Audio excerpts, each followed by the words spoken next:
Lights, camera, action for a summer blockbuster for it's Wednesday. You know what that means? The Smile Studios is back once again, bringing you coverage of AEW's 4-hour spectacular. And this is Summer Blockbuster from Portland, Oregon. Welcome to the pre-show discussion.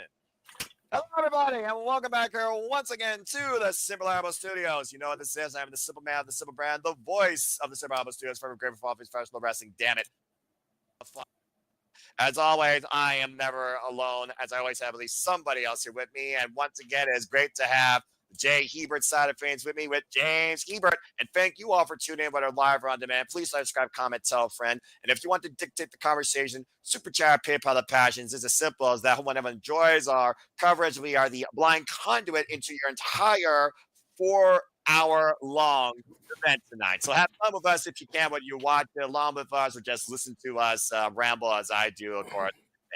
James, good to see you once again. Here we are. It's the second week in a row on a Wednesday night. We are buckled in for another double feature of Collision Dynamite. We went from Fyter Fest to now a summer blockbuster. How you feeling? I'm feeling good about it, man. I'm ready to go. Looking forward to this. Would have loved to have done the last show. Of course, priorities ended up taking over. Shout out to Cruz for recovering, and please subscribe to Dave Rage of Wrestling. Yes. And it's all good, brother. I respect that. So I'm looking forward to this one. I'm glad I didn't have to miss this one this time around. It was looking dicey for a couple days, but now it seems like I got everything ready to go. So that's good. Good deal, man. I'm looking forward to it. I'm glad to hear. So, Fet, what's up? Good to see you. Matt, it's good to see you as well. Again, folks, if you haven't already, please subscribe, comment, tell a friend. Don't be a dickhead. Subscribe to Battery's Army today at Battery for Wrestling. That is Shadow Bat Dash on the X. She might join us a little bit later on during tonight's festivities. And again, get it, got it, Bueno. Subscribe to the Rage of Wrestling, Walter Cruz. All right, well, that being said, we got about 23 minutes to kill, so I'll go ahead and do the quick rundown before we really break into things. Tonight is what you know so far, folks. I guarantee you it's not everything. We know we have timeless Toni Storm versus Julia Hart for the first time ever one-on-one, if you can believe that. Mercedes Moné on commentary.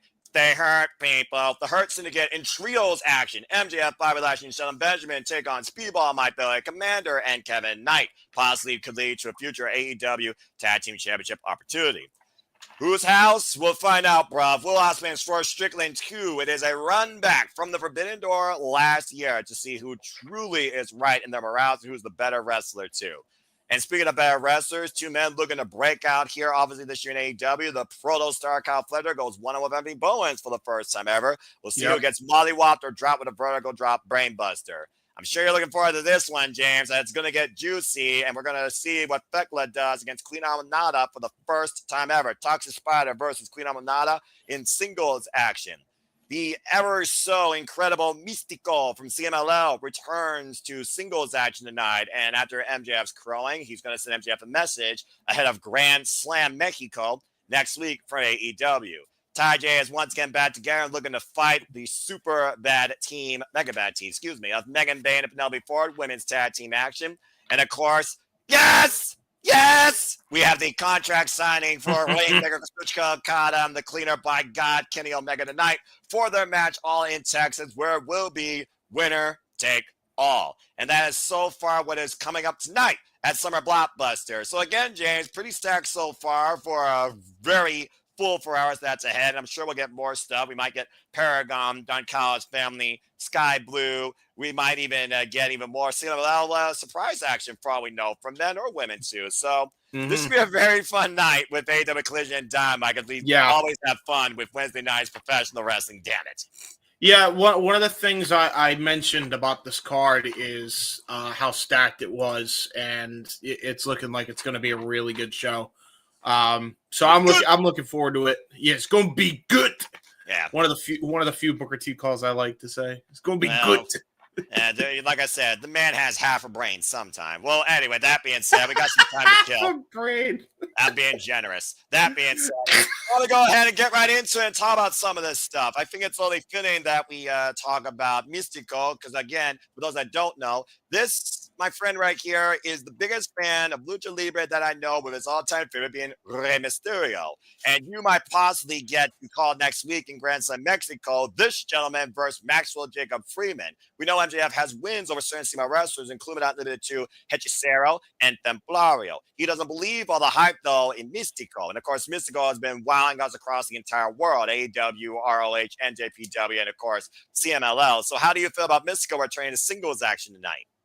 I'm happy to see it, man. Like, every time I've seen Mistico has not disappointed in the AEW department. The fact that he has really recovered well from his WWE stint shows he is a worker beyond his time. So yeah, man, I'm looking forward to it. I honestly hope, personally, because I know MLW didn't book it, I really want his opponent to be against Templario. They had a banger on MLW, and I want to see them kind of continue that here. I think you give these two a showcase, honestly, because they could tear it up. They could tear it up here. Well, again, only time will tell who is he facing, whether or not it's from CLL or for AEW. I mean, you can't do hologram. Hologram's undefeated. That way, you're almost making the audience choose. Oh, shoot. There's the KNG King, who will be witnessing history live. And, brother, good to see you. I know we're not virtually watching along tonight, but I'll see you in 2 weeks when they review and Pronto returns, because that boy is going all in to see this match live. Wow. I am so damn jealous. Is he really? Oh, he is so lucky. He's gonna witness history. So again, yeah, King, man. Nothing but love to you. Have a great time, but keep following along with us now with AEW Collision Dynamite. Thank you for tuning in, and I look forward to our impromptu talk 2 weeks from the day. What's up? Yes, King? I want to just say, if he's gonna be there live, King, let me know if you want a spot on the coverage for All In, because I could probably I could probably pull some strings. I could get JJ to let you on, because I think it would be awesome to get like on the floor. What is it? On the floor, on site retrospectives of the event. So at least before really he loses cool. his voice. Yeah. You could either do it if you don't want to be on camera. You don't have to, but we could have you on like commentary and shit. So let me know, because I'd love to have you on there. Let me know. Yeah, just keep us posted, bro. But again, enjoy the show tonight. And James, I'll leave the comments to you. The word of the night is brub. Speaking of brub, this guy can say everything about sneakers for the other man. Because, James, whose house? Let's Swerve's find out. house. Well, maybe Garments, because we're running back a classic from last year's Forbidden Door, despite the fact these two men's careers have pretty much crossed hairs with each other throughout the years since 2014. Things have gotten extremely personal, though, when it comes to Heyman, Adam Page, maybe in the guy to bring that title back from the Death Riders. And by the way, don't be surprised when the Death Riders show up tonight, just saying.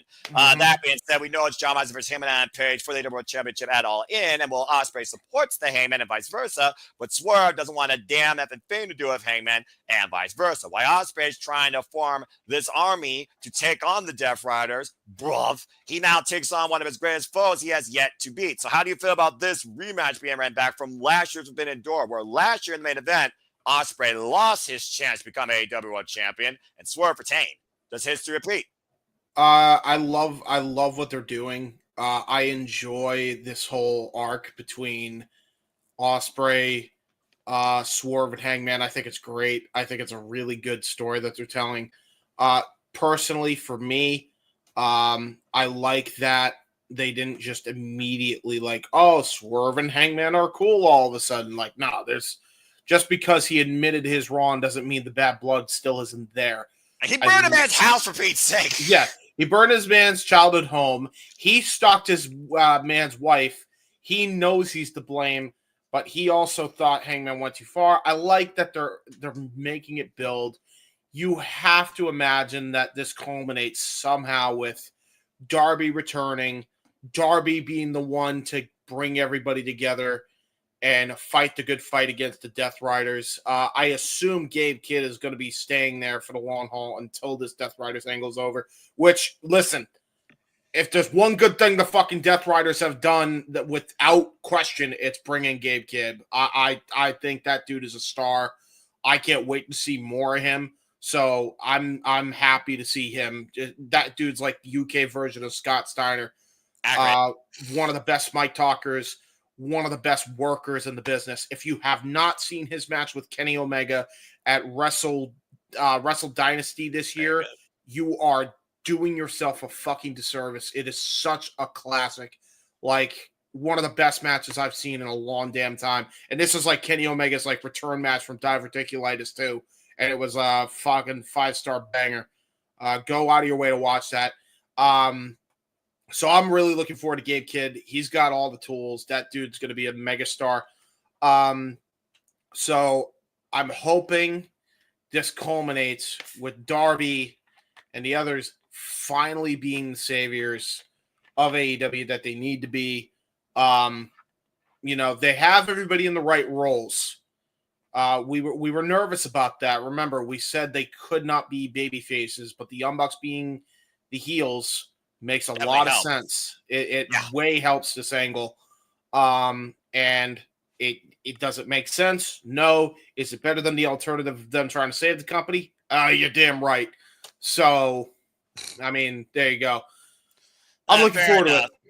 It's one of those things also with AEW. It's extremely rare to see a match go to disqualification. It's even more rare to see a match go to a draw. And you almost feel like both these men are in a no-lose situation, even though neither man right now has a way to go all in. And it's almost like, get your hostilities taken out of each other in the middle of the ring and then regroup and come together. So, again, I'm very curious to see what happens here when these two go one-on-one again, bruv, and what's sure to be another classic. Speaking of one-on-ones that might be classic, or Kim, if you're in the chat, please type it down in all caps. Let's talk about this first time ever timeless presentation. It's Timeless Toni Storm versus Julia Hart one-on-one for the first time ever. Of course, we've seen Toni Storm and Mina Shirakawa feud with Hart and Sky Blue. Of course, we recently saw that also on Collision. We also saw last week on Fyter Fest. But the thing is, though, Motley Crue Toni Storm, with her best performance ever, rolled up Julia Hart during the Women's Casino Gauntlet match that allowed her to face the Glamour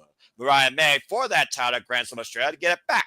But again, it's also one of the things that I don't think Sky Blue or Mina Shirakawa is going to be too far behind. So what do you think about this first ever one-on-one matchup? And what do you think it maybe leads to, where at the end of the day, Mercedes Moné is on commentary, and we know we got Moné versus Storm for the AEW Women's World Championship at All In. She's going to be scouting, but she even might be praying to find a weakness. Yep. It's classic Mercedes strategy. I think we're going to see a lot of that. Her scouting is going to be the story of the match. I don't feel like Julia is going to pin Timeless, even though I think that would be kind of a shock. I think that would be huge. I think it would make sense for Mercedes to really get her to roll up, because it's one of those things where Toni has been such a strong champion that I feel like a win for Julia Hart would do wonders for her and not take anything off of Toni, because she has been that dominant as champion. And the only other time she's lost has been to Mariah May. By the way, good luck on the main roster. What's her name now? It's not Julia. Blake Monroe. Blake Monroe. I got to tell you, they should have gone with Julia June. They missed the boat, man. They missed the boat. Not the first time. But anyway, it's a fair analysis, and I definitely expect. I'm just waiting for Timeless Toni Storm and Mina Shirakawa go to the extreme with Sky Blue and Julia Hart, because we know Sky Blue is a masochist that likes to play with fire and barbed wire. Woman have to wear own heart in wrestling. I'm just saying. But anyway. I'm a little bit of Why don't you ever do a GCW event with us when you're saying shit because like I'm not available? Dude, you would be in heaven. That. Yeah, that's fair. You'd be in heaven with those fucking fucking things. When you're gotta balance the anarchy and the madness with my beliefs and stuff like that and other stuff. Fair. Anyway, God bless both of you. I was continuing to do that. I think you're doing a great job. But yeah, I'm going to enjoy this. But speaking of women that tend to, take things to the extreme with a punk rock attitude, how about this? Considering Gunther won the whatever championship on Raw, yay. Let's get two minutes for Austria, shall we? Because here's something for you, James. The Toxic Spider Thekla goes one-on-one with Queen Aminata after injecting her venom last week in her very well-fought debut, as we saw, against Lady Frost and trapping into that death strap with added punishment after the match. Looking to do things her way.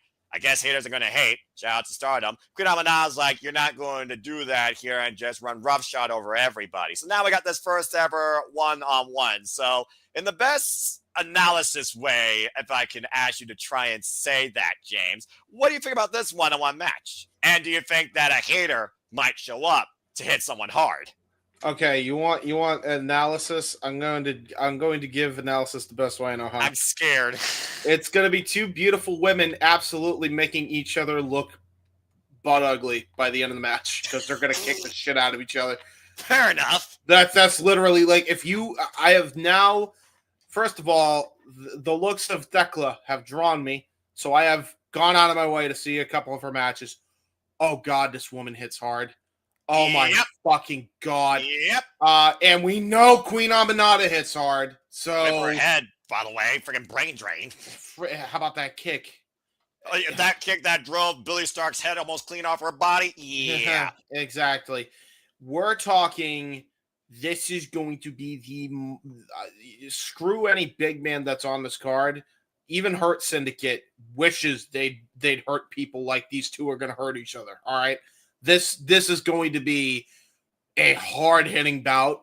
It's going to be a hell of a debut for Thekla. You know she's winning, but I'm here for the ride. Let's do it. Like that. Just the fact that Queen Aminata actually gets a really good spot on TV against a woman like this is a sight to see. I hope when Sky Blue comes back, she is.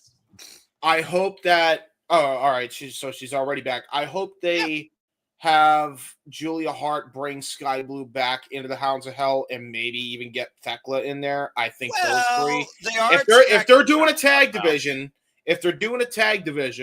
you do have to have at least one person go for the other championship, whether it's the TBS or the AEW. That's how I see it. I think you should have Thekla be that person and then have Julia and Sky Blue go for the tag straps. I think that's the way you go about it.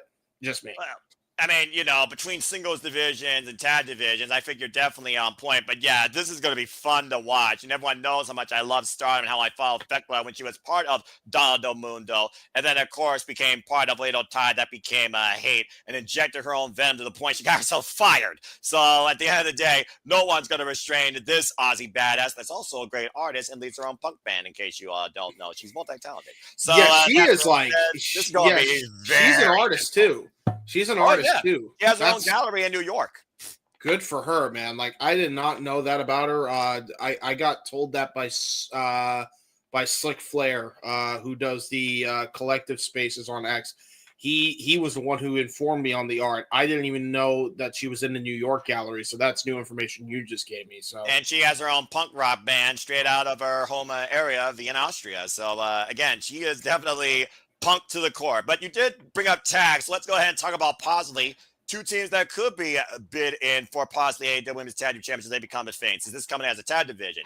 It's Team Mega Bad, Megan Bayne and Penelope Ford taking on, she's back, TayJay, and they're ready to fight after Anna Jay was almost sent down straight to Helheim after almost a face sent off the stage last week on Collision. Ty Mello made her return back to her friend. And we all know how violent, how effective TayJay are together. They still give me probably my favorite women's tag match in AEW history against Bunny and Penelope Ford, let's not forget, on Rampage. Now, I don't expect things to get that violent here, but it is great to see TayJay back together once again in tag team action. Ty Mello, of course, has not been seen in AEW, though. She became a mother. But, of course, she has recently wrestled in tag action back in January in Stardom. So, again, don't count her out. But again, the biggest downfall to a wrestler is time away. So, James, what do you think about this women's tag match here? Looking forward to it. Megan Bayne and Penelope Ford have been on a goddamn roll. And I love the whole aspect of our Harley Cameron kind of, Harley Cameron's somehow going to get involved in this. That's if her nose, that's if she's fixed her nose. Let's not forget. That's another fair point. Yeah. Well, I mean, she could still interfere even with a broken nose. I mean, feel the rap. Yeah, you're not wrong. Yeah, and then TayJay back together. Very good, very smart strategy there. Hey, by the way, that tells me that Conti and Sammy Guevara don't have dirt sheets. We don't acknowledge that here. You know that. That's all I wanted to say there. But yeah, I'm looking forward. I'm looking forward to seeing these two teams kind of go at it. Going to be interesting to see how TayJay works together as a team this far removed away from being a team. Right. See if they kind of go back onto the bicycle, so to speak. Penelope Ford and Megan Bayne have just been on a damn roll. You could call it, you might as well call them the fucking Janela squad, considering. Unfortunately, there is that commonality. He's not wrong. Dude, there had to have been a Janela call, though, right? Because, like, hey, you want to be on AEW, I'll put in the good word. Toni hired her. And he's like, hey, Penelope, can you do me this solid? And she's like, yeah, sure. Because I think they're still good, right? So somehow, no, I mean, I don't follow that stuff. So somehow I do. Janela's ex and fucking Janela's current are a team. Go figure on that one. Well, either way, I'm all about women hitting hard in the ring in singles or tag team match, and it's been a long time since I've called Ty Mello pump kicking a woman in the face. So this is definitely going to be a fun for me. And again, TayJay has always been one of my favorite teams to see together, and almost feels like to me on a Jay who's been kind of lost in so many different shuffles. I think Ty Mello completes her the best, considering these two are AEW originals that have been around for the longest time. Both previous challengers for the TBS Championship and previous challengers also for the AEW Women's World Championship, lest we forget. So I think there's a real big commonality here that's going to help Anna Jay the best here now that Ty Mello is back. So again, we'll see what happens as we are just 3 minutes away from the show, and I already clicked my feed. It says the event's starting soon. I got the Bob Ross peaceful nonsense going. But speaking of peace, there'll be no peace here, James, because what do? They hurt people. They hurt people. Action hurts syndicates. People might be like Kommander, Kevin Knight. Clearly, you can tell both these teams have gold in their eyes, whether it's trios or tag team gold. Why the Hurt Syndicate's asking, where are the teams, the best teams that wrestle? Where are the teams that actually want to try and hurt us? Do you think this trio can hurt the Hurt Syndicate and possibly get a tag team title match? Hell no. Well, maybe. Depends on how well Lashley and Max can work together. By the way, yes, Charles, I'm fine. I have gotten over my event from Super Mario Eclipse. I'm okay. Oh, Lord, you did that before this? Yes. I'm glutton for punishment. No shit. Anyway, continue. Your thoughts here real quick with this. But yeah, I'm looking forward to this. Really, anything involving the Hurt Syndicate and MJF right now is like the best shit on television, my opinion. That's not to say everything else is bad, but it is my favorite stuff going on right now in wrestling. That's fair. Like, it's one of those things where an MJF parent, like, you'd think it doesn't work, but like he fits in like a glove no matter what he does. I can't even describe it to you. Like, he proved that with Better Than You, Baby. He proved that outside of that with the Pinnacle. And the only reason that even went as fucking south is because of Jericho. And even then, he recovered from that. Like, he can do no wrong. Like, MJF is a gem. Hurt Syndicate have been over since they've started, and now this is like the most over act in the entire company. Like, I know people are like, "Hey, MJF, you should split them up right away." I think you ride this out until the wheels fall off, and then have the turn happen. I don't think you do that right away. I think there's too much money with Maxwell, Jacob Freeman with the Hurt Syndicate right now. That's how over this has gotten. I would keep this going. I keep this going. I get Cedric in here as well if you're going to plan on bringing him in, and then maybe another young guy. Have the Hurt Syndicate just go for all the gold by the end of the year, because they're that effing over. Like, have MJF go for the international title again. Have Bobby Lashley, Shelton go for the tag titles. Cedric can maybe go for the Ring of Honor Pure title and shit like that. Maybe have a thing going on with, as an affiliate, maybe Shane Taylor Promotions. Just run. I like that idea, though. Rumble, Batman, Rumble. That's a exactly. see. That's what I'm saying. On the Hurt Syndicate. I like that idea. Yeah, James. like they and because they fight each other, and then they can fucking be like, oh wow, I like you. Yeah, I like your style too. And then all of a sudden, business relationships are all about mergers. At the end of the day, MVP is a businessman. I can relate as a simple businessman, and I know business is about to pick up here shortly. As the event is literally going to start here momentarily. If you're on Max like us, folks, as it still says event starting soon, but we'll be starting very soon here with AEW Summer Blockbuster. So again, please stay tuned.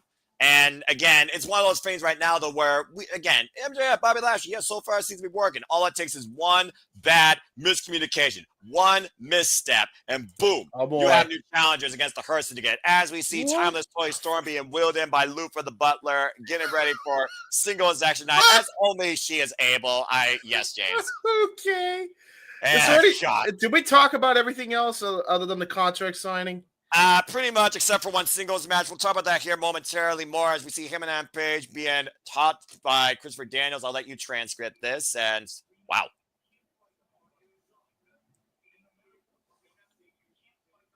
Can't find them all by yourself. Yeah.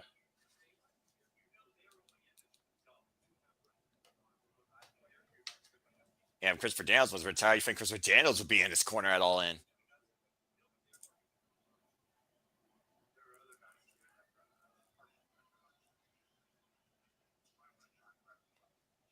Wow.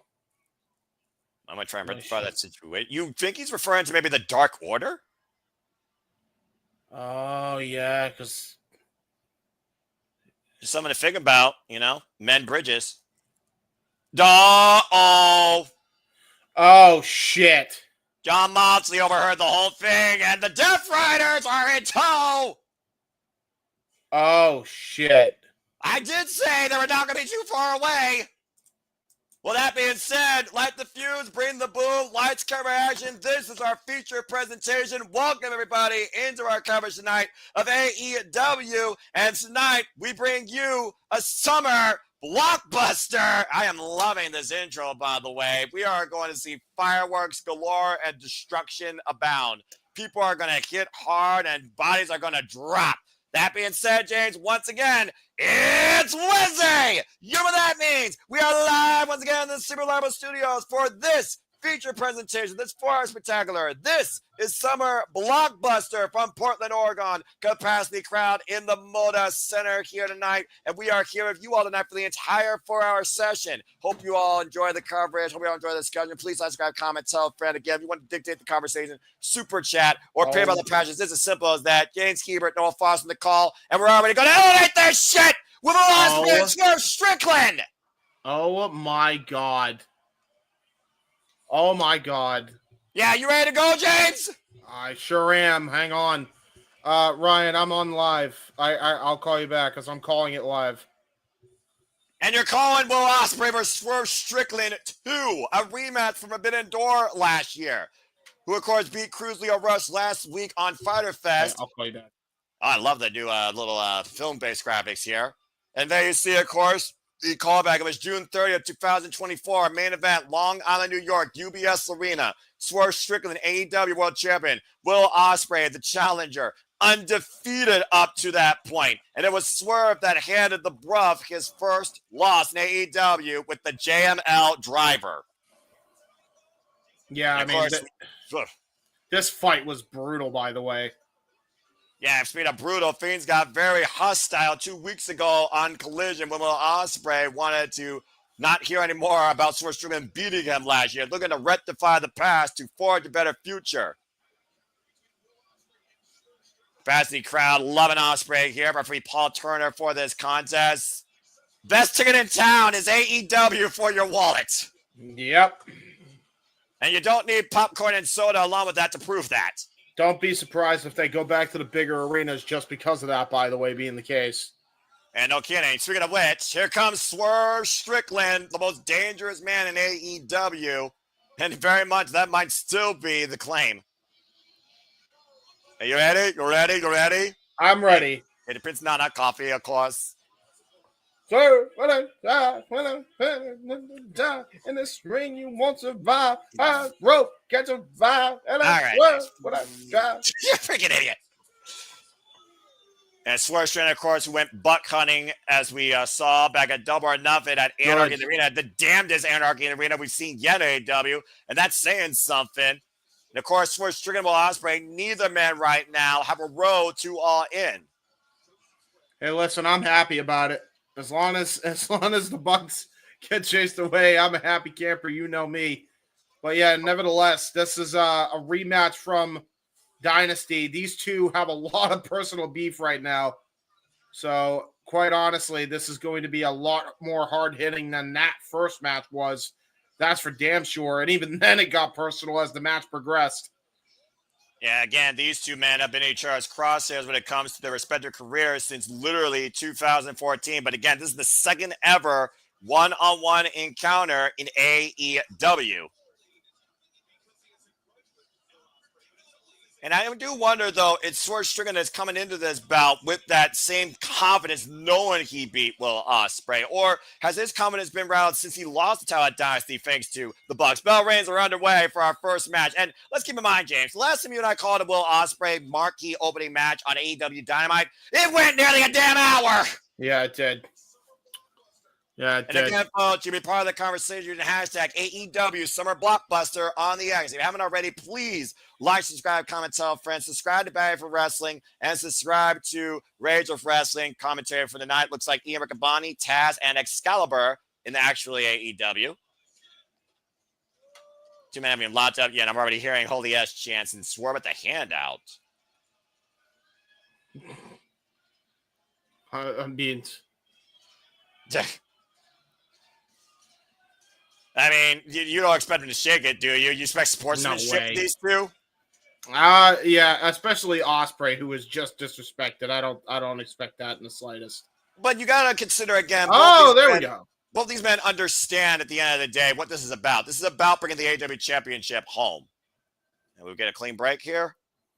Oh, a little I'm not wrist sure. Control action here between both guys. That's a different state of affairs. Both trying to go for almost a Greco-Roman. Nice transition into the headlock by Ospreay. Well, we know how quick Will Ospreay is, but also Will Ospreay and Swerve Strickland, they are coming off those wars from Double or Nothing. Swing and a miss, and the side headlock applied now by Swerve Strickland.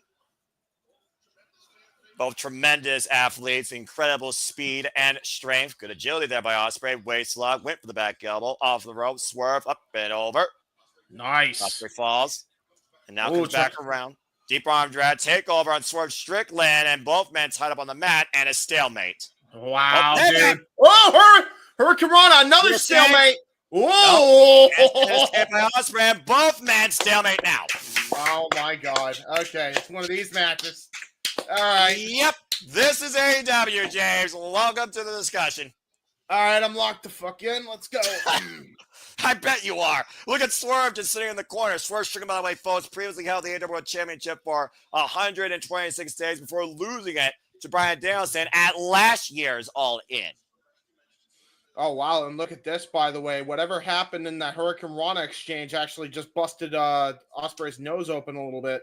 Well, Ospreay, again, he is coming off that match last week from Collision against the Crew, not to mention that war with him and Page at Double or Nothing. I'm sure both these men are still wearing some scars from the previous bouts. Back to the Continental tie-up here in the middle of the ring. Yes. As I talked about before, though, James, neither of these men have a way to All In. So you know how bad they want to get to that stage. So how important is it to win tonight for either Swerve or Ospreay? It's huge. You need to get all the momentum you can get because, you know, both men are trying to be the world champion. You already know that Hangman's got that option.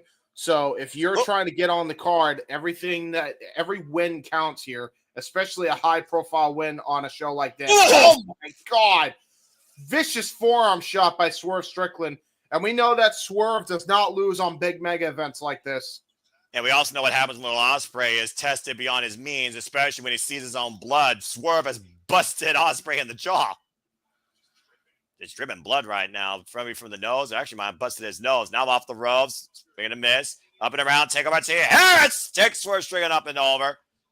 And Ospreay continuing with the power slam. Looking at standing. Wow. Mr. Cover. Gets a 1 count. Just a 1 count for now. What's up, Hammers? Good to see you. Good to see you, Sandy. Hey, Sandy. Hope that you are doing well. Hope everyone's doing well again. Hope everyone enjoys our conversation, reactions, coverage, analysis, and commentary here as we do this for all the biggest shows across all things Wrestling Style WWE fam, including that to WWE, NXT, AEW, TNA, ROH, NWW, GCW, HOG, and many other promotions. And stay tuned as we might be coming to Dominion this weekend, or I might even be doing that myself because I'm crazy. I mean, you referred to Gabe Kidd earlier. Gabe Kidd will be taking on Yota Tsuji for the Global Heavyweight Championship. IWGP Global Championship, excuse me, at Dominion this weekend. As right now, both these men, I was say a firefight. Did you hear that shop? Oh, I heard it loud and clear. You would think a gun went off in Portland, Oregon. Yeah, you ain't kidding. And look at that. Swerve does not even budge. Test your might here right now. Both men in the single wrist lock. And again, neither man given an inch. Bang! I mean, again, how do you hurt a man that's literally been hurt his entire life? Oh, my God! Almost a world-class, forearm. Shout out Konosuke Takeshita.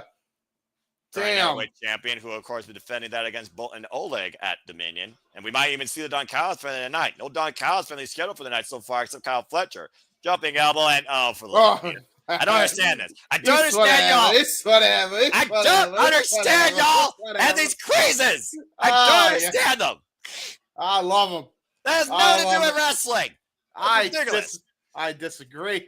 Wrestling's entertainment.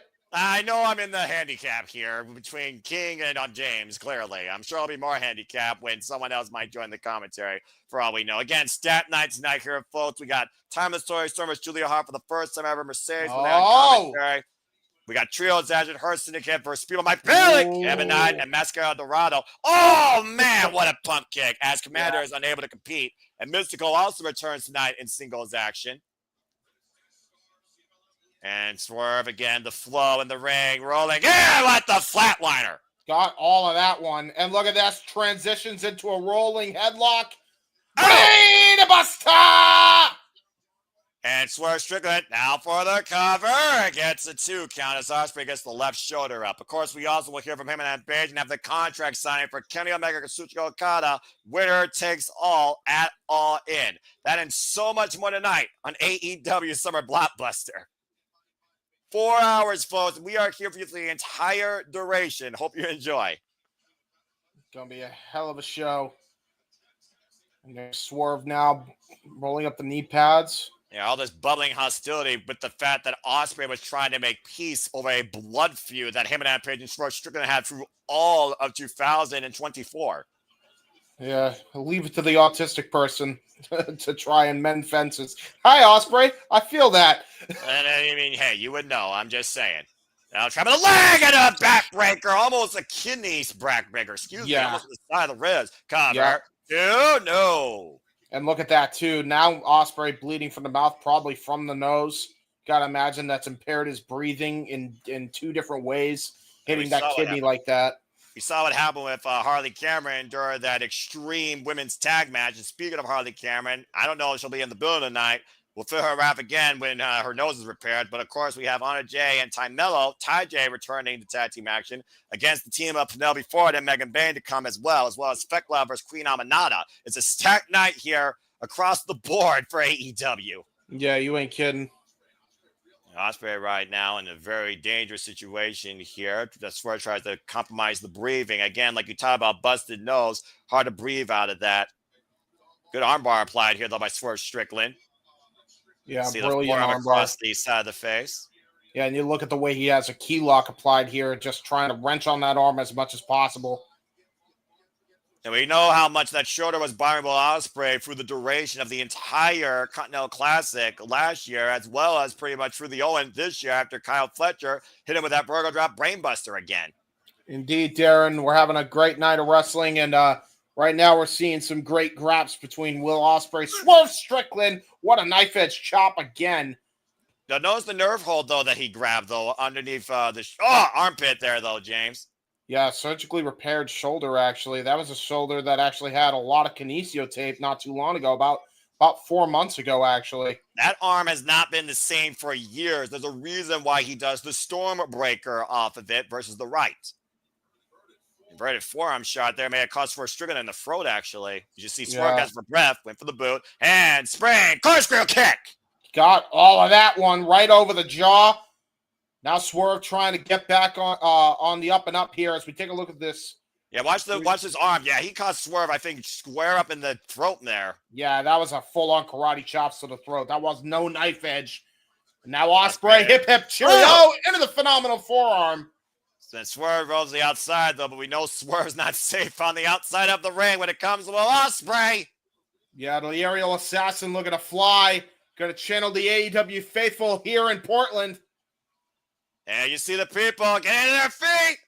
And watch Ospreay with the Sasuke special. Got all of that one. Shout out the great Sasuke. One of many heroes to Ospreay. Swerve Strickland right now in a pro say, can Ospreay keep up the offense? Stay tuned, folks, as this match continues on AEW Dynamite Summer Blockbuster on TBS and Max, like television. Oh, and you know they had to do commercial breaks with how much they had here. This is the fun part here. Yeah, you're gonna have to start keeping up with that graphic during the commercial breaks. For those that don't know, AEW is on both your local streaming services on TBS and TNT, but it's also on Max. And sometimes Max literally is just small commercial breaks versus the longer commercial breaks that are picture-in-picture on your regular provider. But also, those are full, too. We are currently using the Max service tonight for the watch-along. So we are with you folks again for the duration, but during the commercial breaks, we'll probably just do more analysis talk of what we've seen so far, what could come from this. And again, for those that are just now tuning in, we already saw Heyman and Page being counseled by Christopher Daniels, encouraged maybe mend some other bridges, just saying. And the Death Riders, not only John Moxley here in the conversation, but looming over him and Adam Page is a dark cloud, maybe looking for a triple attack. Shafir, Claudio, and Yuta are all in the building. Gabe Kidd to be determined. So Hangman is a dead man walking, or most wanted man seen dead or alive. In Moxley's verse, probably dead. So I think Heyman's in a world of trouble tonight. Yeah, that was crazy. What we saw to begin the night was him just kind of chilling, and then all of a sudden you see the Death Riders right behind them. That's not a good sign. As we are back here on AEW Dynamite Summer Blockbuster, like I said, the commercials are a lot shorter on Max, but I will give them as Ospreay hits him with an elbow in the back of the head.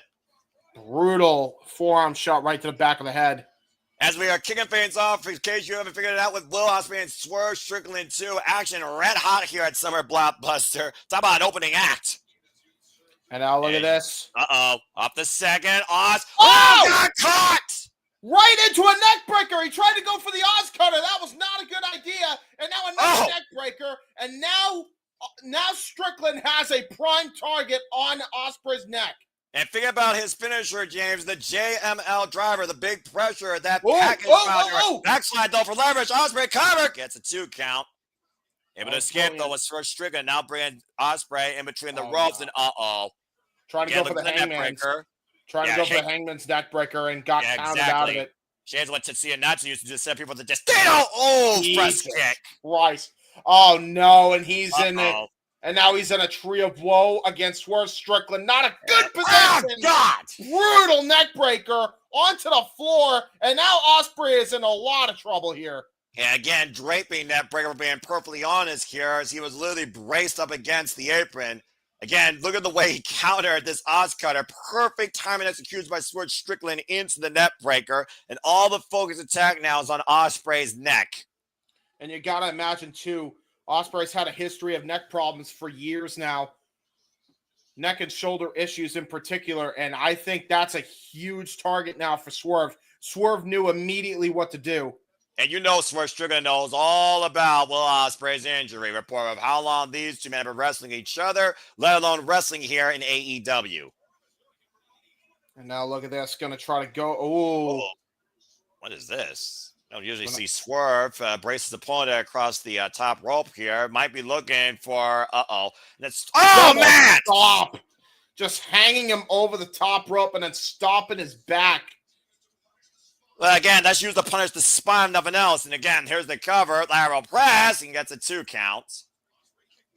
We know how diabolical Swerve can be, but he's also very methodical. You see him working the net, now he's working the back. He's working everything on Will Ospreay's upper body. And again, folks, stay tuned. We'll be back here covering Grand Slam Mexico, courtesy of AEW, next week, Wednesday. And then we'll finally take a break from Wednesday nights until, I think, All In, because we are going to go all in that week on everything. We'll talk more about that later. As again, this summer scheduled professional wrestling is nonstop across the board, and we are just getting started. Yeah, no doubt. That's where I'm possibly looking for maybe. Oh no! Yeah, he's taking a page out of Pentagon's playbook. Looking for a sacrifice and driving his knuckles into the kidneys and ribs of Will Ospreay. Now grabbing the Ospreay the head though. It hooks the leg as a cover. Kick out at 2 up the back press. Great headlock takeover. Ooh, trying to go for house call. Trying to go for hidden blade. Oh, mule kick by Swerve. After that possibly broken nose, now maybe looking for a half and half counter. Arm drag by Ospreay though. Both these men are break connect. Christ! He just caught him right over the jaw. And now look at this. Ospreay trying to go for it. Stormbreaker incoming. Can he hook him up? Nope. Swerve able to counter. And now Swerve counting Ospreay. Tilt-a-whirl slam. Grabs the arm. Side slam. Through. Brainbuster. Oh! Got all of that Stunt Dog Millionaire. Drove Swerve's jaw right into his shoulder blade. And now Ospreay. Got caught. Oh, shoot. Fujiwara. Cross arm breaker incoming. I'm about to say cross arm breaker here if you can extend the arm, but you see Ospreay trying to fight back, looking for the Jujikatami. Incredible transition again, and think about what Swerve is doing here. Even with Ospreay fighting back, he is hyper-extending the muscles and ligaments in the shoulder and neck. So this is even hurting Ospreay in defense. Yeah, this is brutal. Yeah, this is brilliant, though, by Swerve. Ospreay again looking for leverage with the roll through, possibly a deadlift. Are you kidding me? Gonna try to go for a deadlift German suplex. Again, upper position. Oh, man! Oh! Right into the turnbuckle! Right on the back of Swerve's neck!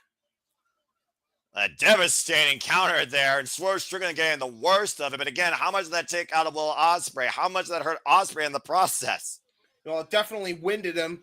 That was a lot of mass to try and power over your freaking arm. That was a Rampage Jackson-style maneuver, except instead of a powerbomb, turning into a German suplex. That takes a lot out of you. Pick out, kick of the knee, side of the head. Swerve Strickland again, though, catching Ospreay off guard out of the corner. Now Ospreay. I think you know what's coming here, James. Cheeky Nando's. Got all of it. And look at that, man. That was like showing off your striking ability against the other. And there's a poison. And Ospreay might be looking to sink the blade in the most dangerous man of AEW tonight at Summer Blockbuster. Closing out. Nope, gets to the midsection. Open palm strike. Rolling elbow. Combination offense for Strickland. With Spanish fly connects. Wow. Cover. Hook the near leg. Kick out 2.5. That was instant. Now going to try to go for the Oz cutter one more time. Third time's the charm. And he got all of it. Going to go for the outside leg. Here's the cover. No. Oh, my God. Whoa. Whew. Mid-time kick out by Swerve Strickland off of both those incredible moves. Yeah, Nana even got, and even Nana was a bit anxious on that cover. Audience loving this opening match. Capacity crowd here at this incredible venue. And Ospreay again might be looking to hoist Swerve up on the shoulders, possibly for the Stormbreaker. Of course, Ospreay, former two-time AEW National Champion, IWGP United States, and Heavyweight Champion. Swerve Strickland, former three-time Defied Champion and former AEW World Champion. And Ospreay sent to the floor. Swerve maybe looking over the top. I thought he was going for a plunge instead. Standing moonsault, lands on the floor, but might tweak the knee there. Oh, yeah, he really tweaked that knee bad. That was bad. That was really bad by Swerve. That was a horrid landing. And now again, watch Ospreay. Ospreay's counting him. Hit connects! Right to the back of the head! Swerve completely caught off guard with that blind shot. That was absurd. Oh, my God, dude. And I think Ospreay may have landed horridly on his knee, by the way. Yeah, I'm about to say, did he land horridly on his knee or did his elbow hit the announce table on the way down? We'll find out where both these men stepped after this commercial break. Fuck television. Swerve and Ospreay 2 continues. Good God. Out of curiosity, what's the time limit for this match? If it's 30, I think they have less than 15 minutes to go. I believe it is 30. It is a 30-minute time limit. That is correct here, as far as I am aware. And Safet, yeah, again, I cannot wait for All In. That's the only thing that matters to me right now this entire summer. All In Texas. Let's fucking go. I need to see what AEW does with their first American All-In level baseball stadium show. I cannot be more excited for AEW to hit this milestone, show what they're made of, where they're trying to really get back to what they were about in the beginning, and they've come a long way since that dark cloud of nonsense, in my opinion. Right. Anyway, talk about coming a long way, though. I mean, I just talk about Swerve Strickland again. We're in Portland, Oregon, not too far away from, of course, upper state Seattle, Washington, where Swerve Strickland grind his teeth. Again, former multiple-time Defy champions, the title currently held by Bullet Club War Dog, I believe, Clark Connors. So, again, we know how well Swerve Strickland is recognized in that area. Yeah, exactly. Oh, man. Red hot action so far. And again, both men going for broke, as you would expect they've done their entire careers. I mean, Will Ospreay at one point literally broke his body and his mind practically over this business. Yeah, absolutely. You ain't kidding. The other thing we got to consider here about both these men's mindset, James, Will Ospreay is a family man. Swerve Strickland is strictly his own man's man. In it for the money, in it for the business. He has nothing but professional wrestling. Yep. Will Ospreay has more than just this. And I think in a way, Swerve might think that might exploit Will Ospreay for weakness.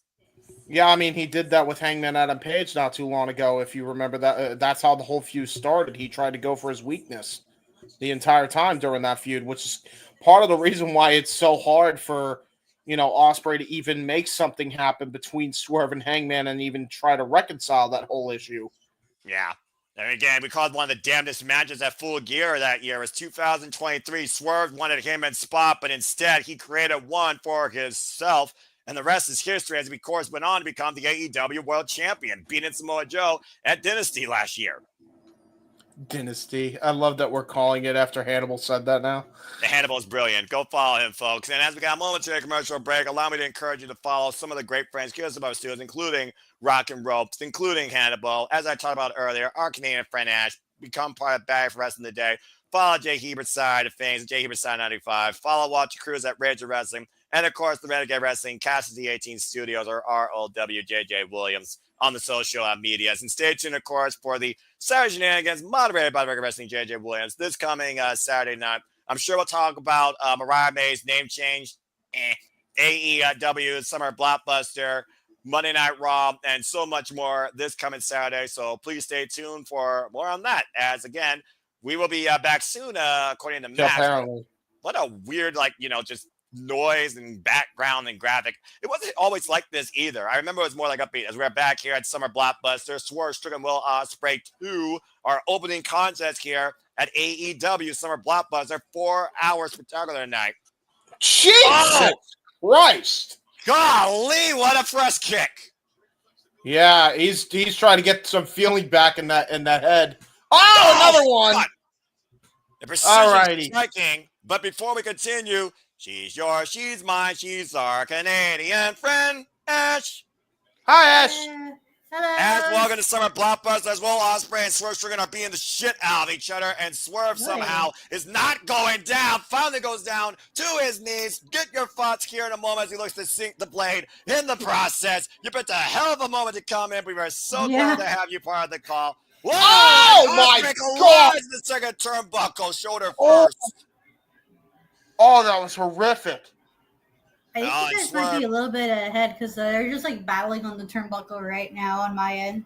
I'll let you know when we see that right now. Swerve is literally hyperextending that left he's arm. Battling. Oh, okay, never mind. I'm ahead now. That was a nasty combo. Yeah, pause for 2 seconds. Be all right. And right now, Swerve and Ospreay. What? God! Arm trapped, arm drag, suplex by Swerve Strickland. And again, just zoning in on those shoulders and neck. Yeah, look at the replay here, James. Watch the way Ospreay's arm collides in that second turnbuckle, the left shoulder. That was horrible. He could have gotten a nasty concussion off that, too. The whiplash was disgusting. And look at this. Trying to go for an arm bar. And look at Ospreay just desperate to try and get to the ropes here. And now trying to reverse it. He needs to get leverage. He needs to roll through or roll over. Again, they'll Swerve, keeping him towards center of the ring, Ash. And we know how dangerous Swerve Strickland is when he literally exploits an opponent's body part and keeps it towards the center. Now maybe looking for a possibly deadlift again, transitioning into the triangle. Triangle choke and play here. Yeah, I was gonna say, Ash. Like, look at the strategy that Swerve has in play here. Look at what he's targeting. He's been targeting the whole match, Ash. That head, the neck, and the shoulder of Ospreay. Which makes sense, given that Ospreay has a history of those neck and shoulders injuries. Oh, trying to go for Styles Clash. Nope, Swerve able to scout it though. Now hooking up Ospreay. Oh my God! Deadeye! That was a deadeye by Swerve! That's exactly what that was, and he goes for the cover! Kick out at 2.5. Holy shit. Okay, I was not expecting Swerve to pull out a freaking deadeye. We saw what happened at Double or Nothing, Ash, when Ospreay and Kommander went to ghosts of their past to try and beat each other. Swerve going back to his greatest rival, went for the Swerve stomp again. God, tweak his hand. Connects! Got all of that one. Back press on Ospreay, cover, almost got it, kick out 2.5. Got all of that one. Ash, are you in sync with us now or no?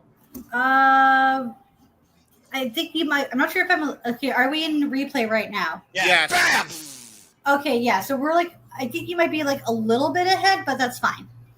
Again, Josh, you can bring your analysis. You saw how close that was. I think the only reason Swerve was able to kick out is because Ospreay had no body weight on the right shoulder.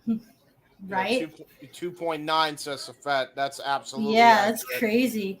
Also, I have no idea how Will Ospreay is able to continue to work at the rate he does, despite all the injuries he's sustained over the years. You can say the same about Swerve Strickland, a man that's literally seen everything dark that can happen to him as he formerly served our country.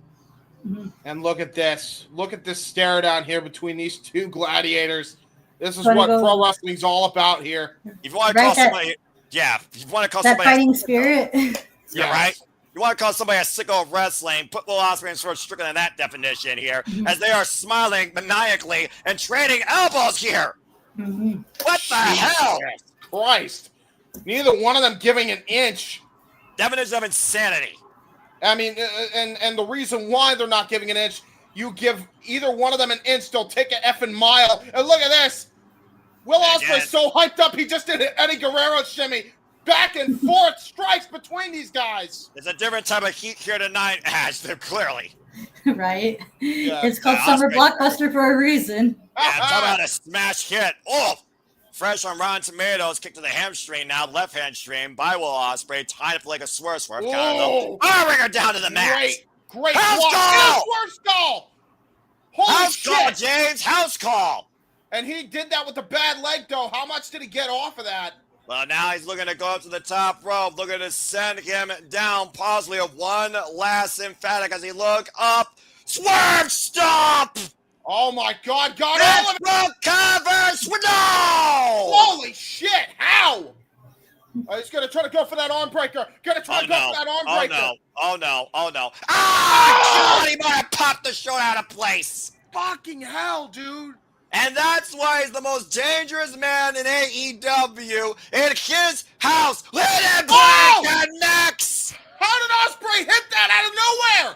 Double underhook up on the shoulder. Can he hit? Starbreaker! How in the hell? Ospreay dragging his body. Hook of the near leg. Back press. Kick out at 2.5. Are you kidding me? What the fuck? Crowd is on their feet, and I don't blame them. This is our opening contest tonight at Summer Blockbuster. Dude, this is nuts. We got 28 minutes right now. These two men have fought in war, gentlemen and lady. 28 minutes. Damn. We're at the final 2 minutes here. I mean, honestly... The only two... I don't know if it's 30 minutes or not, man. Like I said, we saw what happened when Ospreay was pushed to his limits against MJF. They went literally to a 60-minute draw. These two men like go here. A big pressure, a tiger driver, or a draw is how this match is going to end. That's the only moves that they have not hit here. About to say, Ash, I mean, at this point, Will Ospreay might have to go to that dark place that we thought he wouldn't go back to again. You see possibly a sense of he knows he has to do it against his most greatest falter. No, Swerve with a counter. Yeah, that was just using his lower center of gravity. Oh no, Oh, we're gonna my turn God. it. Another one? Vertebreaker incoming. Oh, God! Got all of it. Golly, shout out to the now retired Homicide with a cop killer.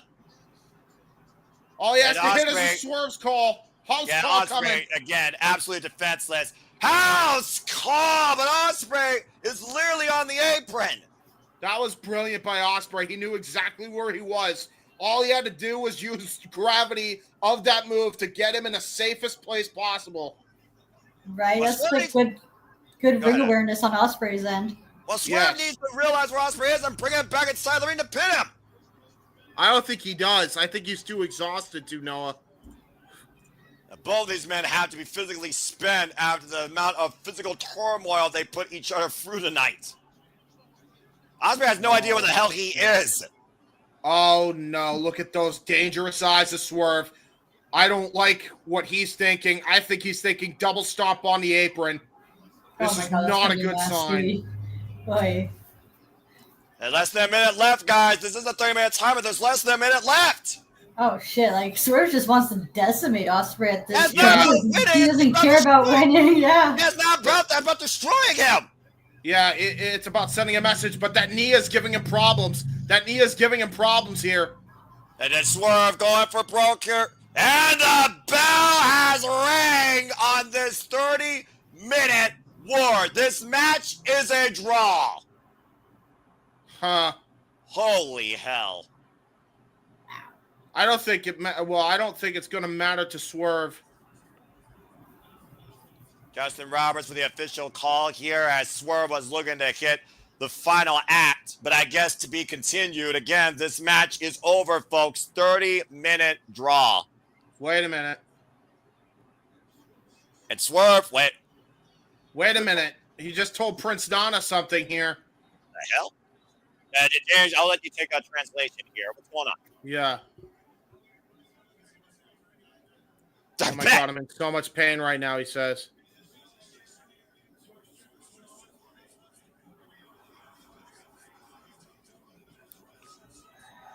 Well, we just show why we're the best because this is where the best wrestle. You're not getting an argument from me. You finish matches, damn it. That's how you prove you're the best. Will.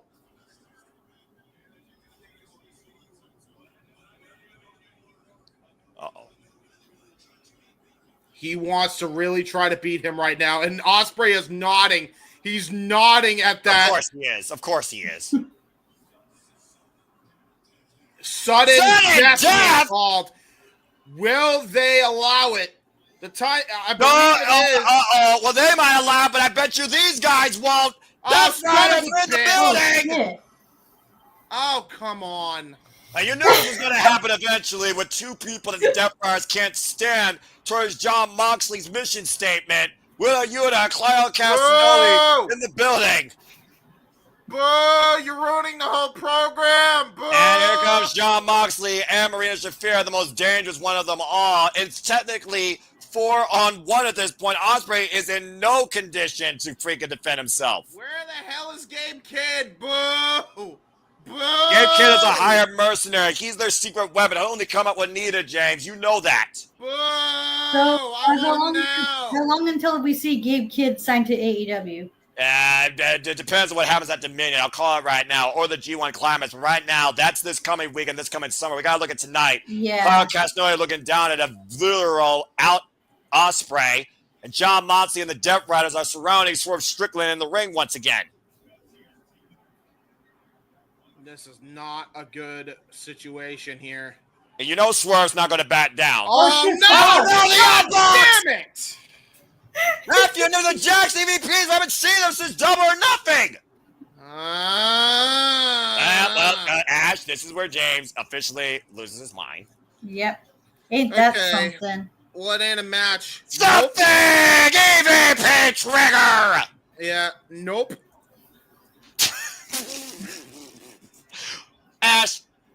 I love you. Welcome to the commentary booth. Oh, we love you. Glad I came in when I did. Yeah, Sorry. no kidding. Oh, Sorry. super kid to Prince Nana. Sorry I could have been here sooner, but You came at the perfect time. But traffic here in Winnipeg is not the best. Yeah, I bet the traffic in AEW right now is completely congested as it looks like the Young Bucks are making a citizen's arrest. Mhm. What the hell? They are literally handcuffing Swerve Strickland. Yikes. Oh, this is not good. Oh, no. And now Swerve is literally at the mercy, and there won't be none shown of a super kick party by Matthew Nicholas Jess, and there's no one coming out to help him. Oh, God. Damn, this is brutal. This is just a beatdown. This is just nothing but assault. Right? There's no better way of describing it right now. And the Young Bucks serving Swerve Strickland on a silver platter for the Death Riders, and what the hell's in that duffel bag? It looks like we're about to find out real soon. Right now, Swerve might be in even more trouble. Oh no, it's a shoe with thumbtacks. Oh, those aren't any shoes, Ash. Those are Swerve's new Answer 3s. The same shoes he used against the Young Bucks at Double or Nothing. Well, shit. Well, karma is a you-know-what, I suppose. Mm-hmm. And of course, Swerve used those to puncture the Young Bucks and beat them at Double or Nothing. Oh, boy. This is not good. Someone needs to come out here and save Swerve. The thumbtacks on the... Ospreray Oh, did. what the hell? Ospreray took the bullet! What the... And he just got super kicked by both Bucks with those tack-filled shoes. Oh, man. Wait. Ospreay just sacrificed himself for Swerve Strickland. Do you think it's possible at All In we're going to get a team up of Ospreay and Swerve against the Young Bucks? Well, I mean, if you want to neutralize an enemy, that's one way I suppose of trying to do it. The Young Bucks apparently did enough dirty work tonight. Bloodshed. And the audience chanting, fuck the Bucks, and I'm sure James and everybody else completely agrees. Ospreay's going to need some medical attention, though, Lash. He took those attacks straight to the forehead. If his nose wasn't broken...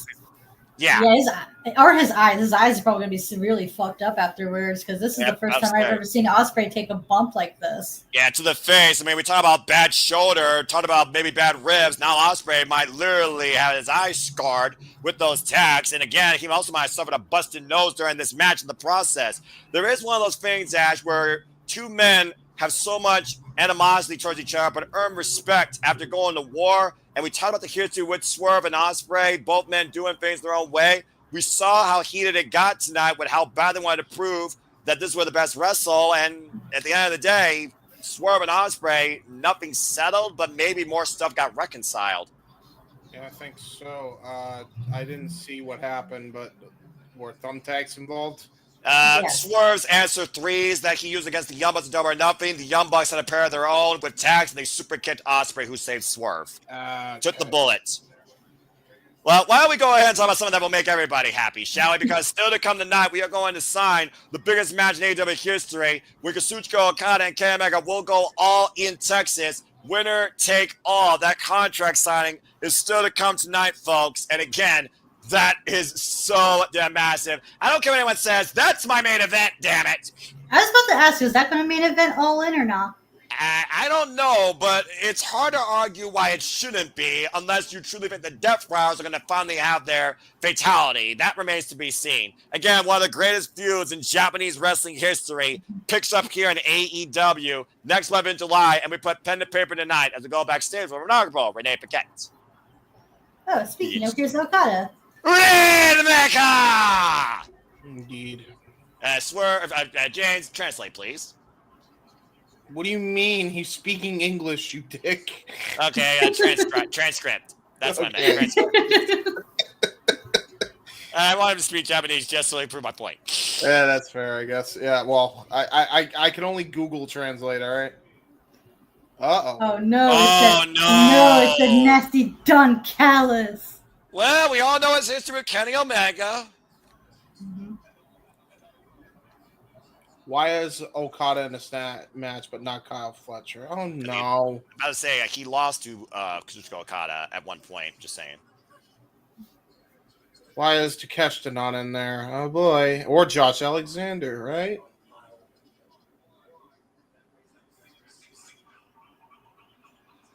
Oh, here comes Archer and the rest of the family.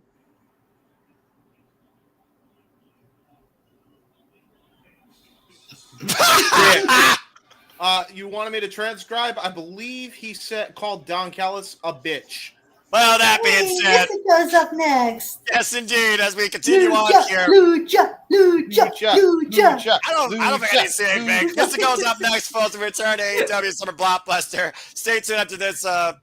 Again, as we get an official word for AEW's partner that we don't care about. Again. A hell of a hot start here as, again, this vendetta towards the Death Riders truly does show the Death Riders and the Young Bucks are a duo, and you might need more than one person to take them down because you can't do it alone. And Swerve Strickland might have had a moment of consciousness clarity after seeing Osperay still go to his aid after that battle. As we have a full commercial break here, fuck television. That being said, as we finally have Ash on here, Ash, it is so good to have you on the commentary booth. This is what y'all wanted for AEW, right? You wanted me to be with James and Ash. You got your wish. I'm with both these crazy yahoos now for almost 4 hours. Oh, Lord. But Ash, how are you, my Spectrum. Big up Spectrum. Big up Spectrum. Spectrum on the internet. Yeah. Oh, God. Tism be tisming. Yay. Oh, Lord. This is the Tism channel. I get it now. All right. Okay, real quick. Ash, speaking of Tism, look up. Do you see the middle finger with the TV? I did. Lovely. Fuck television. I say fuck television as I'm watching this on cable because Max is not available in Canada. Really? I didn't know that. Also, accurate. Yeah. Hey, Don Callis is a pretty bitch, okay?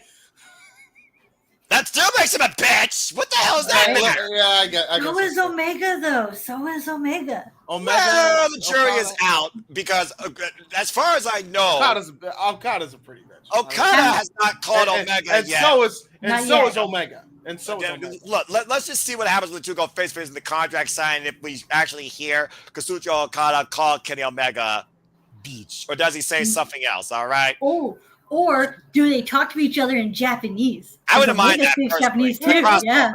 Again, the crossover, like I said, it was the whole idea of Kazuchika Okada and Kenny Omega.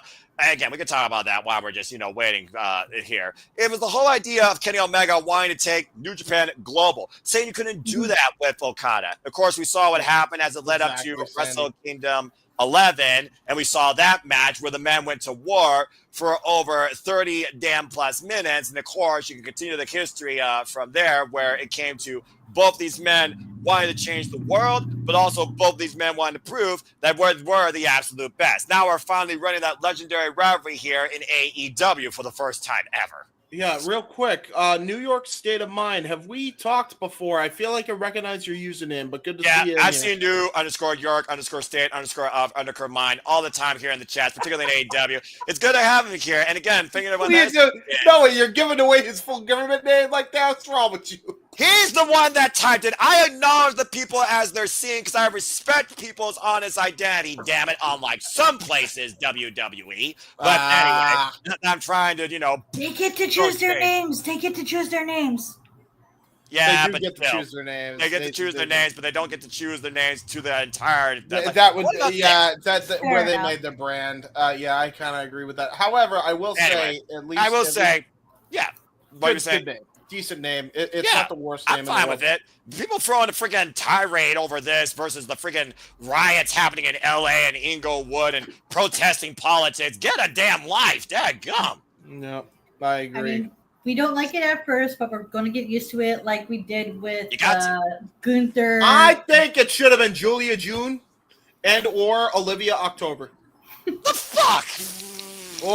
Or you know what? Sammy September. Sammy with an I. Well, here's a man that you know by 3 initials, and that's MVP.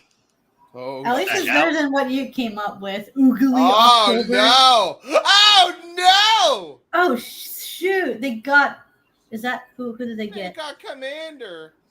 Oh, That happened earlier in the day. Kommander got hurt. That's why Kommander was removed from that trios match, in case you didn't know, Ash. They hurt No, people. that sucks. Hey, I like hurt Kommander. That's lame.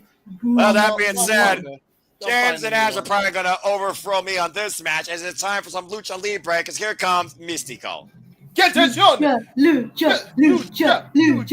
¡Que atención! ¡Viene! ¡Mistico!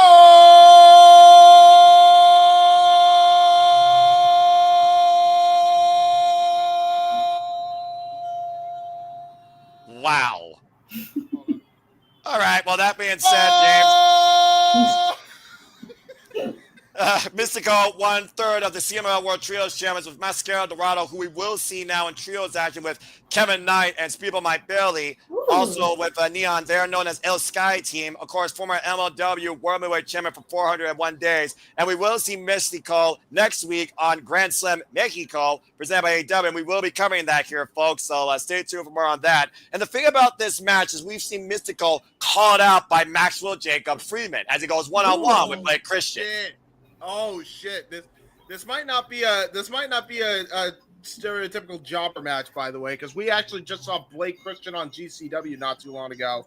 The bell rings. We're underway. Referee for this contest, Brandon Martinez, and of course Blake Christian. Of course, you might see him more heavily in GCW and Ring of Honor alongside Lee Johnson. You see Lee Johnson is in his corner. Yeah, I noticed he's like making a lot of rounds on ROH and GCW, and from what I've heard, he's killing it down there. Oh yeah, and no respect shown with the bird flip, kick to the midsection. Of course, Blake Christian, typical Blake Christian here. Same attitude he's displayed since coming back to ROH, pretty much being part of the Ring of Honor World Television Championship 6-way scramble. That was a great transition into Tijeras. Okada was 29 while Omega was 33 in 2017. Jesus Christ. And hey, I'm 33 right now, so what does that tell you? As Mistico That makes me right feel now. old. So Ooh, right. good arm drag. Great It arm landed drag. hard. And really affects, of course, your equilibrium as Blake Christian just literally teeing off against Mistico. Mistico, for those that don't know, yes, that is the former Sin Cara from WWE. 42 years of age, 27 years in the game. Yeah, you ain't kidding. And look at this, too. Look at who's with them. Big shotty Lee Johnson with them. Well, I mean, again, Lee Johnson and Blake Christian have kind of become their own duo as of late, similar to what happened with the Crew when they broke off away from Top Flight. Seems like the Ring of Honor Tag Team Championship's looking even more beefy by the minute. Well, considering they're still As it held by the should. Sons of Texas, Dustin Rhodes and Sammy Guevara, you very well might be correct there. Well, I mean, hey, that's a really good act right now. I wouldn't even stop that going on. Nice back elbow. Vintage Mistico there. And again, keep in mind, folks, we go all in scissors. 31 days, and we got Dynamite, Collision, StarCast, Super Card of Honor, Pause for Ring a of second, Honor, Ash. and then we go all in on Saturday, of course, July 12th. Yeah, just for a second, and then we should be fine. Nice arm drag. Oh, my. Oh, Yeah. my- So Such now a- we are in sync. Yay, we did it. And look at that. The TVs versus Max, but either way, I know these two are going to be perfectly in sync with each other. And Mystical dives with his Hey. God damn headbutt. That was a Right? full-on headbutt by Mistico. You don't see that every day, do you? Now That with was a tope suicida that turned Blake Christian up and over. To your point, James, watching the replay, that was a diving headbutt launch. Dude, Right? Like that was- just like straight torpedoed him. Straight up, Torpedo Mistico. Torpedo Yeah, hit Mexico. target. And Mistico, of course, who had his fair share of fallout with the likes of Hiromu and Takahashi. At one point, we thought those two men were going to have a mask versus hair match. Still might happen at some point. Oh, Ooh, I like Curry. that. Rocks Blake Christian. And now Mistico springs off the top rope with the crossbody. Vintage Mistico. Cover. Cover. No, those only. Very good match so far.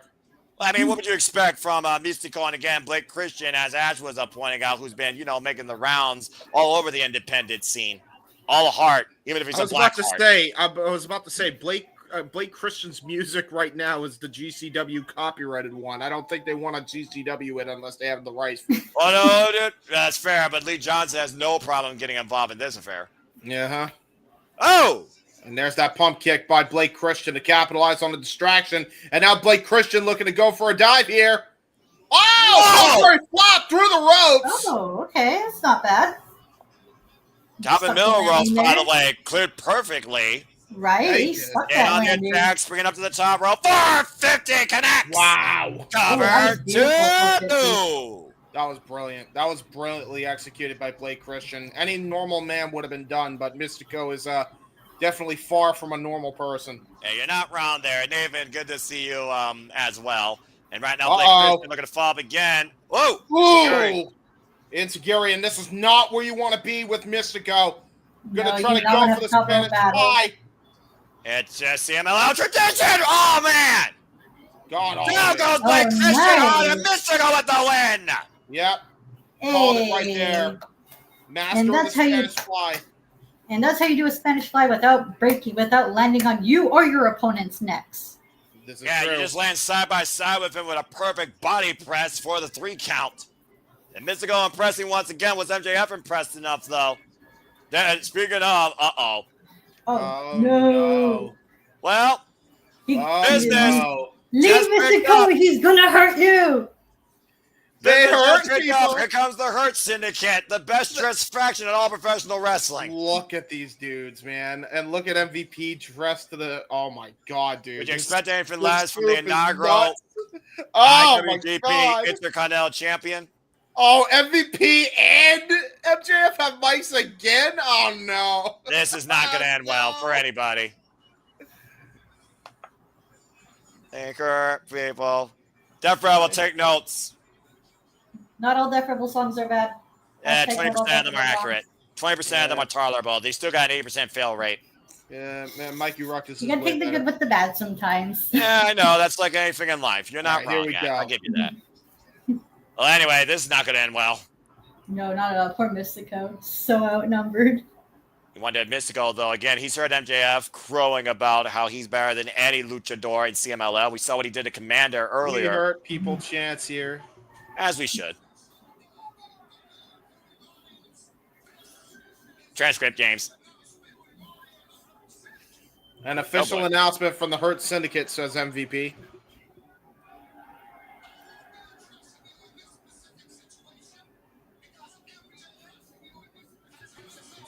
Oh. Uh-oh, yeah. Oh my God! He just said, match next week. "I have a message for the cabron in the ring," says MVP. Well, I mean, would you expect MVP to show any respect here? Come on now.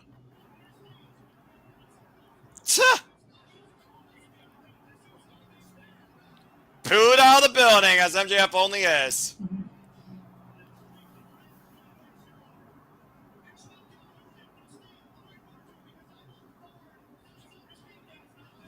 He called him Misty. He ain't no Pokemon trainer. But don't bring up Pokemon here unless you want me to rant. That's one of the worst things this generation.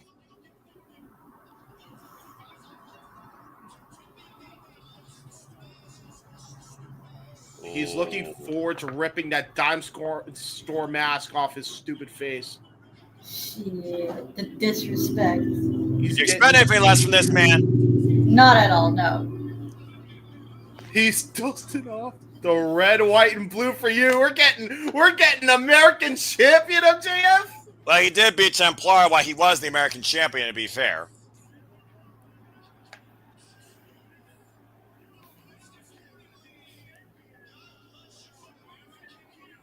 Oh, Lord.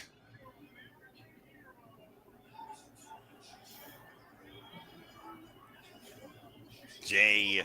Yeah. Not So the surprised American there. heroes returning to Mexico next week is what it sounds like. And oh my God! You have got to be kidding me. Yeah. Yeah. Well, we are in Mexico City next week, so I mean, you know. He's fucking got streamers and shit, man. And the flag with 50 MJFs on it with the stars. I can't believe that, man. What a flag. Unbelievable. Misty, I know. Oh! Misty just stopped Maxwell from talking. That's a big mistake. Oh. Kurt's going to get in the ring. Let me laughing. What?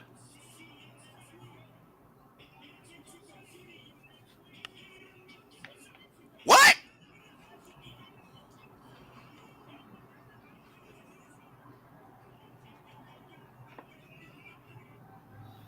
Well, I do know he said, see you next week in Mexico City. I believe we have an official matchup here. Uh-oh. Uh-oh. Yeah, I think he called him a word you're not supposed to say. Oh, well then.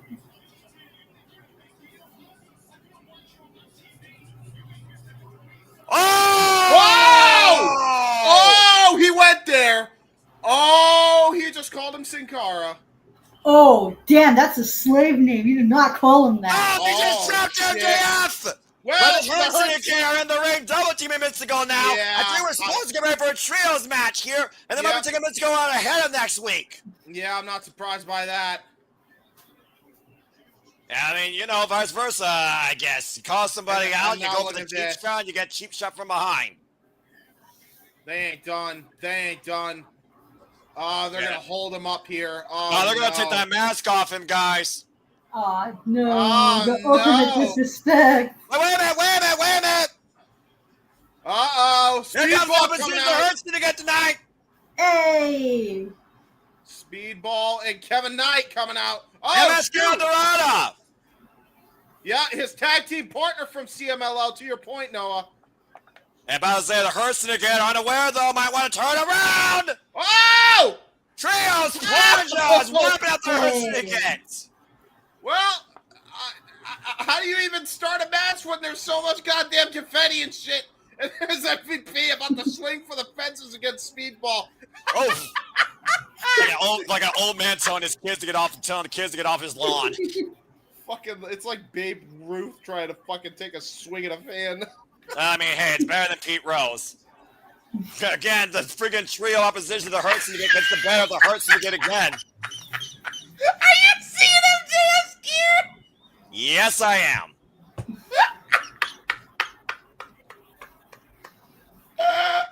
He's just like MVP, right? Yep. That's exactly what he's dressed up as. I'm sorry.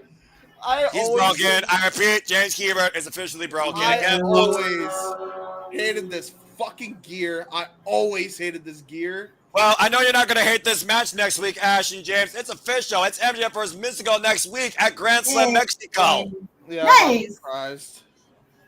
Dude, that was hilarious. Oh, my God. You're going to be okay, James? You almost feel like you broke yourself. Dude, I can't believe he came out to the goddamn Power Ranger bargain bin shit. All right, and that's Masquerada. How do you spell his name? Dorado. Bell Reigns are underway. Oh, Here we awesome. go. I knew this was not going to be a simple trios match here. Yeah, they're not even waiting. They weren't even waiting. Wow. People might barely Sean Benjamin with Kevin Knight and MJF with Mascara Dorado as the Hurts to get the better of them in the early going. I'm going to tell you right now, that was crazy because MJF was actually, in the midst of my laughing fit seeing his gear. He actually was calling like a battle plan and a battle strategy. And Shelton, Bobby, and MJF are they're a very well-oiled unit here already. Well, again, MVP talked about before how much MJF can open doors for them, and MJF has done everything here in AEW, and probably knows every door to open or to break down. Scoop slam to Mascara Dorada by MJF. MJF, of course, the former longest reigning AEW World Champion, held that title for 1 year, the Triple B, and as he did point out earlier, Ash, he is formerly the AEW American Champion after making that international title just national. Whoa! Yeah. MJF lands on his feet and from the eye. Of course. Shock there. I'm about to say, a student of many different learning trees, many different games. Chris Jericho, William Regal, MVP. Oh, and from the Rada. Yeah, not surprised there. Rada, though, handspring. Whoop. Ooh, nice. Oh, it's a nice springboard flip into a head scissors. Nicely done there. There you go. Over there by Mascara Dorada. Tag made to Kevin Knight, former IWGP Junior Heavyweight Tag Team Champion, 2 times over. Probably think of that Dutch Shedders with Kushida, and coming back for the Best Super Juniors. I don't think that was a proper tag, but referee's discretion there. Double arm You drag. know, there's a 10 count when it comes to double team. It's like a covered by Speedball and JF. Kick out at 2. I want Kevin Knight and Speedball to be a tag team, like an actual tag team, and challenge for the titles. That'd be fun. I was about to say, they're actually showing that they're a very well-oiled team here. Now look at this. They have such good chemistry together. Speedball and Kevin Knight did call out the Hart Syndicate last week for possibly a tag title opportunity. You gotta imagine, even if they don't pin either of the champs, that if they win against the Hart Syndicate, that's gotta put them in line for a chance they AEW tag team titles. Oh, absolutely. Break of the eyes, and here we go. Oh no, this is not where you want to be. Oh, and MJF distracted the referee and Shell. Oh my lord! My fucking god! T-bone suplex by Shelton Benjamin or Bobby Lashley. One of the two. It was Bobby on the outside, and Bobby Lashley acting like I don't know what happened. And this match continues. A restaurant clay picture-in-picture or for commercial break if you're on Max. Flick television. See who gets hurt after this. Yeah, well, exactly. that gum. This is freaking wild. Just look at some of the comments here real quick. And freaking Safet laughed my ass off. Yeah. This is that true. freaking MJF said gear channeling MVP. Dude, I mean, that was MVP, wild, Sandy. I died laughing seeing that. That was so crazy. If MJF and MVP was still in his prime, I could see MJF and MVP being a tag team legitimately. Oh, that'd be pretty sweet tag team. Just saying. Those two would never stop talking about themselves. Great. Right. They'd be talking on their way to the ring, smack talking their opponents right before the bell rings. Hey, you're not wrong there. Now they'd be smack talking even when the bell rings. Let's be real here. Yeah, so you're not wrong. Ash, I do see that you are not a fan of our American Patriot. Games! I'm just saying, you Americans have to make everything over the top. It's not me. I'm not the one doing it. It's Max. Don't lump me in there. So apparently every American's over the top, including us, I guess. I well, don't know. when you do segments and parties and whatnot, it's like not everything needs to be super big and grandiose, okay? Sometimes it has to be simple, you know? I like simple, man. Why you think I try and keep it simple? Look at this. This is small. I'm not like MJF having a big-ass flag everywhere. This is just a small flag. You know, Ash, to your point, though, that's one of my biggest gripes with American television, especially when it comes to game shows. As someone that watches more British game shows than American game shows, I've got the Chase reincarnated from the ITV into America 3 different times over. It has to be big, over-dramatic, giant money figures. And it's like, you defeat the purpose of why the people are there in the process. It undermines the intelligence quota of those geniuses and the people trying to take on them. And it just made me sick. Anyway, that's my gripe against television. Right. It makes you wonder how an Americanized version of Pointless would end up like. Oh, God, that wouldn't even last one season. No. Hell, that probably, or like one episode. Let's be real here. The pilot would not even be aired. They don't have a guy like him to even be the pointless genius. You could say. Alexander Armstrong is his name? Armstrong, yes, Armstrong. Okay. You could say that having the game show Pointless come over here to America would be pointless. I'm sure at least one person would actually disagree with you. Thus, it would not be pointless if you know how the show works. That being said, I will say Game Show Network's gotten better with the simplified versions of the game shows, smaller sets, smaller cash prizes, simpler contests of competition surrounded by trivia. It's gotten better, but it definitely is not, as good as it once was, and nothing will touch the UK. Then again, there's a reason why America only reaches a sixth grade level. But it's just good once as it ever was. Sorry. I mean, I am happy that there's Who Wants the UK version of Who Wants to Be a Millionaire. Yeah. It was actually showed on YouTube. Yeah, they actually have episodes of it, and I do watch that sometimes. Millionaire was at its best with Regis Phil, but Mary VR did a great job. Then after that, downhill. Noah, what? You might want to read Sandy's comment. That's right. The person dancing white almost looks like you. Yeah, that'll be the day. That's never going to happen. As we are back here at AEW Summer Blockbuster, while you're talking about Summer Blockbuster that went CGI, we're dealing with the trios match here of MJF and the Hart Syndicate against Bobby Lashley and Benjamin taking on He's in the Kevin Knight. He whiffed it. He whiffed it.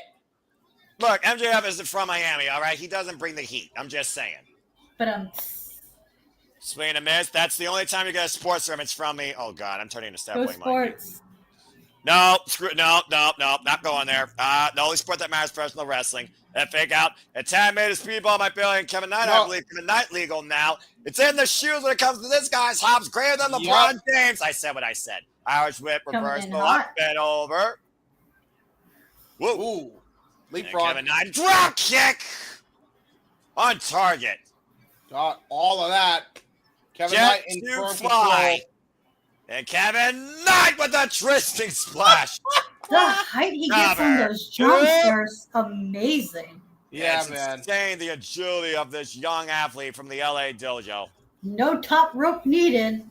Right? That's for sure. No, He cleared it. He could go and clear the top rope with his hops alone. And Okada roll, blind 10, made Speedball Mike Bailey. Okada roll denied. Now Speedball Knight looking for the double team. Swing and a miss. Nice. Tab made to Bobby Oh, Lashley. Oh, boy. Oh, shit. Do you remember what I said about shit. AEW Tag Team Champion Opportunity? Here's a preview, folks. Mm-hmm. Yeah, I'm for this. Uh-oh. Good fucking You got the luck. two strongmen going on the Oh! skinny high flyers. Yeah, that's exactly. playing politely, Ash, as both men super kicks out of car. Oh, God! Oh my God! Clothesline from hell by Shelton. Oh! And there's the full throttle there by Bobby Lashley. Damn, the strength of these And the versus suplex is release! unmatched. Oh my God! Shelton Benjamin, good God, he hasn't lost a single day. He's only gotten better. Papa planted! The height on that, damn. Standing ovation by Bobby Lashley, and the crowd giving him one after that. MJF wants back in, though. MJF wants the tag now. Asking for the tag, will Bobby Lashley comply, though? Well, let's see. And he Tag tags made. him in. All right. MJF is never, never shy of taking a shortcut. Beat him down. Shelton Benjamin saying, don't waste time. Don't waste time. Keep on him. And he's not wrong for that. With a He's young, not cocky wrong for that. nature. The young, cocky nature of Metro Jacob Freeman's been his downfall many a times. Bumpy handle. Uh-oh. Oh, Got him hooked. Oh, Oh! Made in Japan. Cover, too. Ooh. That was great. Again, MJF, such a great, versatile wrestler, pulling something out of the Pentagon Junior playbook. Yeah, of course, this man also has a victory over Hiroshi Tanahashi, lest we forget. Mm-hmm. yeah, at the first Forbidden Door, was it? That's correct. That was a Speedball solid opener. chance. Yeah, of course, we know Forbidden Doors around the corner. We'll be covering that here as well. And, of course, we know that will be Hiroshi Tanahashi's last match in the United States. MJF should be doing... Oh! Oh, yeah, see, that's the Pays problem. for it. MJF Don't mock the original. Springboard Yeah. drop kick. Yeah, that's Oh, that was a wicked Oh, spear there. God. Lashley Let's just say- speared Mascara Dorada back to Mexico. Yeah, he did. And now look at this Dominator attempt, full throttle, perhaps. Countered. Countered. The lightning fast Uh-oh. kick. People might barely catches the almighty Bobby Lashley staggers him. And now look Kevin at this. Knight Go for the hoisted leaping. up. Oh, wait a minute. Oh, yeah, It's a good. DDT. Didn't get all Oh, of it. they though. got it. It did try to do it for a pop-up DDT. Meanwhile, German suplex landed on his feet, though. And, fake out with the drop kick. Shelton Benjamin caught off guard. And both men catching Shelton with a double drop kick. Yeah, he tried to drop down initially, but then they got the double drop kick off. Shades of the Rockers there. Speedball and Kevin Knight scouting the Hurt Syndicate. What are they thinking here? They- Oh, man! Oh! There you go, moonsault and a dive. This is not good. And Mascara Dorada off the second. Ooh. Wow! Sweet. Whoa! My God, he almost broke his ankles off the The fucking apron. rotation on that. Perfect well shooting executed. star to the floor on Maxwell Jacob Friedman. That almost ended disastrous. I wouldn't call it well executed, but it was executed nonetheless. He almost broke his ankles off the apron. The thing about But he did luchadors- stick the landing. Ow! Oh, no! MVP with the cane shot! Oh, Are no! you kidding me? And MJF, oh, God! Rampage! It's Cover. done. Two. Hurt Syndicate wins. Wow, that's a And it took all statement four win. men for that. That was a statement win by the Hurt Syndicate in their trio debut. Trio debut was a four-man job. Freaking MVP with a cheap shot with the cane. And now MJF teaming up against Speedball Mike Bailey. Unnecessary post-match conduct. Well, it's MVP again with that cane in hand, though. With Bobby Lashley Oh, jumping right. yeah, he knew it. He just That's- had to be defensive, and then they would do the rest. And a 3-on-4 assault. One thing I'm going to say right now as they beat down their opposition here, they need to get better at trios offense. MJF cannot be the star of the show all the time. He has to work with these guys. Oh! Nice rising knee strike there by Shelton Benjamin. Jesus Christ. Who's the trios champs again? That would be the Ops. Samoa Joe. Oh my gosh. Samoa Joe, Powerhouse, Hobbs, and Katsuyori Shibata. Yep. Okay, they still are. Okay, I wasn't sure. Thanks for the update. MJF might be looking to take another Luchador's mask off here. Oh no, We're gonna Mascara Dorada shares away to the Kommander and what he wants to do to Mexico next week at his home turf, Arena Mexico. Again, the ultimate disrespect to anybody of Lucha Libre. Dorada trying to hold on to that mask for everything that he can. Yeah, he's really fighting. Oh no! The ultimate disrespect to Lucha Libre, Ashton James. Mm-hmm, absolutely. Shit. Well, wait a minute. Mistico! Oh, La Mistica! The arm takedown! And MJF immediately tapping out! And the wrestling didn't see it come on, now they do! Yeah, that's smart of Mistico to get out while he could.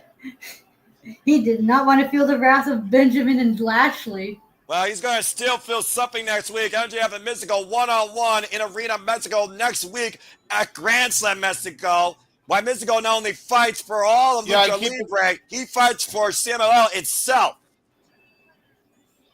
Why MJF promises to unmask Mistico next week at Grand Slam. Someone's going to get hurt. But speaking of getting hurt, we'll see how Aminata and Page feels and what happened earlier when Osperay got hurt. We will hear from the next challenger for the AEW World Championship at All In. Aminata and Page is next on AEW Summer Blockbuster after this commercial break. Fuck television. Well, that's a hell of a match. And again, MVP with that damn cane. Otherwise, I would have think Speedball like Bayne and Kevin Knight had a chance to probably become challengers for the AEW Tag Team Championships. They were working pretty damn well there. Yeah. Again, they have some kinks to work out here. Yeah, right. Well, at the end of the day, Ash, is there anybody that can hurt the Hurt Syndicate?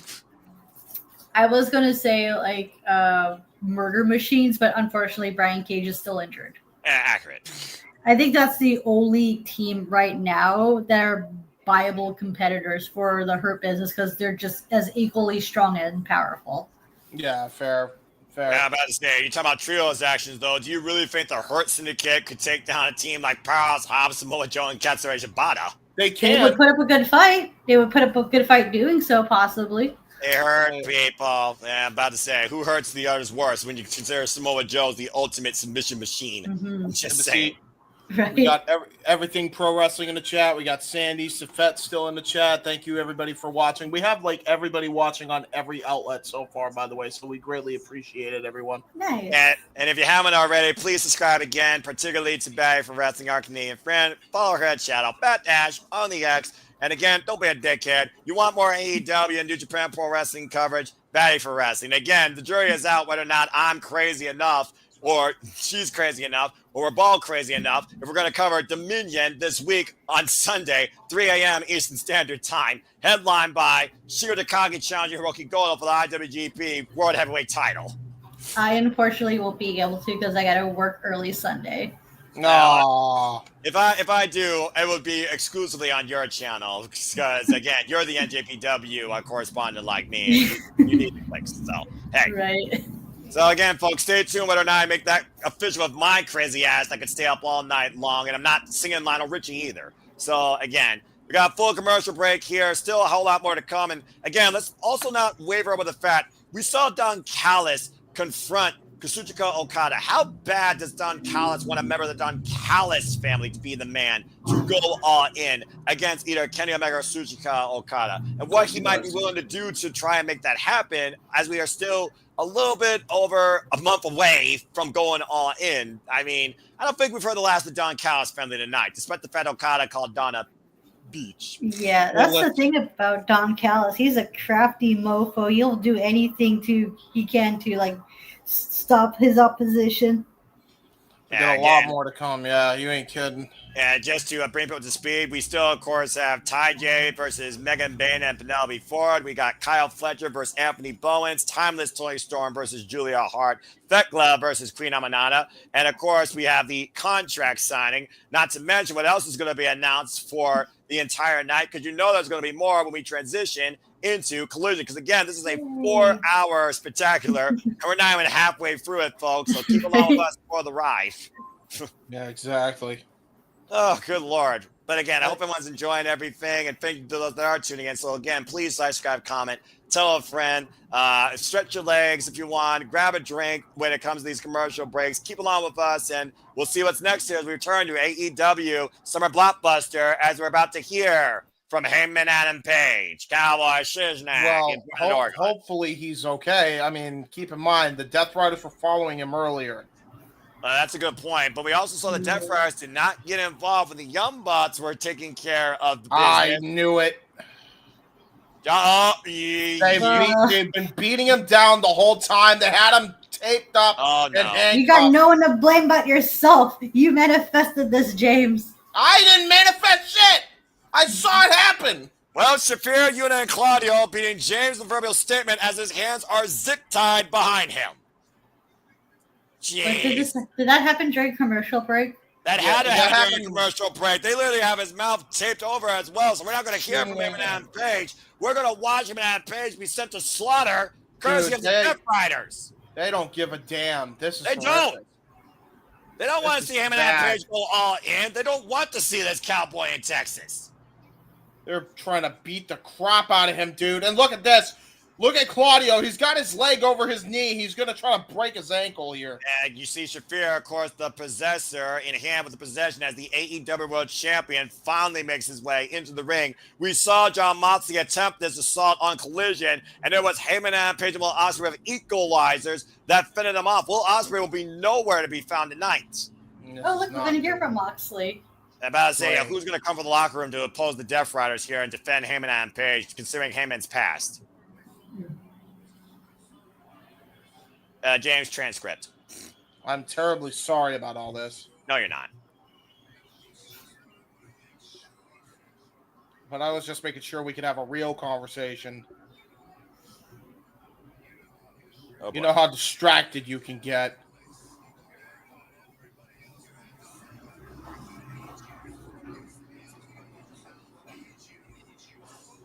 These people need you focused. He's not focused enough? What do you mean?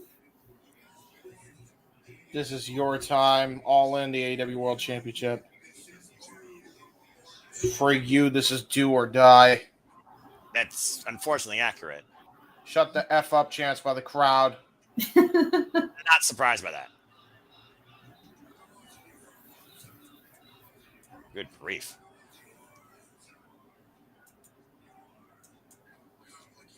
He says, I've been watching you for a long time. You are complicated. You're a millennial cowboy, right? I remember that phrase. Give me a break. You've been searching. I'm not going to say that word. That's probably a wise move.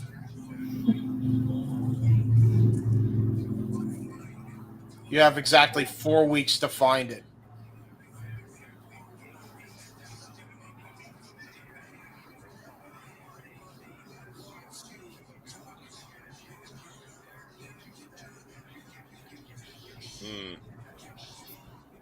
He says, you got 4 weeks to get your shit ready to go.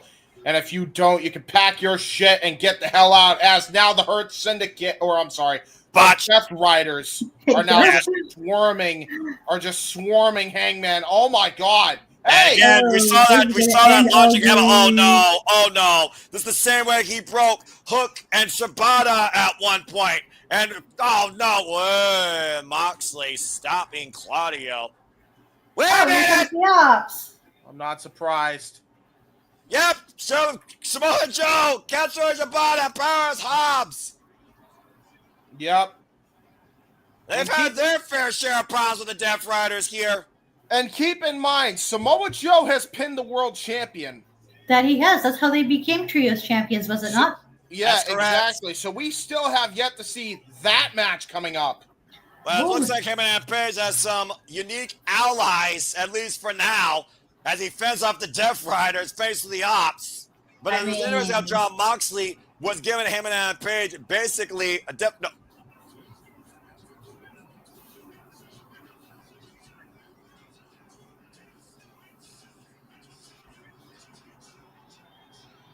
Wow. Right for Death itself to take the World Championship.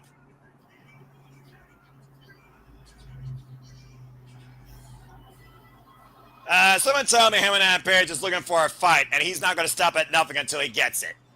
Well, we got Crazy Hangman, and he's on the loose. Oh, God. Yeah. Oh, God. He's chasing him down. This motherfucker's chasing him down. This boy got no damn sense and no freaking fear. But again, it is Hangman Page versus John Moxley AEW World Championship Saturday, July 12th, folks. And we'll be covering that here at some of our studios. But I don't know if Hangman's going to be in the right state of mind by the end of tonight after what just happened to him. Let alone it all in. And still to come tonight, the biggest match in AEW history to be signed on the dotted line. Kenny Omega, Kazuchika Okada, winner take all. Good Lord, this show's going to be nothing but in freaking Texas. But get ready for a fight. And as you are about to have a great fun, it's TayJay versus Mega Penelope Pro. We return to AEW. Fuck television. I forgot about that. You're right. I forgot about that. Thank you, Sandy, for unfortunately reminding me that our boy Joe got screwed by them. I'm about to say, yeah.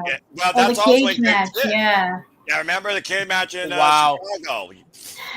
Yeah, a lot of New Japan fans aren't happy about Gabe Kidd being aligned with the Death Riders. But wasn't Gabe Kidd the one that admonished AEW, WWE, and every company not named Shinny Pro Wrestler about this is not where the best shit is? And here he is with John Moxley.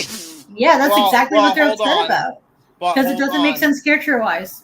Yes, it does. Yes, it does. I hate Explain yourself. Be that guy.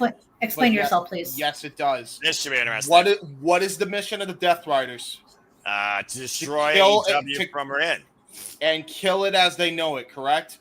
Aren't they not AEW, though? Are they not AEW, though?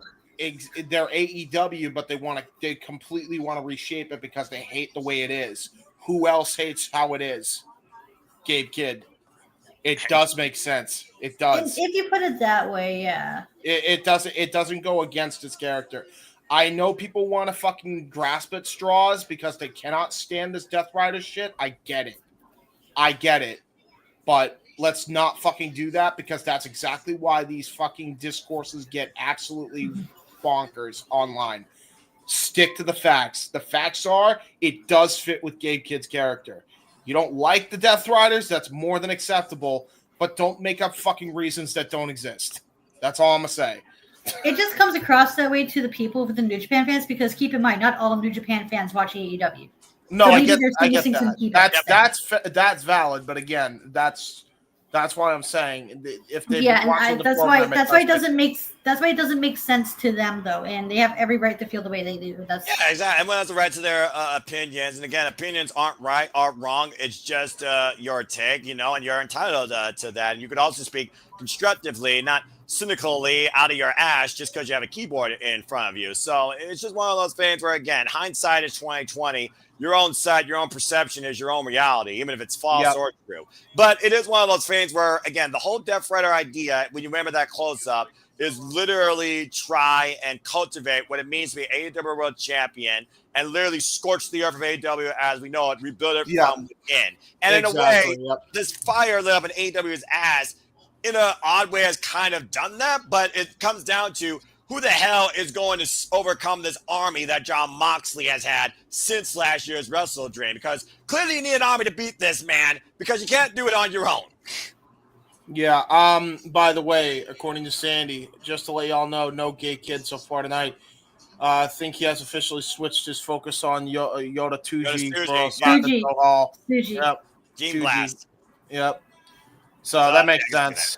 Yeah, that makes sense as well because if you all watch the VTRs like I have, Dominion is very stacked. I talked about before Shigeru Takagi versus Hiroki Goto, Yoda Tsuji versus Gabe Kidd, Konosuke Takeshita versus Bolton Oleg, Tomohiro Ishii and TayJay versus Great Khan and Kyle Newman, all hail, for the heavyweight tag team championships and so much more. Noah, Sandy's comment here. Wow. That's crazy. That's a bold take. I don't know if I go that far, but I do know some of that's far less than worse, but that might be magnificent. Coming down from I was gonna say, have you seen the New Blood? Nothing will ever be worse than the fucking New Blood WCW. Well, let's talk about something great here, because Ash, it's time for you to have a fun moment, because it's time for women's tag team action. Out comes the Mega Sis of Penelope Ford. Team Mega Bad. This is going to be good. I think I called them the Mega Bad Girls, but I don't know if that's right. You know what? Mega Bad works here. Since Penelope Ford and Mega Bayne beat Anna Jay and Harley Cameron 2 weeks ago on Dynamite in a street fight, breaking Harley Cameron's face after sending her through Fate's descent, forcing Anna Jay and Harley Cameron to bow down, looking to send Anna Jay to Hellheim. It was Tymelo who returned last week on Fyter Fest, saving Anna Jay, which brings us to tonight. Again, it's been a long time since we've seen Tymelo on the stage. I'm not surprised. Yeah, I mean, someone had to intervene here. Anna Jay, again, Anna Jay cannot take on this duel on her own. The last time we saw today. All right, fair enough, Sandy. Yeah, I'm about to say current generation. All right, let's focus here on AEW though, guys. All right, this again, TayJay returning to tag team action, ready to fight. Ironically enough, the last time we saw TayJay, it was against the Bunny and Penelope Ford at Rampage New Year's Smash 2021. It was that crazy hardcore match, right? Exactly. Yeah. Oh my. And of course, this time Elle's first AEW match since the birth of her daughter Luna. I am a happy James right now. That's all I feel like I'm going to have a wrong type of James in this match, unfortunately. But that, it is what it is. Anna Jay and Tymelo, of course, are going into the 12th match together as a tag team tonight in their illustrious AEW careers. Both previous challengers, of course, for the AEW Women's World Championship and the TBS Championship. Of course, Megan Bayne with only one singles loss and one tag loss underneath her AEW career. Referee for this contest, Rick Knox. Welcome back, Tymelo. With a black belt, of course, in Brazilian Jiu-Jitsu. Welcome back, Chance. There you go. Again, I mean, people respect Tymelo. How can you disrespect anybody looking to start their own family? I'm just saying. Right. Hey, listen, they did disrespect them after the TNT run with Sammy Guevara. I'm just saying. I was one of the few who defended that whole run. Different ecosystem. Oh, boy. A Tymelo, of course, with zero fear, standing up to Megan Bayne. Penelope Ford with a cheap shot. That's bullshit. Jay. Well, they ain't wasting any time. Here we go. I don't think you two would expect anything less from these four women. No, not at all. And Chaos is bound to happen. Tymelo looking to square up against the Mega Sis here. Well, that way to test yourself. Test your might. Oof, pie-faced. Again, Penelope Ford. Again, this whole unique idea of Penelope Ford and Mega Bayne coming together as a duo has been very effective for both women's careers. Yes. Yeah, they work surprisingly well as a team together. And surprisingly, we have Joey Janela to thank. A scoop slam by Mega Bayne to Anna Jay. It's Anna Jay right now, isolated again with the Mega Sis. Tag made to Penelope Ford, super bad girl. And again, right now, Team Mega Bad asserting their dominance against their opponents, isolating only one of them. We've seen this tension and follow with Megan Bayne, Anna Jay, Penelope Ford over the last few weeks since Anna Jay came back from her excursion in Stardom. Oh, my Lord. Okay, just licking her face. Yep, okay. Yeah, that's a super bad attitude for you. Ask Tony Storm about that. I like the super bad attitude. Nice elbow strike. I bet you do, James. I bet you do. A rolling elbow, Irish whip on a Jay. Sending Penelope Ford with a dangerous stage kick. Well, that was a super bad concussion damn near. Uh-oh. Hook kick. Oh. Ripping her down to the mat. Yeah, nice cross-arm bomb there from the top rope. This is a smart strategy. Anna Jay and Tymelo need to keep Penelope Ford in the ring and keep Megan Bayne at bay. Right. Just keep the powerhouse as far away as possible. Yep. Oh, wait a minute. Jay and Tymelo here working together, jumping back elbow. Of course, you can stay tuned for AEW taking over the Windy City, Chicago from the Aragon Ballroom throughout the month of July after we go all in for Dynamite Collision. Get your tickets now. Why are you going to Chicago when the town is dead? Sorry. Apparently, the Agora Ballroom is not. Maybe the Allstate Arena or whatever that arena is, but it's different. Oh, man, what an elbow. Ooh. And looking for the Cazadora hold and Megan Bayne with the pump kick. Wow, that was just brutal. And the crowd goes, and I agree. And this women's tag team match continues. The Restaurant Clay picture-in-picture and full commercial break on Max. Stay tuned. Fuck television. Good grief.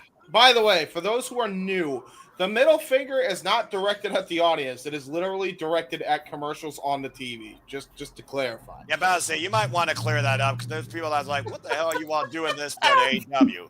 I mean, I would do it for a different company, but that's a different conversation. Hey! Time and place, Noah. Time and place. Exactly. You do not need to add fuel to their tribalism right now. It's not tribalism. AEW. If you're insulting the amount of over-advertised TKO bullshit versus the people in the company. I misunderstood. I apologize. I hate to be. Yeah, it's not WWE. I blame TKO. I'm the one person in this self-proclaimed IWC that actually looks at everything equally from a worker standpoint. It's corporate that fucking sucks. Yes, I agree with you. Sorry, I have like severe brain rot from Twitter because I see that way too often. You know what? You need to learn the ways of the simple man. It's called don't be on there or have your notifications turned off. It's a or if you are on Twitter, Ash, remember my Wrestling with Tism episode where we completely dissected every management company? Sorry, what? Do you remember the episode of Wrestling with Tism where we dissected all fucking management companies? Take that podcast, insert there.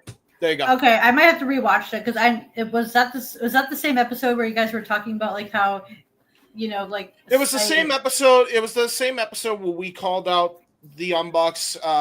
Daniel, Ryan called out Daniels. I called out The Rock. Not had an aneurysm yet is what I want to know. The Rock. We called out The Rock, Ari Emanuel, Paul Levesque, and Nick Khan for. Oh yeah, I did see that episode. Yeah, I did. Yeah, I did listen to that episode. What episode number was that again?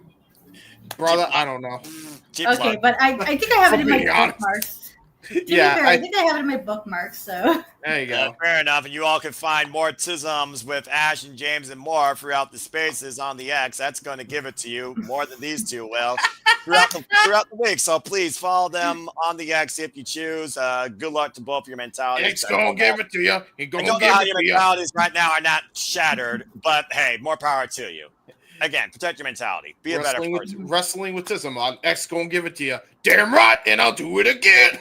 Oh, good grief almighty. I just gave these yahoos an intro. Anyways, we got a full commercial break here. A little bit of background for you folks about Ty Mello. Ty Mello, of course, has been in the ring with Penelope before. In fact, she beat her in singles action twice, both in pinfall and submission. In fact, it was the only women's submission match in AEW history. And Ty Mello got the win on Penelope that night. Don't make me feel old, Safet. He passed away already 10 years ago. Today? What? I hate being old. Shut up, young boy. I'm 33. All right, I'm just saying. Okay. I feel like I'm gonna die already, and I'm not even 30 yet. JR says tomorrow's never guaranteed, but hey, that boomer sooner is always going to be strong spirit, in my opinion. Yeah. Of course, TayJay and Ty Mello. TayJay with victories over the likes of Dada Rigger, DMD, and Penelope Ford back in the very first tag bout they had in AEW in 2020. There you go. Of course, Megan Bayne is also a tag team specialist, part of Divine Goddesses with Micah from Stardom. As we are back here on AEW Summer Blockbuster, let's get our head together, guys. Seriously here. All right, enough acknowledging the X. Let's acknowledge the women here. Tag made of Penelope Ford, tag made of Ty Mello. Yes, let's do acknowledge the women. I'm acknowledging, all right. Club and clothesline here. Well, I say that so vaguely, apparently. Nice German. Let's release. Great German there. And Ty Mello fired up here. Oh, man, what a knee. Damn. Right cover. Megan Bayne with the save. Stopping the penny predicament. Megan Bayne dragging Penelope Ford over to her corner. Brilliant there by Megan Bayne there to get her into her corner. And now the Mega Sis isolated with Ty Mello. Ooh. Jesus. And Ty Mello, we know that she will not back down from a fight. Bam! Elbow though, rocks Ty. Yeah, man, everybody's just taking forearm classes with Kenosuke Takeshita lately. Tried to go for the avalanche splash, got countered. Oh, that bump kick! My God! Man, I've been waiting years to call that. Hits it again! Gonna go for a third one. And from all three sides of the ring, it connects. Full on Yakuza kick that one that time. Gets the trios here. As Ty looks to hook up Megan Bayne, but Megan Bayne forcing out Ty might be face to set. Whoop. Ty able to escape though. Ooh. Inside leg hook. Brazilian Jiu-Jitsu on full display there, and then turns it into a calf killer. Brilliant there by... Oh, actually turns it into a leg twister variation move there. Yeah, that's a very innovative, like a modified knee bar of sorts. Yeah. Actually, that was a beautiful sequence, and what a beautiful way to counter Megan Bayne's F5. That was great. I'm about to say face to set counter to your point, Ash. But again, Megan Bayne grabbing the head of Ty forcing her to break the hold, dribbling her head like a basketball. Yeah, that's real balling right there. I mean, it's not illegal either. I mean, it's a desperation move, but it works. And you see the damage done as she tries to get some motion back on that hamstring. Low bridge by Ty to Megan Bayne on the outside. Yeah, not good. And right now, Mello off the apron, rolling forward senton. Oh, man. I thought Penelope Ford tried to stop that from happening, and that did not work out to her favor. And now here comes Anna Jay. Well, it's Anna Jay figuring here off the second rope. Crossbody takes Megan Bayne out on the floor. Got all of that one. And TayJay right now working very effectively. Once again, it's a cohesive unit. Oh, wait a minute. Now Penelope Ford, what the hell is she doing? Off the top rope, moonsaults. Got all of that one. And all four of these women showing out here tonight, Ash. Oh, absolutely. This is a solid tag match. And right now, Anna Jay thrown into Megan Bayne. Anna Jay not legal, though, but up on Megan Bayne's shoulders. And Penelope Ford right now, sitting Ty No Are you kidding me? Gonna do an F5 catatonic? Are you shitting me? Oh, God! Follow-away slam combo. The strength. The sheer power of Megan Bayne. All hail the Megasis. I hail. Yeah, can you do that to me? Thanks. James! What? James. I didn't say Damn that. it, James! You freaking idiot! I didn't do it. I didn't do it. It was some foreigner. Oh, for the love of Pete. I knew I was going to get that freaking James here tonight at some point. And there's still 200 women's matches on this card, at least. And right now, Penelope Ford hoists up on Ty shoulders. And Ty though, hooking up. Wait a minute! Queen Slayer! And Ty! Ty KO! Ty KO! Cover two! TayJay with the win! They tried to go for the big boot TKO combo, and that backfired hugely. Oh! And look at Anna Jay just holding on to Megan Bayne all she could in that Queen Slayer, preventing her for the break. Megan Bayne furious, though, as to Chase's point, Ty got the win, knocking out Penelope Ford with the Ty KO, the gory lift into the knee strike. Victory for Anna Jay and Ty in TayJay's return. Right, what a welcome back for Ty. I'm happy. Yeah, what revenge for Anna Jay here. That too, yeah. Big victory for TayJay. Welcome back, Ty but you know Megan Bayne is far from done with those two. Oh, Yeah, no, exactly. She wants revenge. She's going to be seeking for revenge. I mean, I'm all smiles for it. Give me more of these women on my screen. I love women's professional wrestling. Yes, please. I talk about, again, please. the potential of this division and why it needs to be showcased to the fullest. And there you saw it right there as Ty is back on the scene. Oof. Listen, it depends on how. It depends on if there's tag team titles. If they have tag team titles, I would not cut Megan Bayne from Penelope because that's probably the only title she can win right now with the angles they got going on in the main title scene right now. Not only that, but Penelope Ford is a really good mouthpiece for Megan Bayne because Megan Bayne doesn't do a lot of talking. Not that she needs also to, accurate. By the way. Yeah, Not that exactly. she needs to. Exactly. Sometimes actions speak louder than words. And Ash, I think you, me, and James can all agree the actions of Kenny Omega and Kazuchika Okada speaks for itself with how great, how important, and how huge this match and All In has potential to be, not just for AEW, but for professional wrestling. Oh, yeah. Oh, my God. I missed that IWGP heavyweight title. That was so Don't good. get me started on that belt design. Version. The greatest belt design I've ever seen. So beautiful. As opposed to that bullshit fucking Decepticon logo title. All right. You mean guys, the Cody Rhodes? You mean the Cody Rhodes neck tattoo title? Let's not go there. Okay. Nah, It kind of looks like it. Let's be real. It looks You're not like, wrong. nah, it's a Decepticon logo. That's All right. Well, either way, again, let's focus here, guys. Again, what this means here when it comes to Kazuchika Okada and Kenny Omega. How important is this fifth encounter to them as we look back at this rivalry from Wrestle Kingdom 11 to the G1 Climax to their first 60-minute draw at Dominion and a follow-up that went beyond that the following year that led to Kenny Omega beating Kazuchika Okada 2-1 to become finally the IWGP Heavyweight Champion. Their rivalry redefined professional wrestling on a global scale. And that's what Kenny Omega wanted to do on his own. But again, it takes two to tango. Now they're looking to once again reignite that feeling of this rivalry here in All Elite Wrestling. Like when this match was announced at I forgot when it was, but in the I think it was like last year in May at the Winnipeg show I was at. I'm just like, part of me was like mixed because it's like, oh, they're teasing a fifth match. They're teasing a fifth match. They don't need a fifth match. I will say this: if the titles weren't involved, I would have been like, we don't need a fifth match. The series of 4 is perfect. They're not going to top that. However, since the belts are involved, I was like, okay, you know what? You drew me in with the titles, which is really sad when you come to think of it. Well, I'm not mad at that, actually.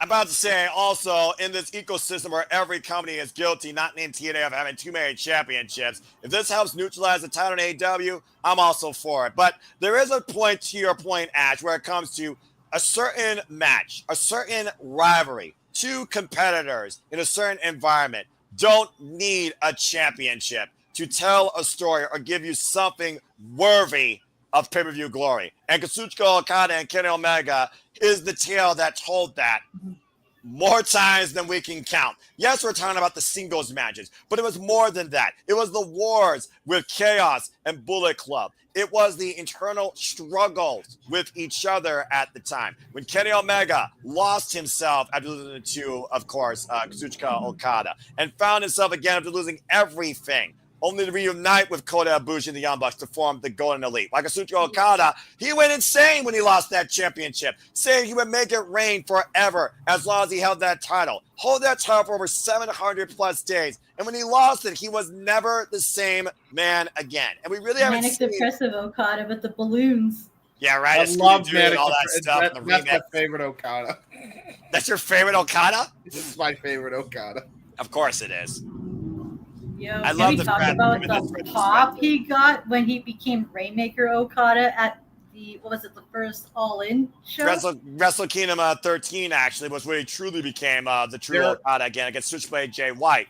Hey, let's give an applause for the management of AEW. They're learning. They're giving a promo history package for the fans who don't know about this. Yeah, because not every New Japan fan watches AEW. Exactly. And not all AEW fans watch New Japan. You gotta look at all audiences, not just the audiences of the companies, but audiences of professional wrestling, both the current and both the ones you're trying to grow and create out of somebody that's never seen anything out of a 4-sided ring, 20 by 20 squared circle, whether it's cerulean blue or it's a gray white mat with one logo on it too. It goes to the world, showing the world. Back then, Kenny Omega wanted to change the world. Now I look at AEW, they want to show the world the power and the skill of professional wrestling. And they're going to use Kenny Omega and Kazuchika Okada to do that in 2025. I love this retrospective, man. This is incredible. I'm convinced this has to main event All In now, as sad as that sounds. Yeah. Usually I'm all for like the world title, main eventing the pay-per-views. Unless there's another bigger story with titles involved, then that's the only exception. Like right now, Omega Okada has too much of a history and story for it to not main event.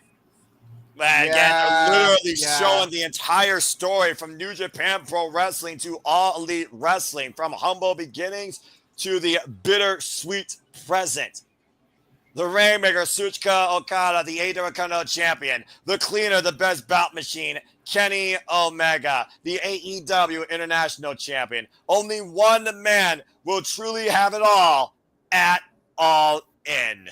I was there live for that, Sandy. I was not mad at that. I still hate you for that, by the way. I was not mad at that change. That match absolutely ruled. And Ash and James, it is time to put pen to paper as that contract signing is officially up next at AEW Summer Blockbuster. After this commercial break, fuck television.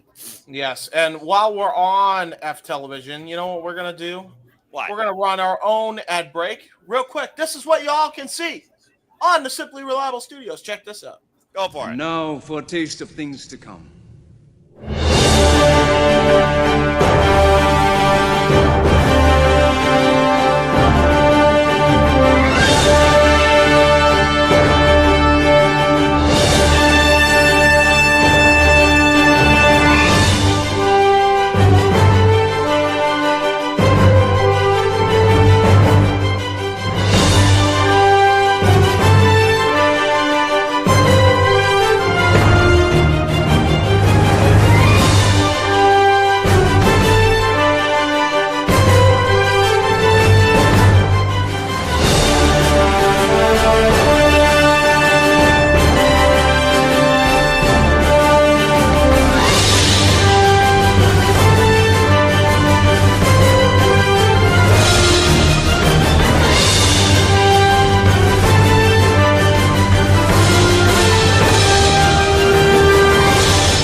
And again, if you haven't figured it out by now, if this is your first time tuning in to us here on YouTube, we truly encompass, embrace, celebrate, engage, cover, analyze, react, and discuss all the wrestling and so much more. And welcome back here to the Simple Bible Studios. Again, Noah Foster, James Hebert, and of course, our Canadian friend, Ash. We are, of course, the Simple Bible Studios, and we love covering not only AEW, but professional wrestling for all of you, in and out of the X, and so much more, too. And with all of you here in the chat, again, you all make this possible. You continue to help the passion progress. So we thank you all once again. Safet, Sandy, everything, pro wrestling, Matt, Nathan, all of you all that make it possible. Of course, a bull wave. I just look at the names here real quick.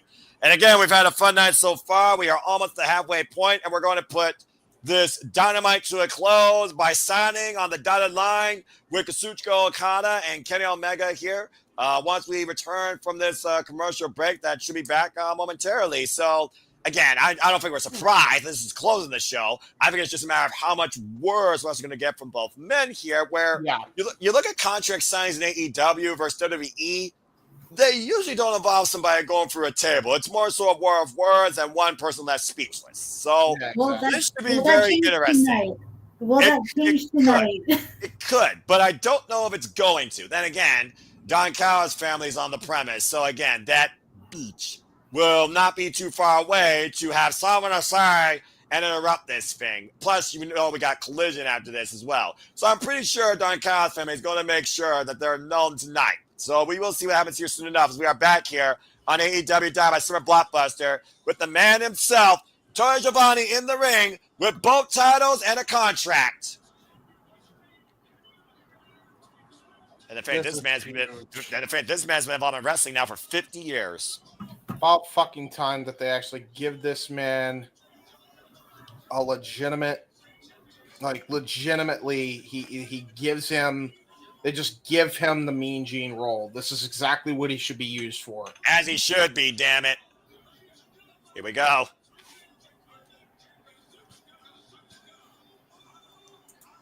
I see something covered on the table, or am I like seeing things? Nope, I think we're going. You remember what happened when Kota Ibushi combined the strongest and the greatest?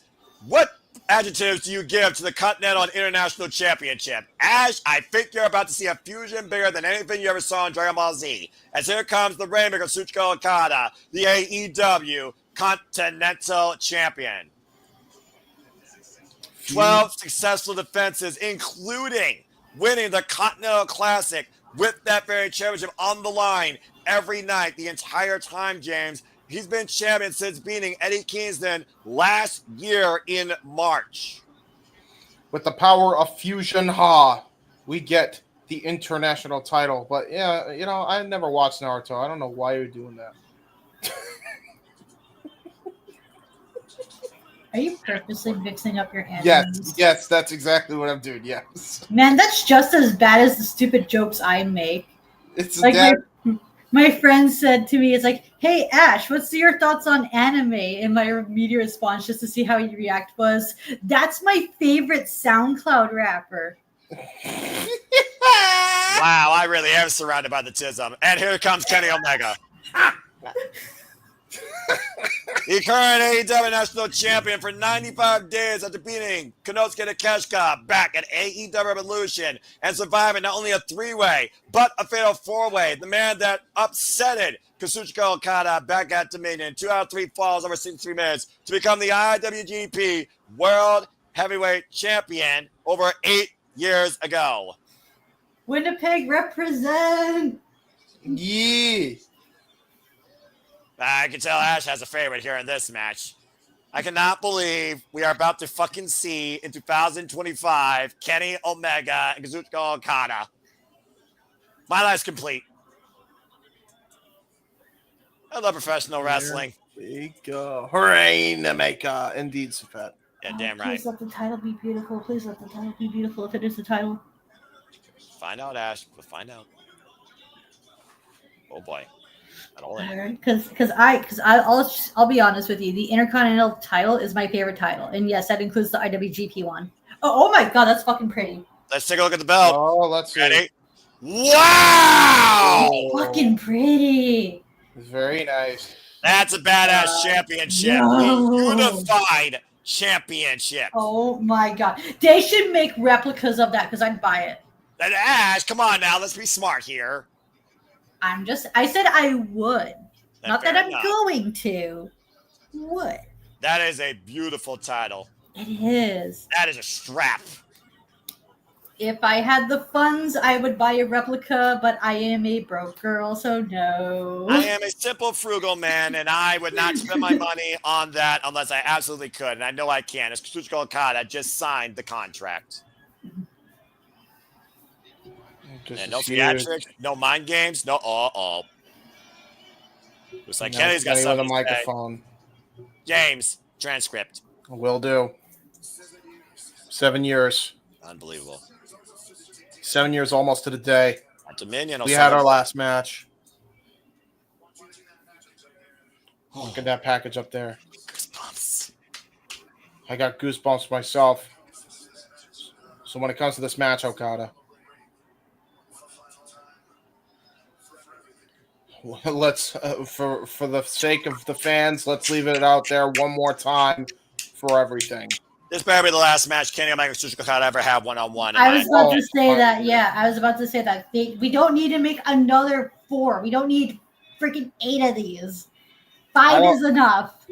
Kazuchika Okada, though, is going to take this shit personal, and you know that for a fact. You know he's been waiting for this match since that year at Dominion. But you know how much respect these two have for each other as well, as it is official for the AEW Unified Championship. Kazuchika Okada, Kenny Omega, all in. Winner takes all. May the best wrestler win. Oh, God damn it.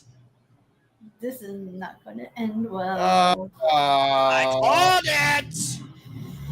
God damn it. Fucking Leave fire. it alone. You know he's not. You know he's not. I swear if he gets one of these guys to sign the contract by ambushing them, I'm going to lose it. Breathe, James. He has something important to say. Oh, Yes, boy. we got it earlier, Don. Crouching, fuck Don Callis, and I agree. Yes. Man, that literally tossed Kenny Omega to the side. And we thought Kenny Omega literally left this behind him for good.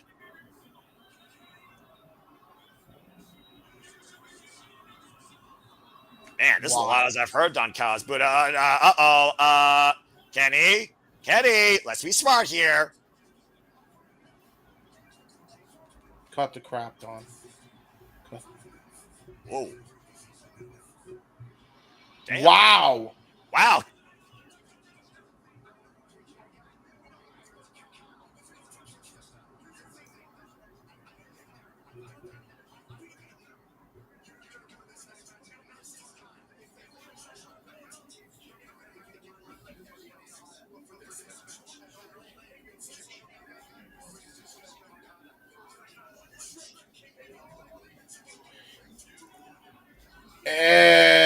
Think again, Kenny.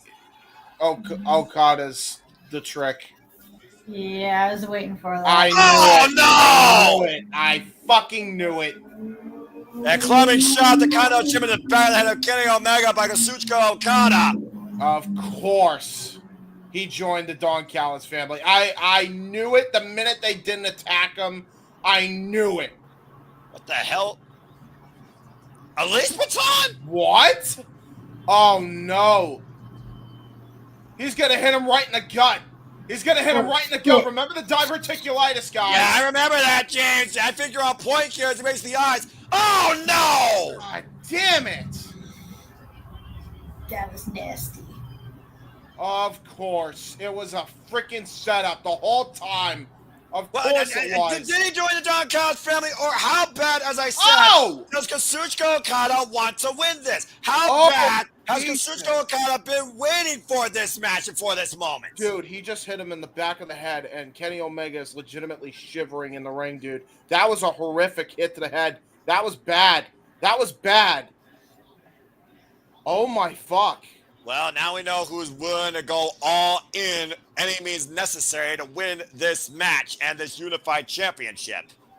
It's not about family. Remember, with Don Callis, what did he say all the time? It was never even about money. It was never about history. It was about moments. And Don Callis, despite him being a disease worse than COVID, just made another moment tonight.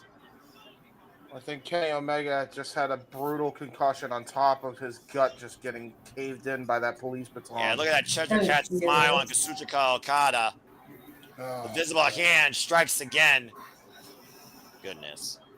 Yeah, you had to have known something like this was going to go down. You knew Don Callis was not going to stop at nothing to make sure that Kenny Omega was going to be less than 100%.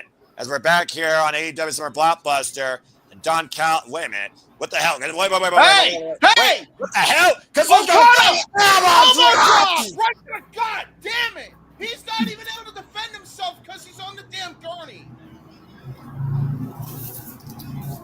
Golly. Damn, this is the most heel shit I've seen Okada do in quite some time. If it's truly the last time ever at All In, Okada's going to make sure he has every possible advantage to make sure that nobody will ever say that he's not the best again. Christopher Daniels by now admonishing. Reprimanded by Christopher Daniels. Now you fucking come out, you lazy prick. Again, he's not an EVP. He only has so much control over this. He has enough control and enough authority to get there faster. Head of talent relations, my ass. You just let a man freaking get hit in the gut who just recovered from diverticulitis. Where the hell was he? And now look at this. Now Don Callis threatening an official here. Much as I criticize Daniels. You see Daniels berating Kazuchika Okada to your point. And now hey, look, there's that Michael Nakazawa. Yeah, Michael Nakazawa is one of the staff men here. Oh, here comes Okada again. No, not again! Okada again for the apron elbow drop! Second out, oh my god! Oh my god. Oh my gosh! Oh my god. What the fuck? Yeah, call the match off. Get security, get the damn paramedics, get the SWAT team out here. This is actually despicable behavior. Get the immigration department out here for Don Callis and Okada. Jesus, Noah.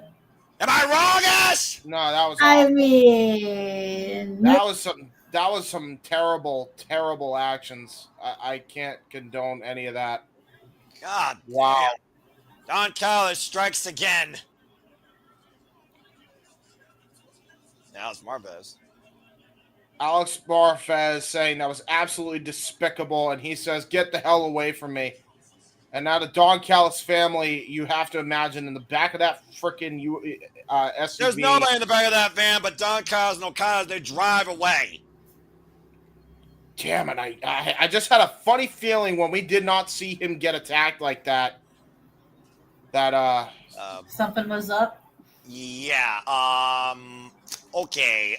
Yeah, Tony Schiavone is like kind of distraught, and so is Nigel. That was disgusting. No, considering Nigel McGuinness is just recovering from injuries that he suffered at Double or Nothing, he knows what sort of damage there is with something like that as well, let alone life-threatening disease. But, I mean, damn. I mean, Tony Schiavone, again, has been involved in this business for 50 years, guys. You and I, James, you and I have covered this AEW since day one-ish, and we've seen some heinous, crazy shit. Nothing as serious as that. And Tony Schiavone saying yeah, Tony Schiavone saying the words that we're all saying, an absolutely disgusting display. Well, as we transition to Summer Blockbuster here on a very somber note, here comes Adam Cole, I guess, to join commentary, the TNT champion, Ash, your baby. At least he's on the show, I suppose. He's not sorry, folks. Looks like the wind was taken out from our sails because I'm pretty sure people are going to be gifting that Kenny Omega blood spewed shot all night long because that was the definition of fucked up, in my opinion. I mean, there's things I could say right now that might literally get me taken off YouTube, so I'm not going to do that. But maybe immigration was the nicest thing I could have said. Deportation. Anyway, come on, guys. We got a job to do here. We got a fun little job to do. Try to get some fun here. Still to come tonight, Thekla versus Queen Aminata. Timeless Tony Storm versus the Julia Hart. Monday on commentary. And Kyle Fletcher versus Anthony Bowens. As Adam Cole, the TNT champion right now, he might be looking for either an open challenge or joint commentary here. As Summer Blockbuster continues. Please let this be a match. I mean, he might get a match at All In, Ash. I mean, he's not in gear, Ash. Doesn't mean that someone won't call him out. And he's already called out Kyle Fletcher. Kyle Fletcher even said, hold on, do your thing. There we go. Kyle Fletcher even said that he didn't want the family involved when they got him disqualified. He didn't call for that. As far as I'm concerned, there's unfinished business there. But business continues here tonight. Again, still to come tonight, we got Timeless Tony Storm versus Julia Hart with Mercedes Moné on commentary. Kyle Fletcher versus Anthony Bowens one-on-one. Someone's getting Molly Whopper drop with a vertical drop, brainbuster. And Thekla, the Toxic Spider, goes one-on-one with Queen Aminata. And so much more to come as we transition to Summer Blockbuster Collision. Kenny Omega, BLK. Jesus, that was sick. Damn it. Looks like he's on commentary for tonight. And it looks like it's time for our opening match with the Protostar. Yep. Arcady, let's go down to the introductions. I like Arcady. She does a good job, by the way.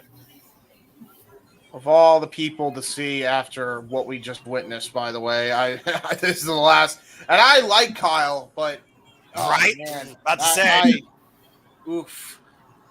They're trying to maximize that heat as much as possible, huh?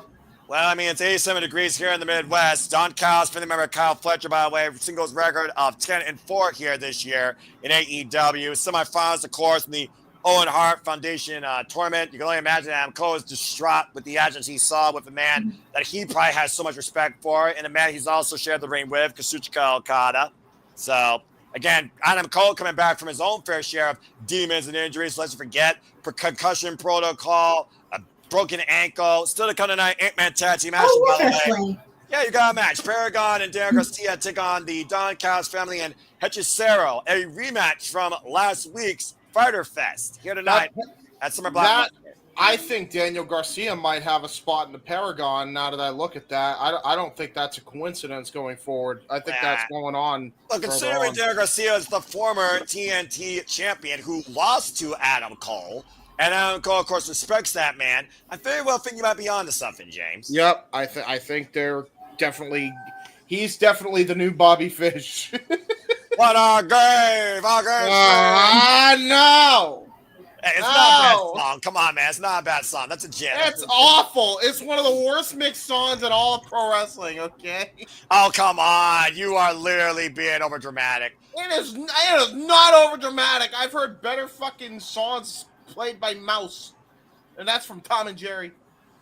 Oh, for the love of Pete. Anyway, here comes the Pride Professional Wrestling, quote-unquote Pride, Anthony Bowens. The 5-tool player with the 7th highest win record in AEW. Yeah, I was about to say that he was racking up like quite a bit of wins over here on Collision, hasn't he? Yeah, ever since separating himself or cutting Max Caster from him and Daddy Ass pretty much and going on his own, he's been molly-whopping pretty much every opponent that hasn't been named Kazuchika Okada. And you see right now, you also got to consider again Kyle Fletcher out here. Maybe Ash, you might get your next challenger for the TNT Championship. I hope so, because doesn't Fletcher have a win over Adam in a trios match? Technically didn't pin the man, but you are correct. I ain't gonna lie. I'm glad to see we got the 5-tool player here. I have not seen Anthony Bowens in a while, and the last time we saw him in a singles match, he was beyond impressive. He has really shown out here since he's become a single star here in AEW. Considering his coach, Go ahead, Ashley. Yeah, he really came onto his own, hasn't he? Yeah. It's good. And again, it's really good to see. Again, folks, this is AEW Summer Blockbuster Collision. You will be part of the conversation using the hashtag AEW Summer Blockbusters. We are here for the next 2 hours with you. Please like, subscribe, comment, tell a friend. Hope you're enjoying the conversation, discussions. Also, if you want to say fuck Don Cause, I encourage you to do so in the chat. But that's not what it's about right now. Anthony Bowens versus Kyle Fletcher one-on-one as Billy Gunn showing respect to the TNT champion, Adam Cole. Commentary for this show, by the way, is Najee McGinnis, Toji Giovanni, and Adam Cole. Well, for this match anyway, I will say, saw pictures of what happened at the contract signing, and Okada's going to lose because Omega did almost the exact same thing to Okada at the end of 2016 in New Japan. Not very good call. But yeah, again, we talked about Kenny Omega. Let's not forget, he was once the leader of Bullet Club and did everything he could to try and beat Kazuchika Okada ahead of freaking Wrestle Kingdom 11 and still lost. Yeah, I think Kazuchika Okada just took it a whole different step further. And it didn't involve a damn table. It involved a damn elbow drop to compose ribs and a friggin' baton stick. And back then, Kazuchika Okada, as far as I know, didn't have diverticulitis either. So, yeah, there's a parallel there. And there also is just a greater evil there named Don Callis. I will say this. I forgot the point I was going to make. Never mind. His tism is showing again. Like tism is showing. Up, scissoring by right Anthony Bowens. The Sweden has decided, well, again, everyone scissors when Bowens is on the screen. It gets weird when Bowens is on the screen. And I mean that politely, especially with the month that we're in. Things weird are actually normal. That doesn't sound right, and even in context. Off the rope, the elbow strike, or shoulder tackle, excuse me. I'm all flabbergasted now. I've lost all control. The drop down to Kyle Fletcher off the ropes. Good agility there by Bowens. And Kyle Fletcher scouting at the whip for the PK. Schoolboy roll up by Bowens. Gets a 2 count. Yeah, again, showing Irish whip off the ropes again. Kyle Fletcher right now. Keep it up with Bowens. Bowens stopping him. They'll push him off. Front kick. Up kick. Combination offense by the 5-tool player. Taking him down. Great reverse face buster there. Almost a twisting face buster. Innovative offense from Anthony Bowens. Now, he talked about, again, why he's calling himself the 5-tool player of AEW, bringing all the tools out of the box tonight. Yeah, former baseball player in the MLB minor league team. Could have gone major, but decided to go the pro wrestling route. Very gifted athlete. I mean, again, how many athletes have told the tale of transitioning from the world of professional sports to the world of professional wrestling? And the amount of them have been pretty successful, have they not? So real good, Claudia Jordan, Jada Parker. Oh, my goodness. A nice Olympic slam there by Anthony Bowens. No. That was brilliant there. The Bowens needs to keep the momentum going, though. We know how dangerous Kyle Fletcher is when you give him a moment. Former Ring of Honor World Television Champion. Nice commentary, actually, by Adam Cole. He might have a future in calling matches. He's got great Adam Cole's been insight. good on commentary on Collision, but also it's great scouting because you never know if someone will challenge for the TNT Championship. And This is also, true. keep in mind, one of Adam Cole's best attributes is his mic work. Accurate. Former Ring of Honor World Champion, Ooh. by the way. What a running kick! Brutal precision kick there by Kyle Fletcher. By the way, where the hell's the Kingdom in all this? Fuck television. Mike Bayne, Matt Taman, no ideas. We'll full commercial break right now to try and recompose ourselves after what happened at the conclusion of Dynamite. I will say this, by the way, as we got a moment to breathe, just to bring people up to speed on what we saw on Dynamite.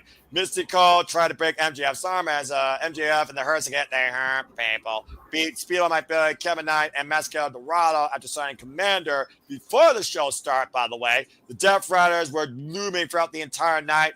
The 30-minute draw instant clash with Swerve and Will Ospreay ended in catastrophe, but also pride and respect. And maybe realization for Swerve Strickland after the Bucks with a double assault on Swerve Strickland while handcuffed. It was Ospreay that took a bullet and literally lost blood in the process. As we were going to get sudden death, but it wasn't going to happen. I think Asher on point. We're going to get a tag match made for All In, probably under extreme circumstances, if I'm being perfectly honest. But then again, for most men, probably not needed.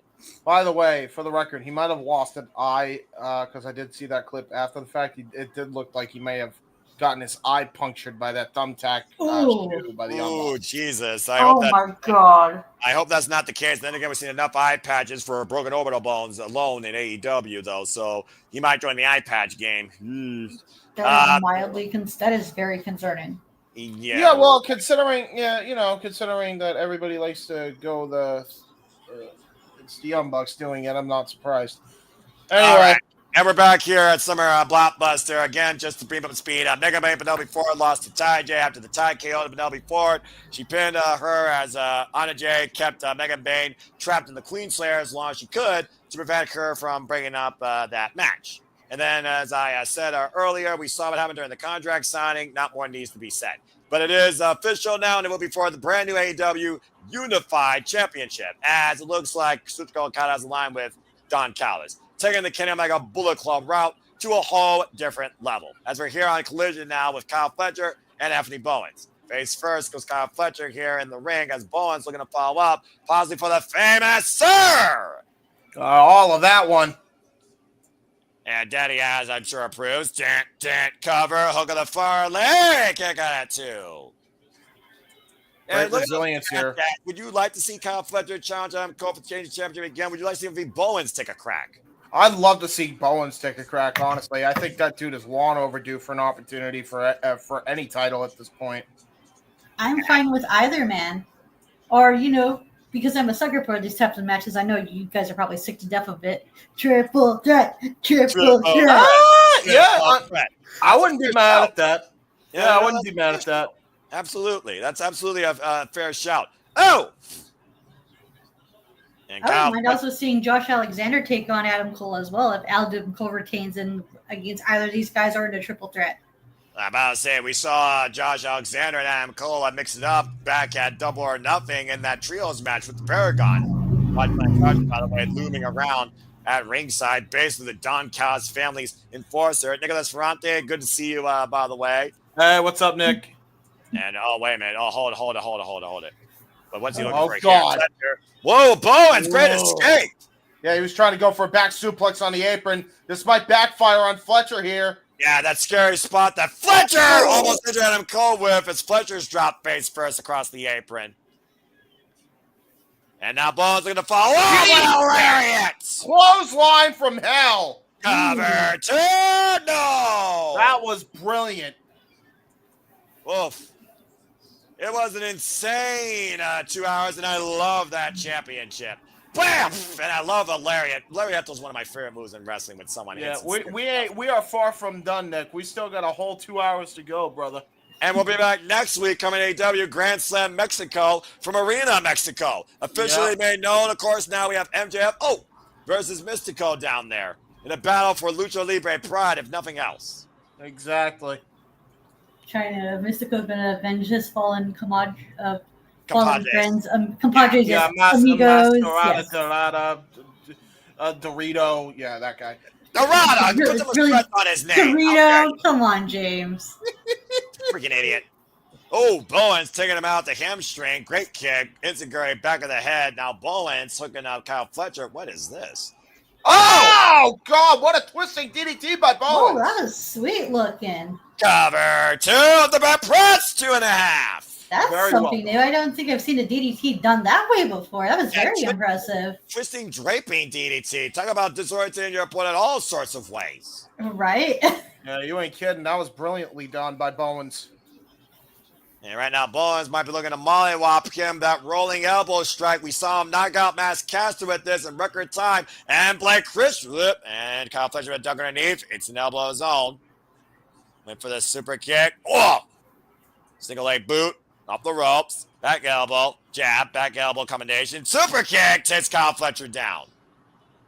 Yeah, the first look, hot take. I like the name of the title. It's something new and fresh. The unified title? Oh! Yeah. Nice super kick. Great super kick by Kyle Fletcher. Hoisting him up. Might be looking. Uh-oh. What is this? Golden Star Powerbomb! Cover 2.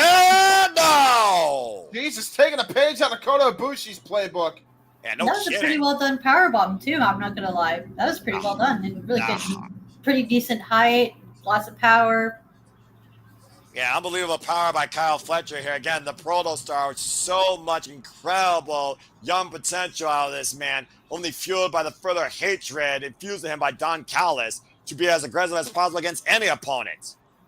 And you were talking about like Bowens Ooh, becoming his own. We can say the same for Kyle Fletcher as well, because no doubt. no longer in the shadow of Will Ospreay. Or Oh! The Arrival! Cover 2. No! Oh, almost had it there. The Arrival almost put it away. And Shades of Withering, of course, won the AEW Tag Team Championships. Looking to mollywop Kyle Fletcher who rolls the outside. Yeah, Mollywop does not connect, and now Archer trying to get his boy back into good graces here. Wait, James, hold that thought. Watch how many Bowens out of your corner screen. Oh! Taking the mic drop out of Max Caster's playbook, his own tag team partner, onto the outside on Bowens. Or on Fletcher, rather. Again, both men staggered, though. Looks like both men down. Rick not starting his 10 count here. Take a look at the replay, by the way, Ash. Look at the distance he covered here. Woof. Damn, oh dude. wow, that's quite some distance. Yeah, now both men were for wear. I'll tell you right now. Oh, God damn it. Yeah, I knew it. I was like, yeah, Bill. I was about to say Billy Gunn better be careful. And the minute I say that, here's Archer. Just everybody dies. Everybody dies. Former member of Suzuki-gun, Killer Elite Squad. Oh, and Bowens took his eyes off Fletcher, runs in with the kick. Now hooking him up. Pick up. There you go, drop. Brainbuster. It's done. It's over, folks. Kyle Fletcher got the win. And he is now I would assume the number one contender for the TNT Championship once again. And does this end Bowens' winning streak, or has he, or that's already he lost before against Kazuchika Okada in a Continental Championship eliminator. That's a hell of a matchup. Okay, I forgot that happened. Okay, okay.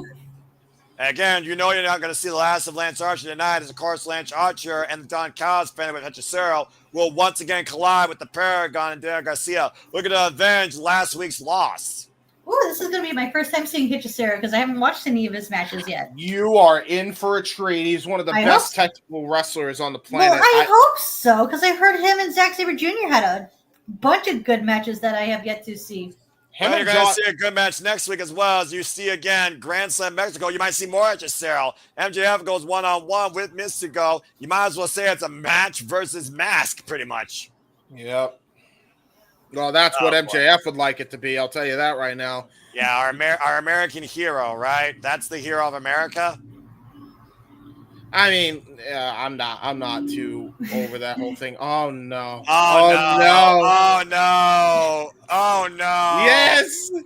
No! Our American hero, Maxwell Jacob Friedman, MJF. Ash. I'm glad you're Canadian. Same. Every day I wake up happy that I was born in Canada. No offense, guys. I am None happy. taken. I listen. I wish I was in Canada, but I am happy for our patriotic hero. Our patriot? Are you kidding me? Absolutely, he's our patriot. Damn it, he is The our. definition of And not only patriotism- is he our patriot, he is autistic. So you put some respect on his name. Oh, bloody hell. He is well. He's on the spectrum, not full autistic, but still, he's on the spectrum. It counts. It's a battle of international pride next week at Grand Slam Mexico. Battle of Tism. That's what it is. The battle to keep your autistic pride. Autism for the win. Let's go, MJF. And to answer your question, Nick, if I can afford tickets and find someone to go with me to watch it, possibly. There you go. Because it's too far ways away. Oh, I'm not sure if one of my... Hold on. I don't mean to cut you off, Ash. Carlos Cabrera. Yeah. Oh, speaking Spanish. Never mind. Having up Grand Slam. Continue, Ash, because we're not speaking Espanol. Because the only way I can get to All Out is if my friend is not working and if my dad's on board. Because those are the only two people who I know who will be going to watch the show with me who can also drive me there. Because I do not have my license yet. I got my beginners, but not my full license. I still have no license, so I'm with you there. I feel you. Anyway, Carlos Cabrera, of course, the Spanish commentator for AEW. See.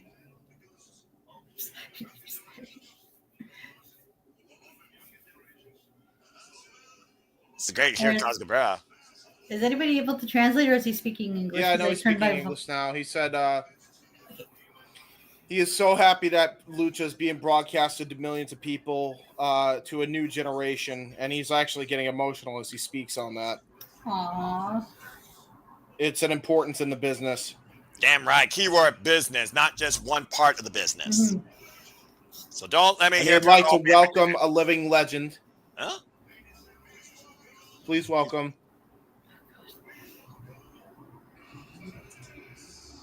Atlantis. Atlantis. Atlantis. Okay. Oh, the Oh, okay. It's Well, this is a nice Atlantis. surprise. Hey! Atlantis Jr. Yay! The former Ring of Honor World Television Champion who beat Kyle Fletcher for that title. Atlantis Senior and Junior. Yeah, you love Incredible to see father it. son moment right here.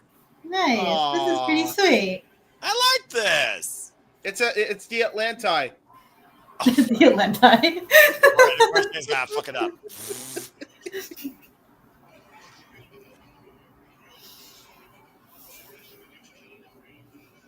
Is it Lucha?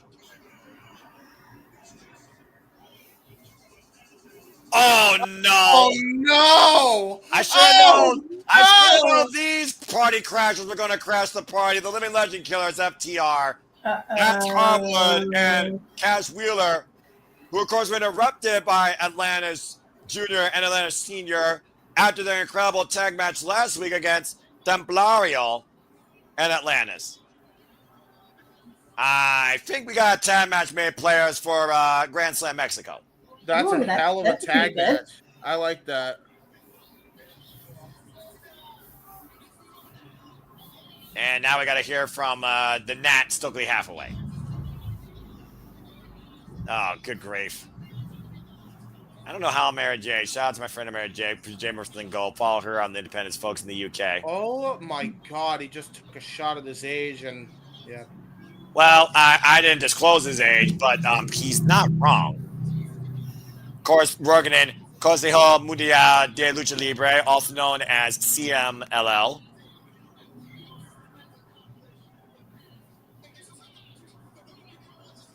They took out the Rock and Roll Express, yeah. Twice. And for those that don't know, by the way, CML is the oldest promotion in Mexico.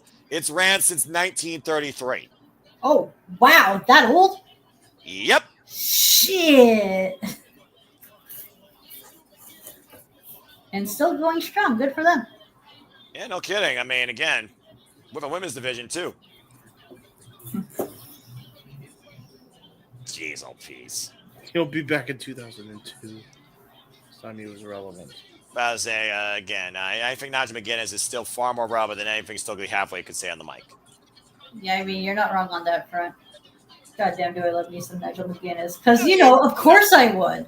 Well, I mean, former Ring of Honor World, Ring of Honor Pure Champion. I'm just saying. I'm just mostly making fun of myself because I have a fondness for the English. I mean, I don't blame you. There are people that are proper, and most of them that I know are British. Male and female. Mm-hmm. Mary Jade, to my point, Megan Chiba, she's British, and she's wrestling. What popped you there, James? He said Adam Cole's brain is sizzling like a chili plate from Chili's. Bruh. That's so crazy, really? dude. We're pulling straws here with this. I mean, he's wrong, but he's not wrong, sadly. I mean, that's a double negative. It sounds like you're talking about their Ash, but I'll give you that. All I can feel like Atlantis Jr. is saying in his own head is like, the fuck is this cabron saying? I don't speak English. I'm sure they speak enough English to know that he is definitely, definitely a Is he talking shit? Is he talking shit, huh? You talking shit? You know who the hell I am? Orale. Hey, sí, cabrón! Just turns into Tony Montana halfway through. Okay, first off, Tony Montana is Cuban. He is not sickly Mexican. Points to Atlantis Jr. Say hello to my little friend! Only he could.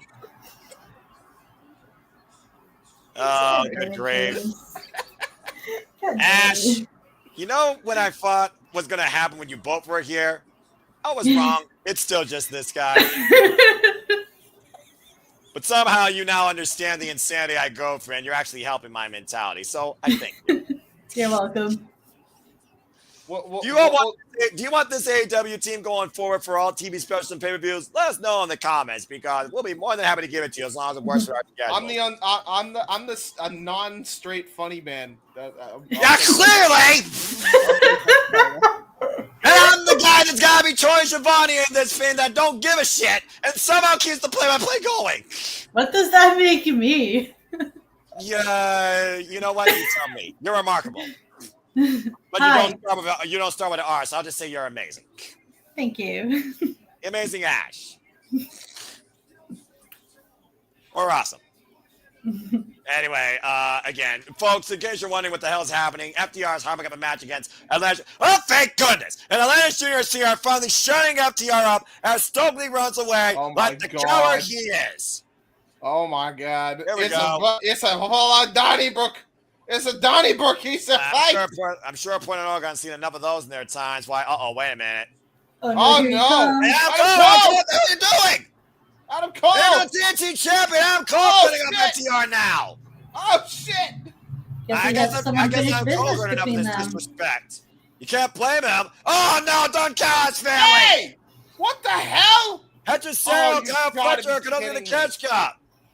Oh, you gotta be kidding me. Don't fucking tell me that Stokely has a deal with the Callis family, too. Well, the enemy of the enemy is my friend, apparently. He was on the same payroll. Wait a minute. Oh, super kicks. Bentino and Templario. What a hell of a duo this is. The Ring of Honor World Champion, Papa, double drop kick. And a Butcheroonie. What's up, Rudy? Lucha-Rooney. I love it. Yeah, go with that. Sorry, Bushi. Sorry, Rocky. Oh, actually, I'm not sorry to Rocky. He's part of the Don Callis family. It's all breaking down. Oh, shit. Uh-oh. What do we see Violence Unlimited, Brody King. Oh, no. Oh, well, okay. Oh, no. That's a big dog in this fight. Hey, guys, look. It's our Trios division. And another crazy concept, Ash. And that's something. Right. Oh, wow. There goes Dash, there goes Cash, Bandito, and Lance Jr. and Sr., Adam Cole, Brody King, Templario, holding down the ring. Well, now FTR definitely getting brutalized here. Dax Harwood now isolated as Templario. Bandito! Oh, Bandito with suicide dive! Oh, Templario cross body onto the pile! Bodies everywhere! And Dax is in a world of trouble. This is not good for Dax. Beat his ass. Wait a minute. Oh, no. The last senior wants Dax? Let's swing and a miss. Up the ropes. Pop up. Planted! Spinebuster! Oh, Jesus. He just How's it feel to get spinebuster by a 64-year-old legend? And now he's getting potatoed. Holy shit. He beat the fucking shit And Dax is trying to run for his life. Yeah. Yeah. Hey, not really involved in this fight, folks, all right? Yeah. And Dax again getting the better and running out the hell of Portland, Oregon. I think Atlanta Senior still wants him. That dude was legitimately like, As he's taking, I mean, to be fair, due to his age, it's going to take a while got to him! get over the barricade. No, he's still on him, Ash. Oh, never mind.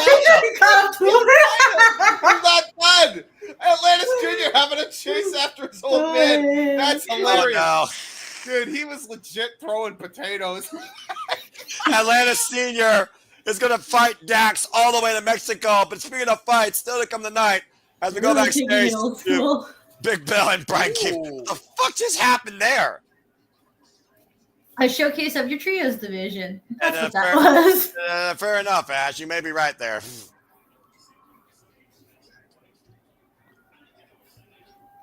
Talk about the street fight, of course, as Big Bill, who doesn't blink, and Brian Keefe. He doesn't blink. Don't look at his eyes. He doesn't blink. It's weird.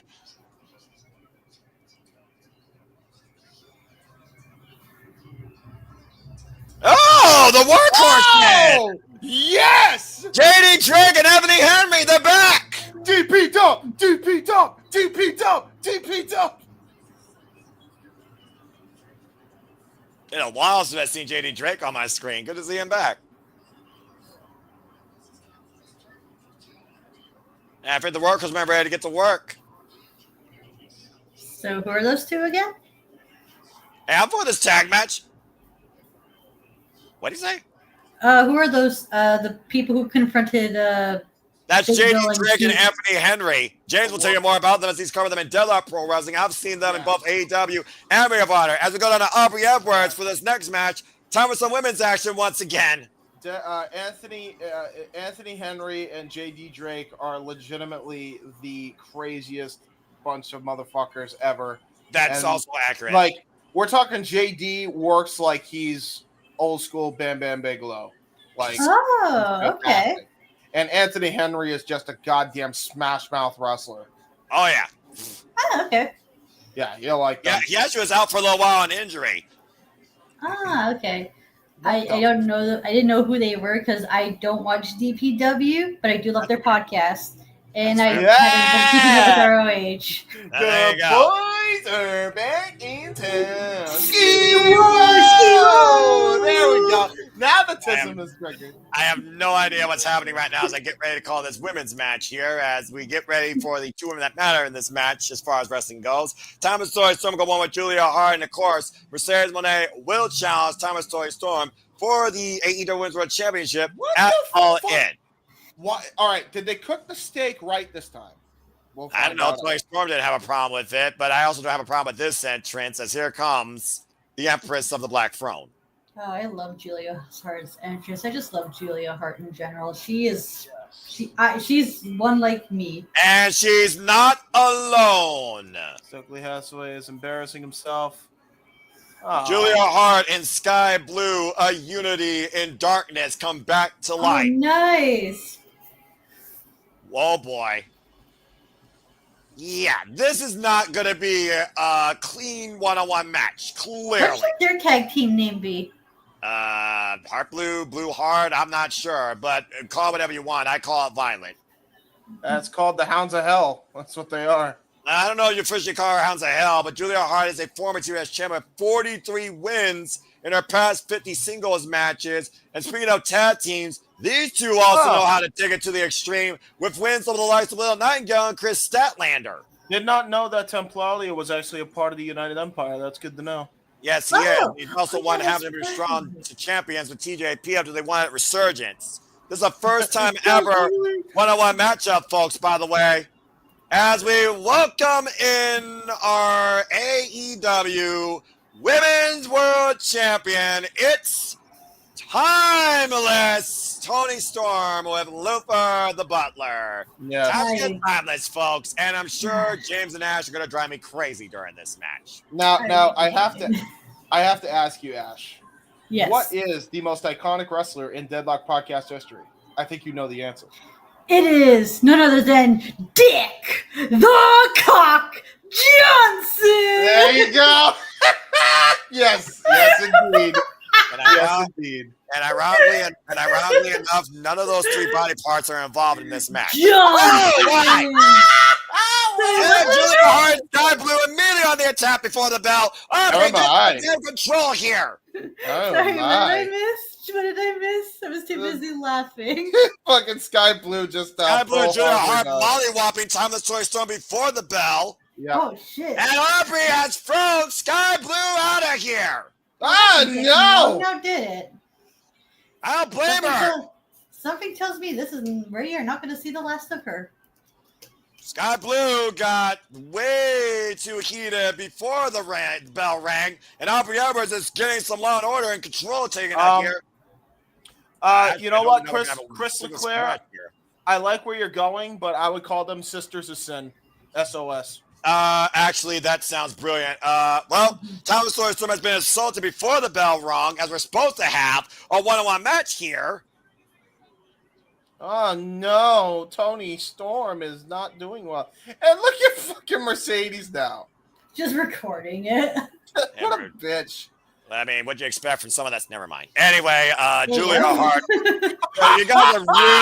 you guys are really trying to trigger me here, and you're very close. Well, I mean, I didn't trigger you. You triggered yourself that time. I mean, I didn't say anything to fucking get you to go off like that. Anyway, oh, for crying out loud. I mean, to be fair, who the fuck likes Mercedes? Does anybody? I don't. Thanks. Well, I mean, again, this is one of those nights where I almost feel like Tony Schiavone. I just don't give a fuck. Anyway, Julia Hart right now. Again, we're supposed to be having a one-on-one match here, and I don't even know now if we're even going to have that match. Is there supposed to be that much pink in the meat? Dude, why? Why is it? Dude, Mercedes, do you like your fucking steak alive? Like that cow, it's still walking, that piece of beef. And Toni Storm apparently still walking through, as we might have a one-on-one match here, as I'm trying to focus on wrestling and not your food quality. But anyway, that's a whole different conversation for another day. And again, Aubrey Edwards checking on Toni Storm here, as we'll see if we get this one-on-one match. And Toni Storm, a fighting champion, looking to fight. Bell rings, and this match is underway. Fuck Monet and her steak as we look at the two in the ring, you crazy yahoos. Dadgummit. I'm just saying, man. Jordan Ramsey. Julia Hart, double leg takedown. Again, first of our one-on-one matchup here with the former TBS champion. We're trying to restore some law and order, Ken. I'm trying to keep the commentary going versus your food criticism on Food Network. Julia Hart, of course, Julia Hart's match, as James pointed out during our pre-show, match to win. Off the top rope, big moonsault. Didn't get off it, though. Hook the far leg, kick at two. Way too inside. It's the one thing my friend and I say about like Julia Hart's. Her moonsault's beautiful, but it doesn't really have that high of an impact. Well, it also probably doesn't help when you look at, again, the tail of the tape when it comes to the bodyweight differential. Shotgun dropkick by Toni Storm. I mean, again, the jury is out. That moonsault should have beat Chris Statlander originally for the man TBS Championship at Wrestle Dream. As Toni Storm just told us to stay tuned. We're going to commercial break. There you go. What were you going to say, Ash? I was about to say, because when Julia Hart beat Chris Statlander for the title, my immediate reaction was, holy shit, they put the title on her. She had a hot streak going, and they struck while the iron's hot. Yep. And she didn't pin the champion. I want to put this in perspective. She never pinned Chris Statlander. She pinned Sky Blue in that, as Sky Blue and Julia Hart started their unity in violence. Okay, fair enough. But the idea was like they had like someone on a hot streak and they capitalized it. I was like, oh my god, they put the belt on her. And she had a great run before Willow Nightingale powerbombed that run out of her at Dynasty back in 2024, which of course led to Mercedes Moné coming into play and beating her for the championship, as of course we saw back at Double or Nothing last year in 2025. Been TBS champion since. There you go. Like when Julia Hart had her match with Willow Nightingale, I could not tell that she was injured. Yeah, I'm about to say, she fought her heart out there, but again, that powerbomb will rearrange anyone's spine. Oh, absolutely. With all I that like power that Willow too, has. especially with the way they came out together from opposite ends, not tunnels, opposite ends of the stage. Yeah. That was a very unique entrance for Sky Blue and Julia Hart, looking to bring violence to AEW women's landscape. A hell of a start after what we just saw. Listen, Good grief. listen, Tefet, I like where you're going, but I still maintain Sisters of Sin is the better way to go, not Sisters of Darkness. By the way, the last time a tag team had the initials of SOD, they were the Basham brothers, and that did not get them over, brother. Okay. Yeah, that's fair, but it also depends on who you ask in this day and age if they recognize that reference, James. I'm just saying. This is true. Do you recognize that reference, Ash? Not really, no. I rest my case, Your Honor. I just know them as like they were just like the Bashams, and then there's like I know of them, but like I don't really have that much memories. But you don't know the Damager, Dog Basham. No. He is a legend in Deadlock. You know Deadlock, but you don't know the legend of the Damager. Oh, good grief! No. Oh, you got. To be fair, I pick and choose what episodes I watch. Okay, That's it fair. depends on what the topic is. I'm like, okay, I'm gonna listen in. So I haven't watched all podcasts. I just know enough about it to know about Dick the Cock Johnson.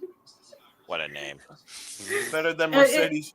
It's a running joke. It's a Patreon running joke. That's what it is. Because shout out their Patreon and the people, Some the of the Deadlock names people are wild. Yeah, they're ridiculous. It's actually the most ridiculous Patreon of all time. Going I'll take downstairs. your word for it. Going downstairs now to have my aunt's homemade burrito. Believe me, it's ready for me to eat. My dinner, better than Mercedes Monet's dinner. She can't eat all that. Oh my god. Damn, Sandy! What the hell? Feel, man. I'll just fresh him on there, apparently. Welcome to Open Mic Night, courtesy of the Super Level Studio. Well, I mean, when you're eating goddamn walking beef, it's kind of a problem.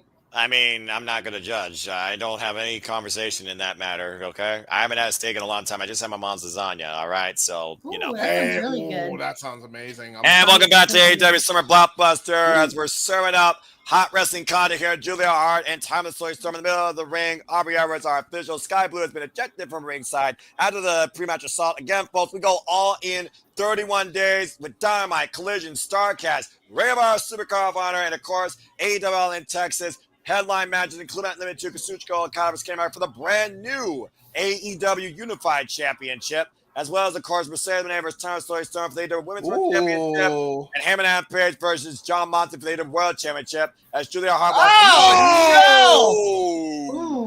Oh no! And Timeless Toni Storm makes Julia's heart skip a beat. Well, it's suplex. That's one way to do it, I suppose.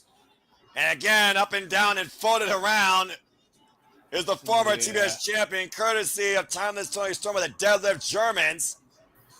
Oh, jeez. She actually ate that steak. Oh, my God. She actually likes her beef raw. There's a nice fisherman suplex, cover, normalized with a bridge. No! That's a very beautiful bridge. That's very beautiful bridge. And fisherman suplex hooking in the leg of Julia Hart. Of course, Julia Hart coming back from a leg injury, lest we forget. Mm-hmm. Champion right now in control here. Champion's been fighting non-stop ever since winning the AEW Women's World Championship from the Hollywood ending from Mariah May. And Aubrey right now checking on Julia here. Aubrey Everett's backing off Timeless Toni Storm right now. And meanwhile, Julia Hart might be Toni Storm and the Tarantula. Tarantula! Again, Julia Hart for like about 4.5 seconds. Still a lot of damage could be done here. Trying to sum it up, obviously, for that Heartless. Oh, Hurricane Rana? Wow, maybe looking for trying to go for Black Widow, Octopus stretch. Okay, nice. Nicely done there. Good shit. Trying to make the AEW Women's World Championship tap out. To your point, James, this would be huge if Julia Hart beat Timeless Toni Storm here ahead of All In. Yep. If she does, would that make her next in line for whoever's title is, like TBS or AEW Women's? Yeah. And again, she wants to challenge for the AEW Women's World Championship. Uh-oh, and Toni Storm got her planted! Cover two! No! over the shoulders. Yeah, that might have been a downfall for Toni here. She got to stay on her just to maintain the momentum she got for herself. Trying to send her down to hell, possibly looking for the Storm Zero. And Julia Hart able to scout it. SEO. Great STO. Late trip by Julia Hart once again, putting Toni Storm in position, possibly for that moonsault. She can fully connect this time with it. Yeah, Julia Hart now climbing to the top rope here. Going to go for the moonsault. Wrong position. And Julia Hart rolls through, though. But again, Toni Storm able to scout her. It's big package! Big package, too! Got her! Got her! Oh. Wow! Timeless Toni Storm's big package for the win. And keep in mind, that's how she actually won the championship back in the first place, was that small package roll-up. It was also that small package roll-up when she cosplayed Motley Crue Toni Storm in the Casino Gauntlet earlier this year in Cincinnati, where she pinned Julia Hart. And is that also the same maneuver that she used to retain against Megan Bayne as well? That's exactly right, Ash. And that very well might be all she needs to beat the CEO and make her go bankrupt in All In Texas for the AEW Women's World Championship. Timeless Toni Storm stands tall tonight at Summer Blockbuster. Exactly. You never underestimate the package. Well, I don't know if Timeless Toni Storm is aware of what's going on right now as Mercedes Moné makes her way inside the ring. I hear it's a big package. Talk to Juice Robinson, he'll tell you. And right now, Timeless Toni Storm looking up at the CEO Mercedes Moné. I'm gonna just focus on the monitor here. I'm just gonna focus on the monitor. Let's see what happens here. Oh, hello. And Timeless Toni Storm looking up at her next big attraction. What is going on? I have no idea hard right to now. See with Toni. It's really hard to see with that one. Whoa! What the hell? Okay. You can imagine. Oh! Hey! There we go. Surprise, That's what's going on. motherfucker! A cheap shot. And Mercedes Moné, apoplectic. Damn, James. Apoplectic. Wait a minute! Oh! Wow! Yeah! You want Mina? Mina's now. And Mina Shirakawa got a lot of bad blood with Mercedes Moné. Will always come to the aid of Timeless Toni Storm. Good grief. Oh my. Checking on Toni Storm here, but again, checking her eyes leave up her the alone! leg. No! And she's coming back for more. Assaulting the woman she blames for losing the NW Strong Women's Championship. Man, I don't like this. And we've seen Mercedes Moné do this before, guys. This is not fun. Again, just literally furthering her advantage against Timeless Toni Storm ahead of All In. Could you be looking at the next AEW Women's World Champion? Well, wouldn't that be some shit? Boo. Boo. Why Mercedes Moné has 4 titles, only 1 title has mattered to Timeless Toni Storm, and the CEO looks to add it to her vault. And she has a chance Saturday, July 12th, to take it all. What's the likelihood of Mercedes Moné losing that TBS title before All In? Highly unlikely in all likelihood, quote-unquote, Aaron Riff. Let's go to Lexington backstage in the meantime. I wish, but there's no chance. Oh, no. Now James got another reason to freaking have a moment to go, nope, probably. You know what? Yeah, because of how he acts on Twitter. Nope. Damn. And he's not. And of course, Ash, we know Ricochet's been looking to recruit a couple of guys to watch his back and maybe take underneath his wing. Yeah, and make a new faction of sorts. Pretty much. Looking for the perfect group of ultra athletes. I guess I'll take the transcript here. Been watching Lee Johnson and Blake Church for a long time.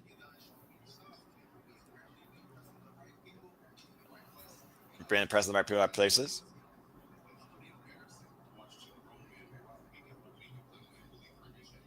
They two grown men to watch and play Ricochet. Dude, I heard that from here from where I was actually on my bed. I Really? want to die of cringe. Yes, that was horrific. Wait. So what did Ricochet say again? Basically, he thinks that they have potential, but they need to stop cosplaying as him. So it sounds like Blake Christian and Lee Johnson. Nope. Well, anyway, as again, Summer Blockbuster continues here at the Simple Apple Studios, folks. Again, this is AEW Collision as we continue our way on the road to All In, and my goodness. I mean, again, you want to get in the champion's head, go to Tony Storm's tendencies, I guess. I don't know. See what more comes from there. Still to come, 8-man tag team match, Don Callis versus Paragon, Daniel Garcia, and of course, Thekla, the Toxic Spire versus Queen Aminata. As we have another commercial break. Fuck television. I gotta tell you that that Ricochet needs to just stop. Like this whole it. By the way, for those who don't know, and this is another reason why I don't know if it's a work or a shoot. The dude literally got this whole gimmick change from Andrew Tate. I'm not making that up. So yeah,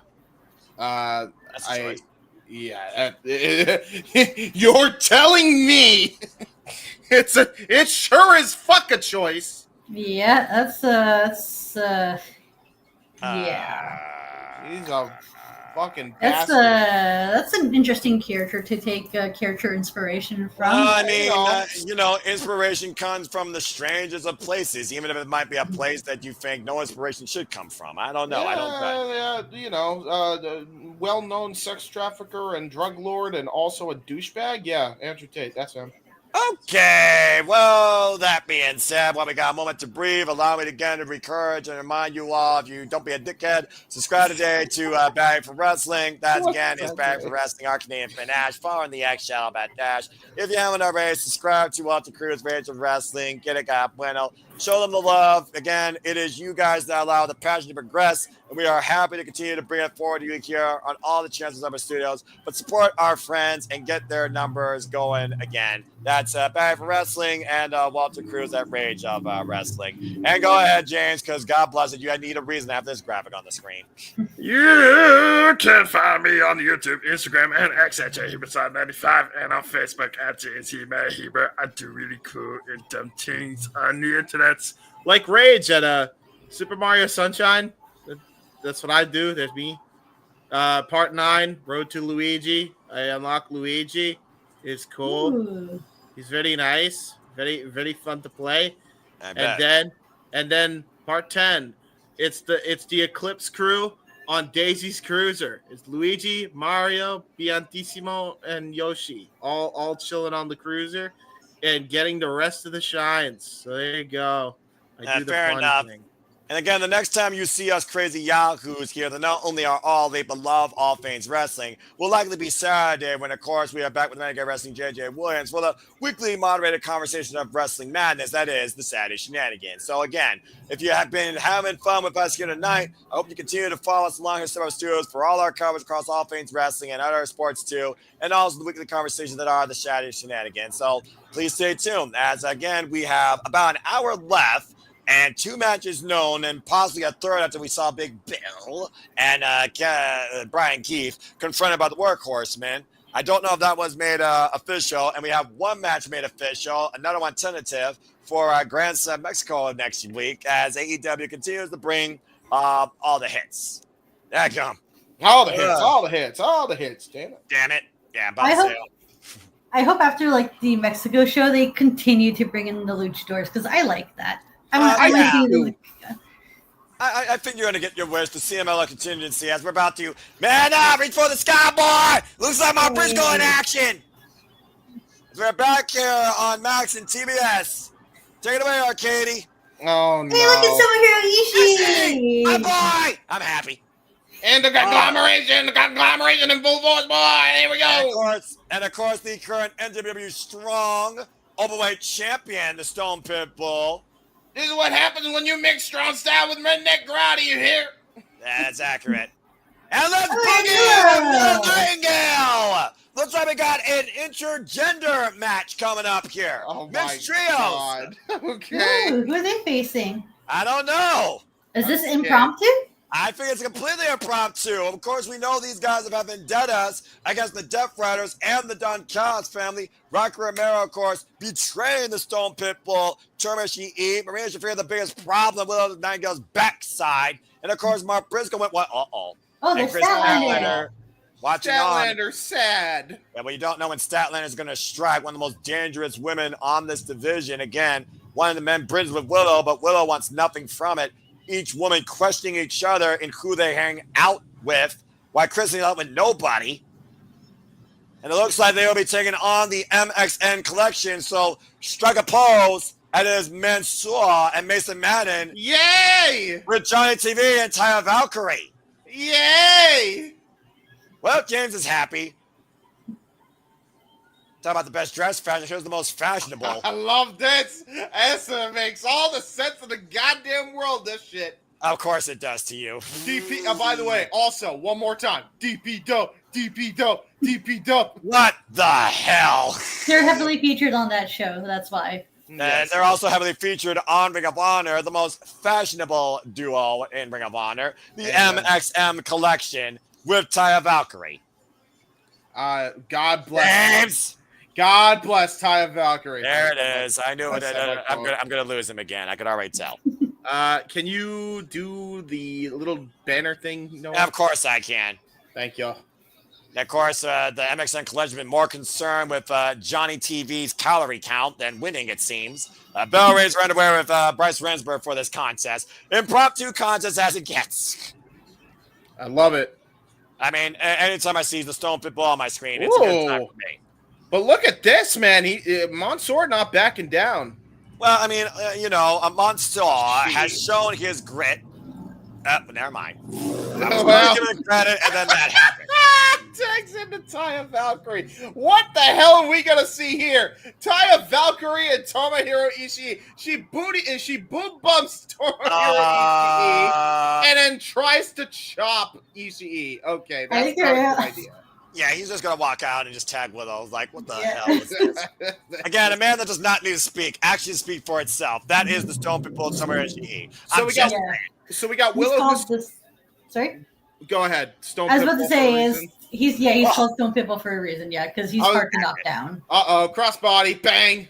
Cover with a smile, and I'm like, count. This is so damn weird. So Willow Nightingale is the smiling one, and then you got Mark Briscoe, the in between, and then you got the serious, stoic face in Tomohiro Ishii. You look at them; they are the opera shirt.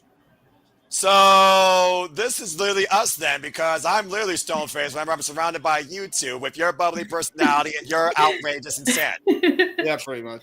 So James is Mark Briscoe, Ash is Willow, and I'm Tomohiro Ishii. Okay, makes sense. All right, Mark Briscoe right now colliding with Mason Madden. And I talk gibberish and make up words just like fucking Mark Briscoe. It makes sense. What a conglomeration. Well, that's an actual word. So James, go ahead. What's the word of the day? Conglomeration, boy. Of course. And Mark Briscoe right now hoisted up with a former NFL player. Oh! Nice leg drops. Shades of the Big Show. Shades of Paul White, that move. Well, part of the Ring of Honor board of directors, might I add. Oh, God, that's the headbutt. I forgot that was a thing. And tag made to Mansoor. As Mark Briscoe isolated in the corner of MXN Collection, former Ring of Honor champion. And Manhattan drop off the ropes, taking out the knees, and a booty bump. I can't believe I just called that. But yes. I mean, yes. Oh my God! I was about to say that was a good double team move. XMM Collection did. That was pretty cool. The last time I checked, Summer Blockbuster is not a romance novel. Whoa, hey, I'm fine with the making out. That's all I'm saying. And Taya Valkyrie was all over the TV package. I'm just saying. Yeah, and the TV guide. And Taya Valkyrie is also part of the Ring of Honor Women's Pure Championship Tournament, lest we forget what this really comes down to. Maybe a little bit of momentum as well. Nightingale isolating Taya Valkyrie. The hip attack in the corner, jumping and clubbing lariat. Of course, big booty bumper as she goes to the middle rope. Off the second rope, big missile drop kick. Sends Taya up and over. Yeah, Taya needs to get a breather here. Yeah, right now, literally in the arms of her husband, Johnny Mundo, Johnny Bloodsport, Johnny Lucha!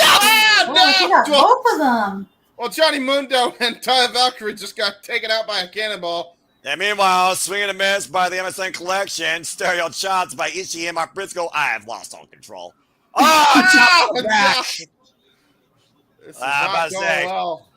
This is going well for me, finally. I'm actually seeing Ishii and Briscoe get the better of these guys. Chopping away the big man here, off the ropes. Double shoulder block. Mason Mass sent to the outside. Super kick by Mansoor to Ishii. Or excuse me, yeah, Ishii. That's got that right. Irish whip reversal. Mark Briscoe. And Mark Briscoe. Oh, no. What in the hell is this? What is this tag maneuver? Mason Madden. Oh, senton! That's pretty cool. Dripping senton.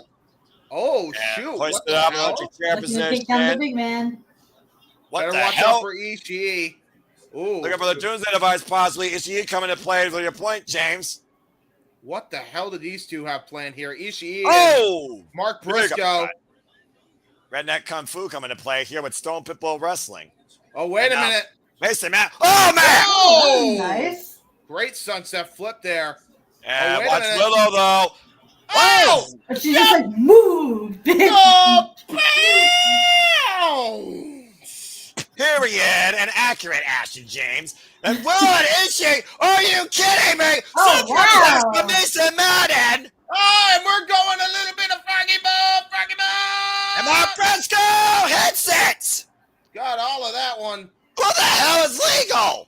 I have no clue anymore. I Taya Valkyrie. Let's go! Look at my Taya, the roll up. You got it. Almost got a sneaky win there. Oops, swing and a miss. And meanwhile, turn around into the Bayne with the power. Knock the ball away. That's a win for Willow Nightingale. Oh, man, I love Willow's powerbomb. It's so beautifully done. And the roll through on the end after the pinfall win, too. All smiles. Smile anyway, nothing matters. Tonight does matter. Willow, Mark Briscoe, and Ishii with the win over MXN Collection. I like Willow Nightingale, but give my girl Taya a win for fucking once. God damn it. And maybe she'll win Ring of Honor. She's part of the Ring of Honor Women's Pure Championship Tournament. Congratulations, though, to Willow Nightingale, Mark Briscoe, and Tomoe Ishii tonight at Summer Blockbuster. Oh, good grief. Yeah, you're not going to get Ishii clapping, okay? You're not going to get the man clapping. He doesn't do that. I think they will. I think they will. Eventually. Anyway, last week at the Fyter Fest, let's see what Chris Thekla had to say.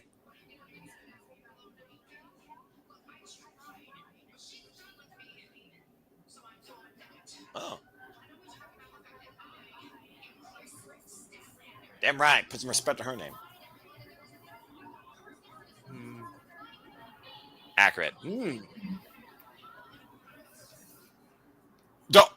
Oh no! No way. Oh no! Oh shit! Oh my god! Statlander, please don't do it. Former best friends, Willow Yuta and Chris Statlander. Don't do this. You're better than this. Oh shit!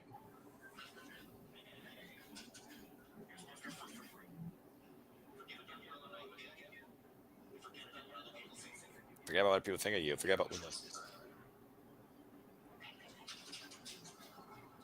As far as I'm concerned, Chris Statlander rolls a low. Oh my goodness. Shit. Jesus. I'm not going to lie, guys. That might be the most lethal tag team if that becomes a thing in All Elite Wrestling. Oh, shit. Shafir and Statlander. If that's the case, Will better find herself a partner then. Yeah, no kidding.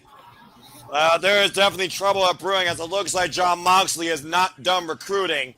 Anyway, as we go back inside the ring, Arcady takes us to our next match. Here comes the Beast Mortos. Get ready for more lucha action. Well, I'm not even sure what to say after that. Intrigued, and I kind of want it. No, I guess. I mean, the enemy of the enemy of my enemy is my friend type. Well, I mean, when this So- business becomes not about fun and you're isolated by yourself when you know how good you are, but it's not seen by others, what do you do? That's kind of a Death Riders MO. You want alone. Okay. Hang on. I just saw the name. No, do the thing, the nameplate thing. I just saw the name. I just saw the effing name. Yes. His nameplate above the name says he is still a part of La Faction Ingobernable. See? Why did they do the damn thing with the kingdom? Because he was trying to be recruited by Roderick Strong. That's a bygone era. Let's go ahead and focus on the present now, shall we? The Beast Mordos takes on the Ring of Honor World Champion Bandito in singles action. As, of course, Los Factions Ingobernables have targeted Bandito, and, of course, Los Outrunners, as we saw Turbo Flynn and Truth Madam escorting Bandito out to the ring. And this is going to be a fantastic match. Let's focus on this match, James. I mean, you love Beast Mortos whenever he's singles action. Now he's facing Bandito one-on-one as we saw him face Hologram, every Brandon Martinez for this contest. Wait, why did Bandito come out with... Oh, my God! Jesus Christ! Oh, my... Wow. Okay. Beast Mortos running through, or should I say charging through Bandito. Frank on a mission. The Frank.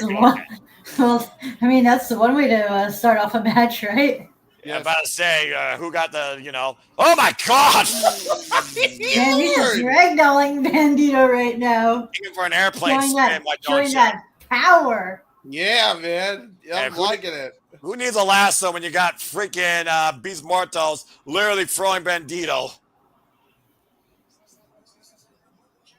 No, I'm not sure Beast Mortos right now. What's he thinking right now, or what goes for that beast's head? Oh. Bandito able to scout it, though, going off the rope, swinging a miss. Again, the speed of Bandito. Yeah. And strength, though, of Beast Mortos coming into play, hoisting up Bandito. Lands on his feet, though. Blocks the kick. And blocks that boot. Up and over. Lands on his feet. Oh, God! Oh, God. A headbutt vicious by Bandito. By Mortos, but belly to belly there by Bandito. The most wanted right now. Targeted for his bounty. It looks like exactly. Tope Suicida wiping the beast on the outside. Oh man, I love this match style. We got the speedy high flyer versus the strong powerhouse. Yes. Bandito goes wee, my brain go brr. Yeah, I'm about to say, you've always been impressed by the freakish nature of Beast Mortos. Yes. Bandito now to the top rope, though. Beast in the drop some. Oh! Whoa! Roll through up the split leg splash. Oh, God! Yeah, spear! Why? That was no spear! That was a gore! Oh my God! Did gore. you see the speed on that shit? Yeah, Like, that was an effing gore. That was no spear. That was a gore. Ew, excuse me, it looked freaking deadly. Like, god damn. I figure if I ran over by a bull, then the Beast Mortos, as it looks like he's raking the mask. He's raking the eyes for damn sure. Oh, I thought he was trying to take off his mask. I'm about to say, Beast Mortos, I think, again, though, the ungovernable nature of those fragile monopolies, though, I think that would consult, though, to describe a kid here, because Ring of Honor, you're not supposed to do that. Well, I mean, technically, this isn't Ring of Honor. This is AEW, so. I suppose that's also true. Oh, no. Ah! Ow. Twisting neck. Yep, cover. 2 count only. Yeah, the problem with a guy like the Beast Mortos is he's a hell of an athlete. He knows what he's doing in the ring. He knows how to use his speed and agility as well as his power and intensity to destroy opponents. Oh, and Bandito front over to the outside. There is so much going on here tonight. Again, this 4-hour madness has been insane. No way. Whoa! And the minute did you see the spins? Yeah, I was about to say, and I talked about his speed and agility earlier, along with his power. That was all of his weight coming crashing down all over the chest of Bandito there. Tornado plunge as we go to full commercial break. Fuck television. Beast Mortos in control. Big man should not be doing that, but here's Beast Mortos doing so, defying gravity. Well, that's kind of been his MO and what made James flabbergasted when we seen this man fight the likes of Hologram and Kommander and Ring of Honor and AEW, just to name a few. Yes. This is the man that left Okada speechless during the Continental Classic, even if Okada did beat him with a Rainmaker. I gotta check out that match. That sounds pretty good. I Oh, gotta it check was more of what- Beast it- Mode it- goes. I don't think Yeah. I've seen any of his matches. This might be my first time seeing them. Really? Yeah, that I he's can really recall actually, because I don't think I've seen him like in a proper singles match. Yeah, watch That him sucks. and TNA as Black Tartarus, and then watch him in AEW as Beast Bordeaux. And formerly Yeah, some challenged Josh bangers. Alexander for the X Division Championship. I saw live in Whoa. TNA. So yeah, but let's just try and go ahead and rebound everything we've seen so far here on Summer Blockbuster Collision, shall we? We saw 10-man melee with the Don Callis family and the friggin' FTR against Atlantis Jr., Atlantis Senior, and Yeah, like freaking Mike. Paragon and Brody King as a 64-year-old legend, a father, might I add, ran Dax Harwood out the building. This is the funniest shit, man. He was legitimately like potatoing it. He didn't pull back. He was just like, hey, you want to have a Donnybrook in the middle of this thing? And Dax About to say, they're gonna- Dax Donnybrook- probably looking at him. He's like, yeah, sure. They got Donnybrook all the way to Mexico. And then, of course, we saw Kyle Fletcher beat Anthony Bowens. I can't. We have a bounty hunter, Brian Keith, and Big Bill challenge for a tag match against the workhorse man, JD Drake, and Anthony the Henry. So we'll see when that match is made official. I imagine it will be next week or maybe the week after that on Collision. We also, of course, saw intergender warfare with the MXN collection versus Willow Nightingale, Torisha EMR Briscoe as Willow. She's got friends, and Chris Statler says she's done with her and she might become a Death Rider if To be we. fair, Willow has friends, but she doesn't have any female friends right now. That's true, and if Chris for some reason chooses to follow a Death Rider MO and her and Shafir become a duo, Death Rider might become even more dangerous. I'm not gonna lie, I like that tag team though. That technician and that power, because that's where it's at. Damn it, I kind of like the aspect of that team, honestly. But again, I they're in don't. conversation. I don't. You I don't? I don't like Marina still. Well, that's your MO. And then, of course, we also saw Timeless Tony Storm get mollywopped by Sky Blue and Julia Hart before the bell. A Unity in Darkness as Aubrey Edwards ejected Sky Blue. We eventually got the match, and Tony Storm did beat Julia Hart with her big package. What a weird name for a small package. That just sounds weird in context, but Timeless Tony Storm, he's innuendo bound, so it's all good. And then we saw what happened afterwards as Mina went to Tony Storm's aid, fending off the CEO for now, who doesn't know how to eat or cook a steak, or both. And then literally we are here with this impromptu match, I kid you not, with the Beast Mortals and Bandito for whatever reason we're back here on AEW Summer Blockbuster. Oh, good Lord. Again, Noah Foster, James Hebert, Ash, we are the AEW trio that you all never knew that could happen, but you probably one day imagined as long as you followed us three Yahoos here. And it's been a blast, and I love doing this shit, particularly with AEW. I just feel AEW brings a different energy out of everybody, honestly. As Beast Mortos and Bandito right now, every Brandon Martinez for this contest, facing off one-on-one, where honestly, to Ash's point, Bandito wins, might get a Ring of Honor Championship match. Yeah, my energy is always Tism, okay? Well, yeah, I got double the tism here, and that's okay. I am judged. Oh my gosh! I have no idea what energy I bring, but I hope people like it. Like I said, Ash, if Renee is remarkable and Canadian, you are awesome and Canadian. Thank Yes. you. That is Canadian energy, eh? And fair enough. And right now, Bandito running the ropes. Meanwhile, Whoa. up and Wow. around, and Wow. around, and around, Whoa. and around the base model, Fletcher Harris. God damn. Okay. Yay. Bayne. I don't know where Bandito got that energy from after what we saw earlier. Yeah, right? Beast Mortal staggering to his feet off the ropes. Bandito. Look Oh, at he's that! got some strength of his own. Overhead military press! That was nuts. And Bandito right now throws the weight belt off as if he wasn't lining up on his feet. And now he's about to go for that frog splash. Feel that Latino heat. Nice. That was beautiful. From the heavens, cover 2 now. Oh, that was close. Yeah, man. That was like, so you got some wicked height on that. Yeah, he did. And again, we're going to go all in with not only all in, but Supercar of Honor. 30 days from now, folks. Stay tuned with us. We go all in the week, July 9th through 12th. Whether or not we cover everything remains to be seen. But we are covering Supercar of Honor and On Texas as he looks for the 20. Wait a second. Oh! Beast Mode's like, nope, with the 21 plex. Yeah, he was actually about. Yeah, I was about to say he was trying to go for that slingshot German. Got countered.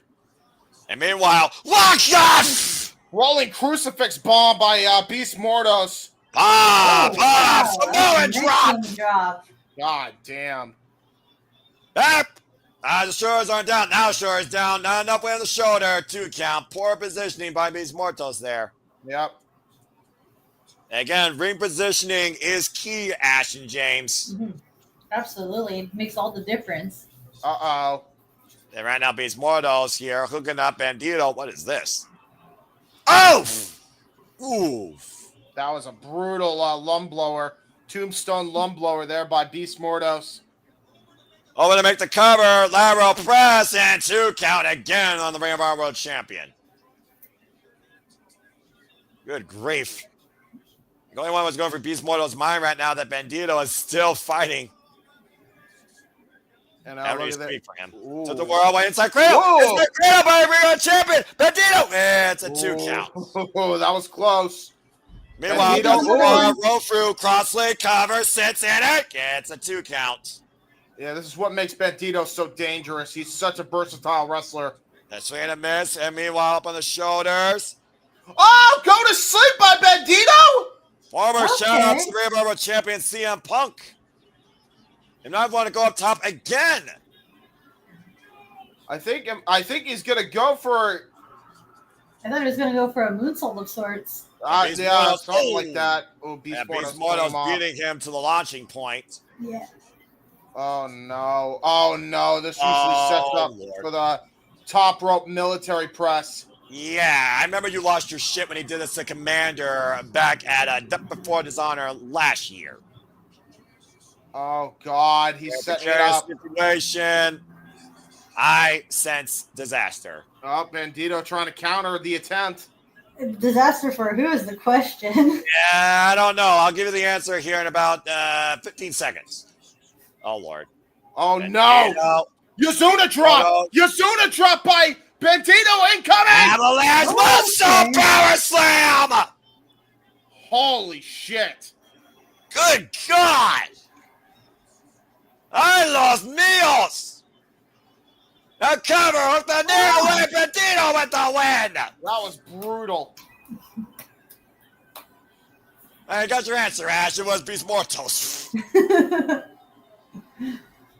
Incredible win by the Ring of Honor World Champion. Pulling all the stops out tonight here in the Moda Center. The most wanted in the Ring of Honor stands triumphant here. I like Bandito. I want to see more of him. I want to see who challenges next for that Ring of Honor World Championship. And it won't be Beast Mortos after that, though. And you got to imagine that Roos is going to be furious. Okay, so hear me out. Ready? The Von Erichs, Bandito, Brian Keith, and Hangman Adam Page, the most wanted agency. Book it. Oh, Jesus. Have we go backstage with Malcolm Renee Paquette? I like the booth here in the theater, by the way. Nice aesthetic to the set. As we got a moment to breathe here again. You've just seen, like, a few Bandito matches, of course, the Ash. So, I mean, there you go. There's this one with Chris Jericho, and I can't remember anything else.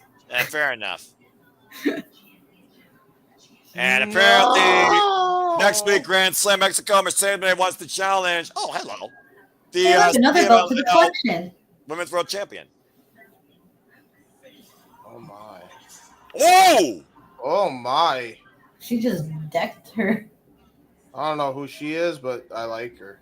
Well, I think we just got another match made official next week for Grand Slam Mexico. We got another commercial break. Fuck television. That was the CMLL Women's World Champion, and Mercedes Moné just challenged her impromptu for that title and got mollywopped for it.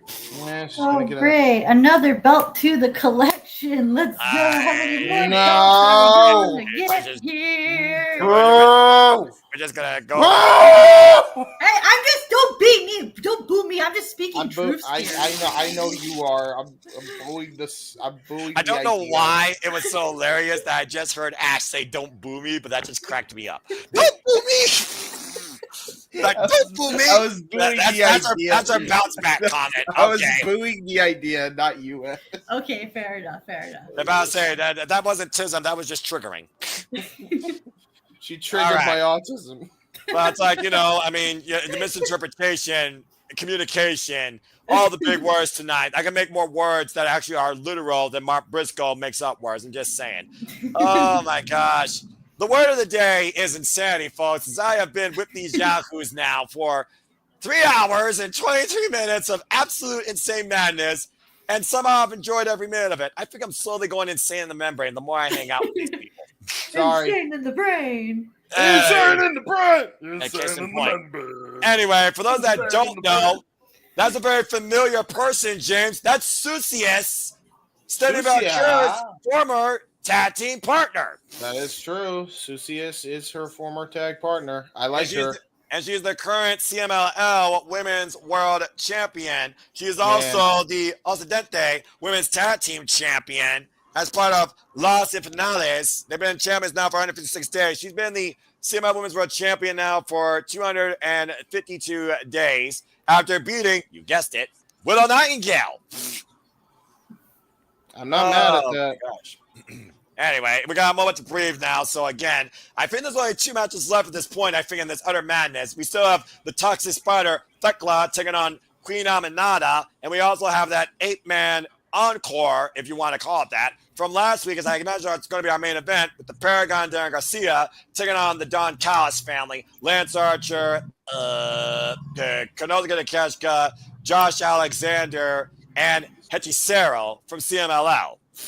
I feel like Hechicero could be a member of the Don Callis family sooner rather than later. And I don't think we need more members after what we saw earlier tonight. I'm just saying. Listen, I'm just saying, him and Josh Alexander going for the tag straps would not be a bad idea. Well, I mean, again, who hurts? Well, I mean, it's a whole different conversation. Tags, trios. We know one thing's for sure. We're going to have a brand new, first time ever AEW Unified Champion, in case that fell between the cracks of anything else tonight, as it will be Kazuchika Okada versus Kenny Omega for that title, as we have now merged the AEW Intercontinental and AEW Continental Championship. International. Botch. So, again, folks, Kenny Omega, Kazuchika Okada, winner takes all is for the AEW Unified Championship at All In Saturday, July 12th, if Kenny Omega doesn't spit out blood anymore. If he can remain healthy before then recover and have a proper recovery. I mean, you're from Winnipeg. How's the health lines up there? I'm just saying. That's pretty good. Okay, so Will Ospreay is in bad condition, so is Kenny Omega. And here's Heyman and Page. Oh, look, it's the Young Bucks.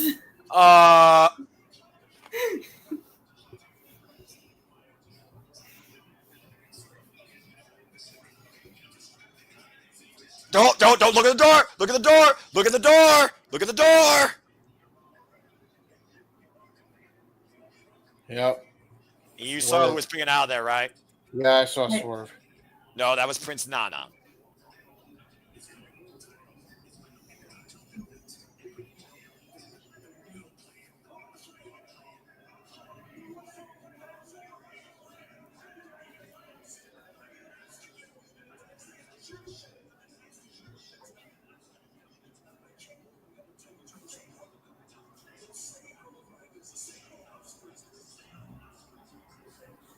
No, Osprey's business. Wow! Word's business!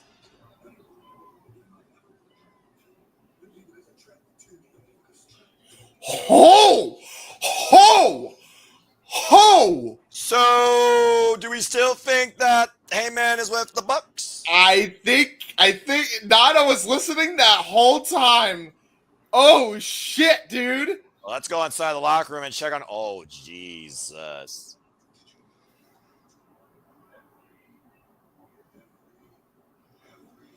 I think we got them on the same page. I think Wow. that's what it took.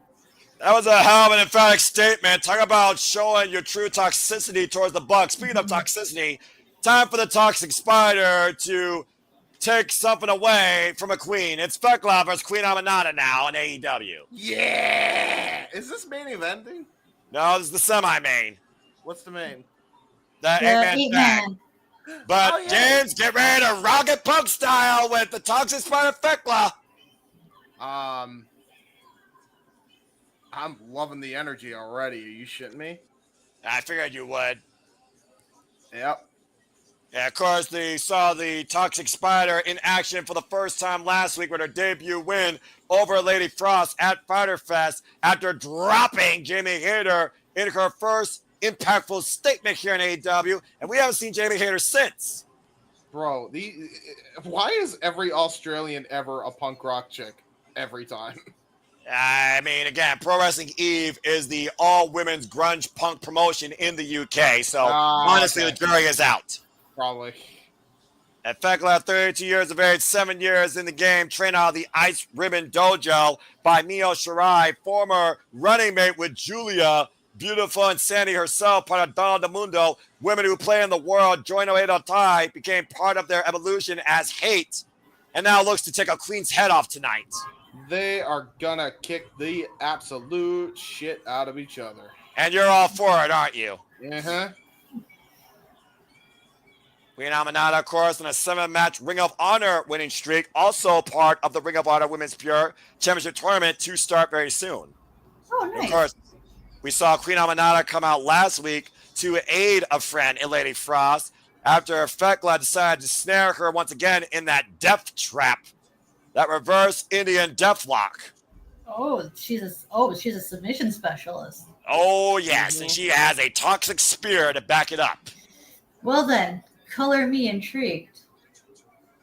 I'm already intrigued, and I like it. Referee I Paul bet you Turner are. for this contest. Like I said, I dig crazy chicks. I also dig intense too. chicks. Especially Joshi's. Bell rings are underway for our semi-main. Now look at the poise right now of Thekla literally just holding her position in the corner. Just staring a hole. She's staring a- mirroring in like a spider. Yeah, just staring a hole. Get it? Because she's the toxic spider. Fuck, yuck, yuck. The vicious, diabolical, slow nature to Whoa! Thekla. Dude, did you see how fast that rolling soul vault was? Yeah, it was It's 10 wicked. points. Holy shit. Wow, dude, she got caught with that. Honestly, she It would have been a probably good game over, yeah.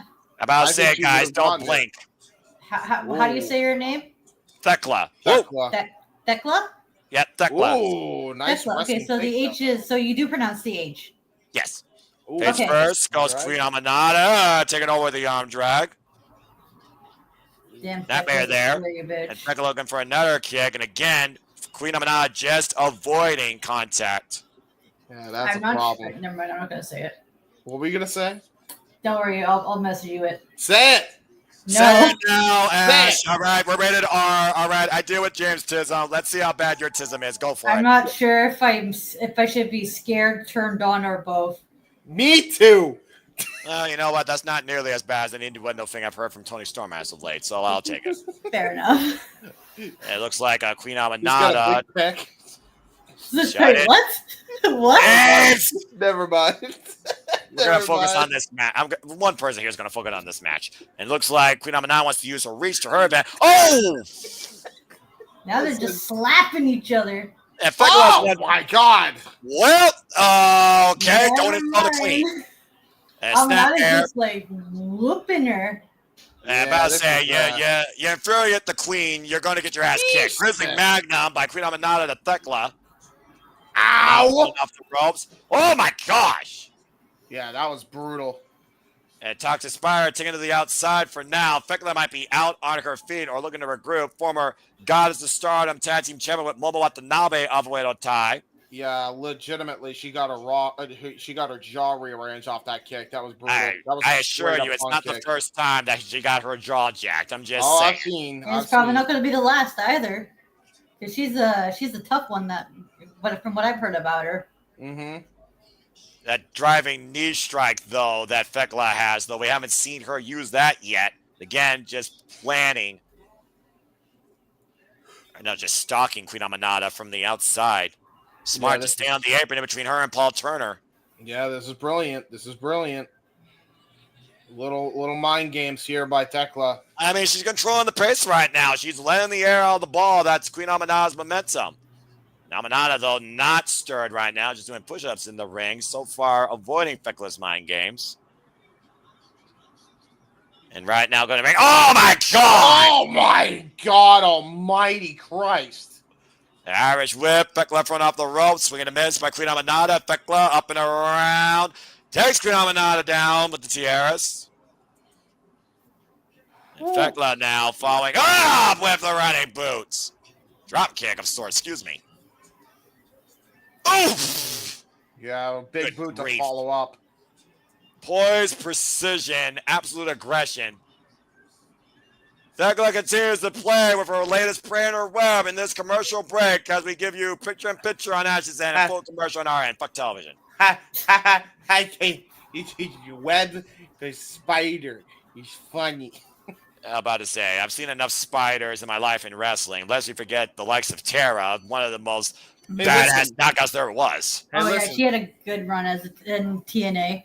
Hey, listen. One All of my I know favorites. is the best spider is Spider-Man, greatest no DQ CAW champion of all time. Shout out. Which Spider-Man incarnation are we talking about here? I'm just saying.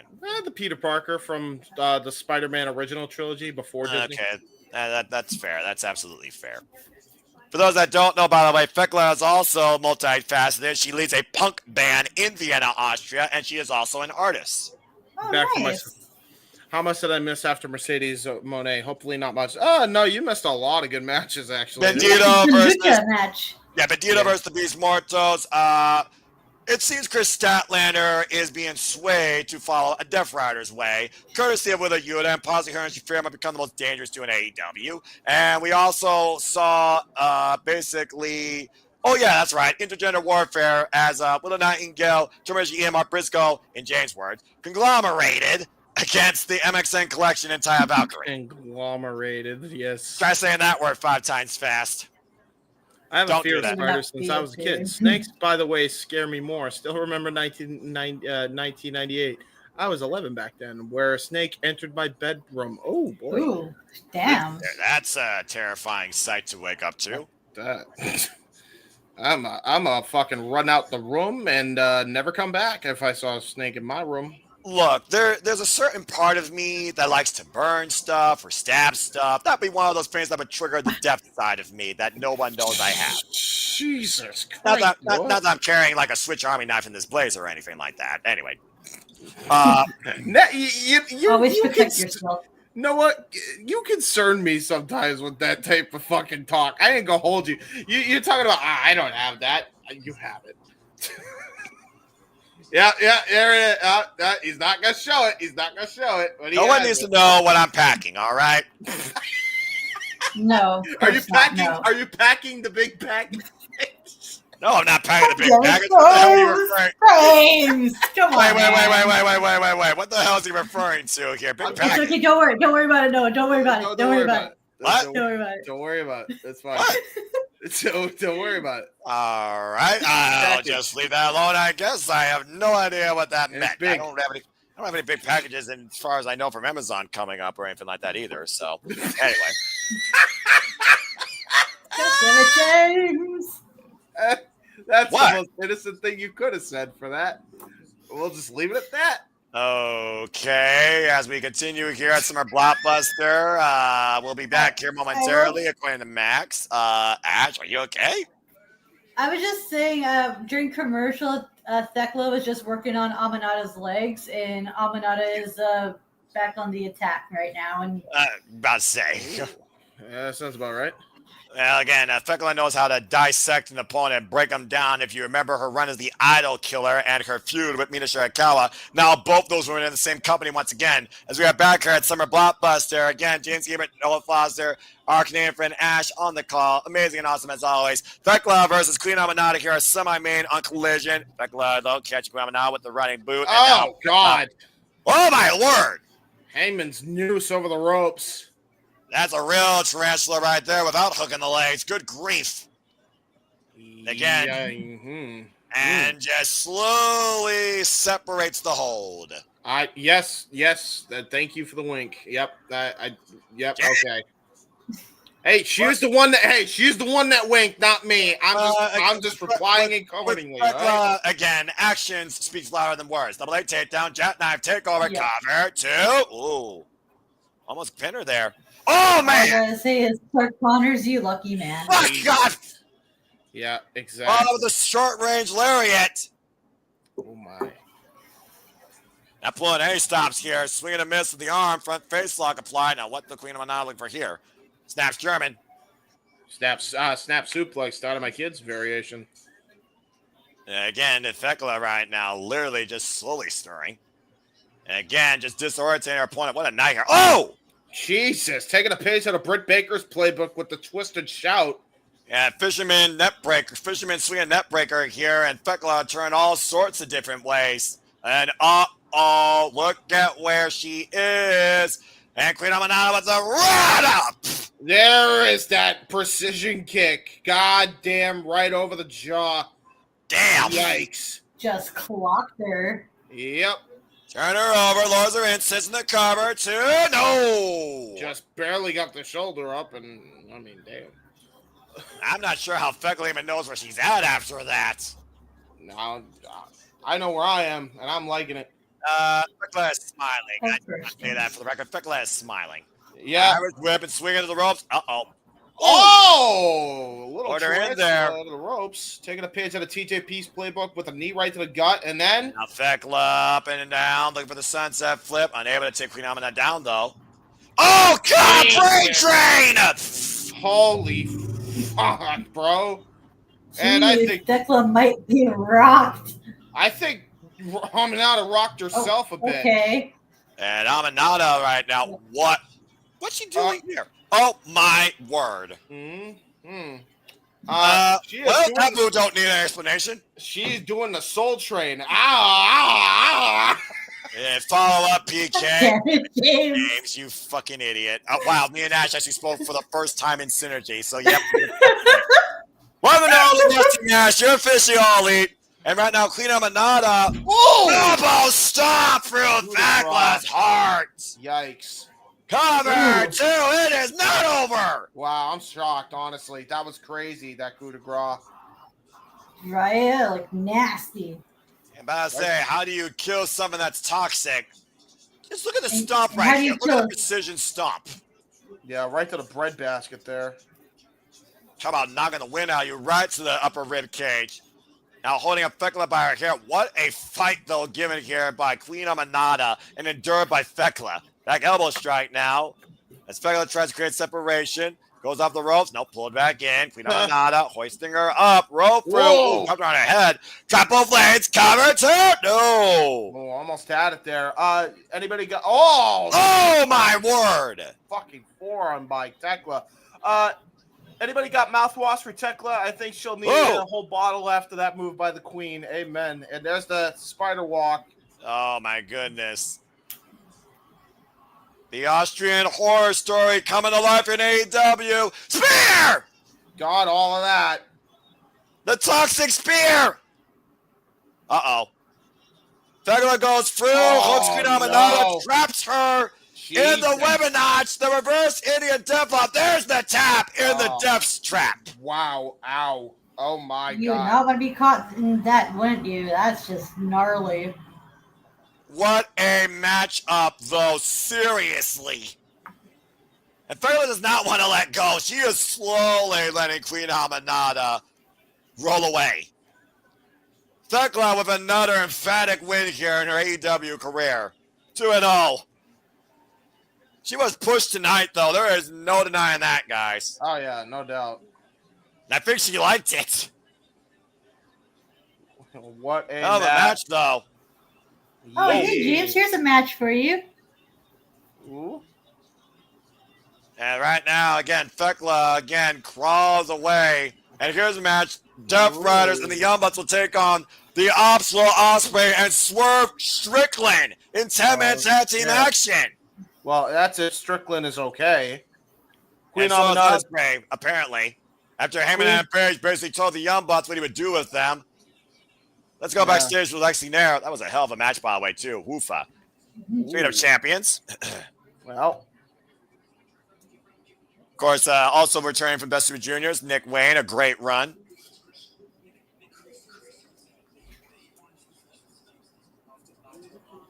You want to give him some space this week. Right.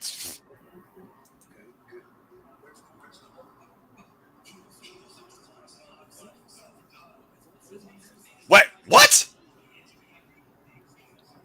so Big surprise. Christian be cheating on his wife with Nick Wayne's mom. Okay, got it. Father of the year, folks. As we look back here at Nick Wayne's incredible run during the Best Super Juniors, where he even pinned El Desperado, the IWGP Junior Heavyweight Champion. Wow, so he must have been on an impressive run. Yeah, one of his greatest losses, though, was actually the man that knows him better than himself, and that was against Kevin Knight, a pinnacle match in Nick Wayne's run that basically cost him the Best Super Juniors. He was unable to rebound with Kevin Knight pulling out that new move, the UFO Splash. And think what Nick Wayne thinks about that here, that bail package. Oh, he likes it.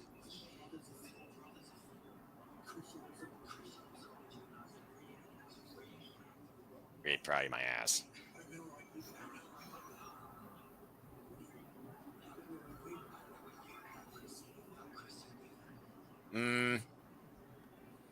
Brother. Okay.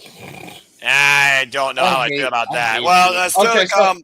Our main event up next. Paragon and Derek Garcia versus Don Cobb's family and Hechicero. It's an 8-man tag team match. It's an encore from last week. It's last week's main event. Run back here tonight once again when we return to Summer Blockbuster. Fuck tell me. You have a whole graphic or a whole banner to create, Noah, while we're on commercial. Yeah, go for it, bro, and talk your stuff. Whatever you're going to say. Oh, you want us to talk? You want me and Ash to talk? Oh, that will be fun. I mean, you've all been on a roll already tonight. You've already reached the point where she even called you a freaking idiot with me in Synergy. So what the hell else do you all have left to say?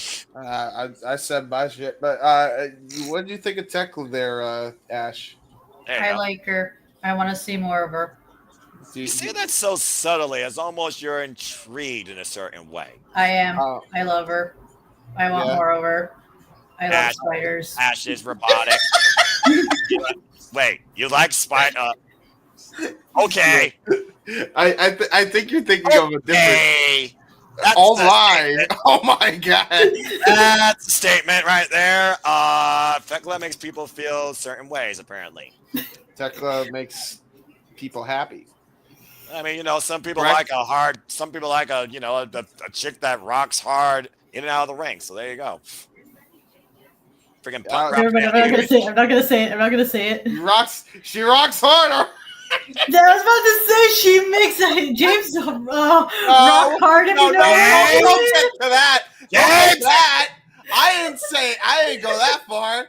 I'm trying to keep it semi-professional. Semi-professional. Already. You're supposed to be off the rails. Exactly. Hold on, Ash. But no, for real, I want to see more of Thekla. I like her. I do too. No, she's a good wrestler. But hold on. She is. Ash, that was like, oh my god, her finisher is just gnarly, and I love it. And that modified I do love reverse. some submission wrestlers. You know that. That modified Indian reverse Indian death lock, by the way, goes through many names. Death trap, death lock, death strap lock. Also originally called the Weber neck, of course. First, the Safet, I have no idea what the fuck I'm with tonight. Listen, all of it, bro. I'm just going to say this, Ash. You gotta be subtle with it. You can't. She's gotta be subtle. What about you, bro? I ain't going straight up say I have a fucking boner. She's the one who said that shit. I ain't go that far. Am I wrong though? Well, I'm wrong for saying it, but yes, you are. And by the way, no, I'm not that bad. I'm really not that bad. I promise y'all, I'm not that bad. My Jesus Christ! I promise, I'm a good cookie most of the time. Okay, and that was one of those. It's whatever. Anyway, let's go to Sandy's comment here. How about that? Hold on. Here's Noah. Here's his face. Let's just leave it there. Thinking based on this scene and what we saw at Best of the Super Juniors, they thinking of going to kick Nick Wayne out, Kip Sabian set to replace Nick Wayne. Yep, probably. And there's Noah. I mean, it could make for another title contender for Nick Wayne, because I wouldn't mind seeing that. Nick Wayne versus Kip Sabian for the ROH TV title. Noah, this is the one time where I'm actually with you, brother. All right? Don't feel like you're alone here. What is wrong with me? It's okay. Listen, just next time, be subtle. Don't be direct. That's I all. knew I was going to get Tism and Overdrive this late at night. I did not know it was going to be at that high level, over 9,000. Wow. It's over 9,000. Speaking of over 9,000, there's assault by Kazuchika Okada thanks to the invisible hand. Don Callis to Kenny Omega was over 9,000 with pure hatred. With a Clement shot and a baton shot and 2 elbow drops to the Matai ad, recomposed midsection from diverticular as Kenny Omega left a spewing, bleeding mess. Dude, that was gross. This is gross, yeah. And look, they thought it was so good they replayed it. Well, it sounds like Charles Ryan's giving us an update here. So that, of course, talking about the career-threatening diverticulitis that Kenny Omega, the likes of Brock Lesnar, and others have faced. But as of now, it is still Kenny Omega, Kazuchika Okada, winner takes all, AEW Unified Championship. It's still pretty much official and in play. Kenny Omega's health completely up in the air. So we'll see when we hear from him, if not beforehand, before that time, July 12th. I am going to give JJ the new graphics so that way he knows it's a thing. Oh, wow, Ash. You just had your first ever out-of-body experience, apparently, and that was the most ridiculous all-elite commentary of all time. You have made an everlasting impression in your all-elite TV commentary debut. Congratulations. Yep. Big package. I hope I did not scare away viewers. No, you're fine. You're I thought I was being subtle, but I didn't realize I was being direct. It had to reach a point. You were very direct. It had to reach a point like that this close to midnight, all right? And just saying, all right? We're after dark. No DQ review after dark happened on Tuesday night when Okada went into an entire spiel. So, hey, you doing that one comment, it's all good. Listen, man. I thought I was being funny inside. You were being funny. Everybody's that was hilarious. Comedy is subjective, but I did not expect you to be that deep in your No, I didn't expect you to go that route. That's saying a lot. I expect a lot, and he knows this. I've said some shit. But yes, you have. that was different. Wow. Yeah. All I'll say is to wrap this up in a nice bow, big package. Let's move on. Hey, it's your boy, Ash. Do your thing. Adam Cole, Paragon. Oh my gosh, how do I even continue my job after that? Okay, and welcome back, folks, to AEW. SummerSlam. Blockbuster. As we got the Paragon here on an eight-man tag team record of 2-0. Again, 8-man tag team action. This is a rematch from last week, might I add. The encore is our main event here at Summer Blockbuster. As Daniel Garcia is working with the Paragon again to take on the Don Callis fan. Has been on a recruiting escapade against Daddy Magic. Of course, teams turns around Adam Cole's waist. And of course, Hechicero here for CMLL, Lance Archer. We got Rocky Romero and Trent Beretta, Roppongi Vice, and Walking Weapon, Josh Alexander. Dude, what a team. What a couple of teams here, by the way. Like, this is some all-star type shit. This is a real 8-man tag, all right? I'll tell you what, man. God. It's going to be interesting to see how Garcia, pairs up with the Paragon, how well they do as a team. Well, last week they did very well because Garcia got the win for his team. Oh, nice. Yeah, he did. I'm starting to think, man, him with the fucking Paragon isn't that out of the realm of possibility? He could be the Bobby Fish of the equation here, or What the our Bobby game? Fish. Now, If it means I get that Fiend back, I'll be for it. yeah, I'll be Edwards for this contest. I'll be Edwards for this contest, by the way. you know what Bobby Fish gave? Gray hairs. Where's the lie? You know, what's going on with it? Daddy Magic on commentary. Of course, you got Lance Archer and Rocker Mail and Triparetta at ringside.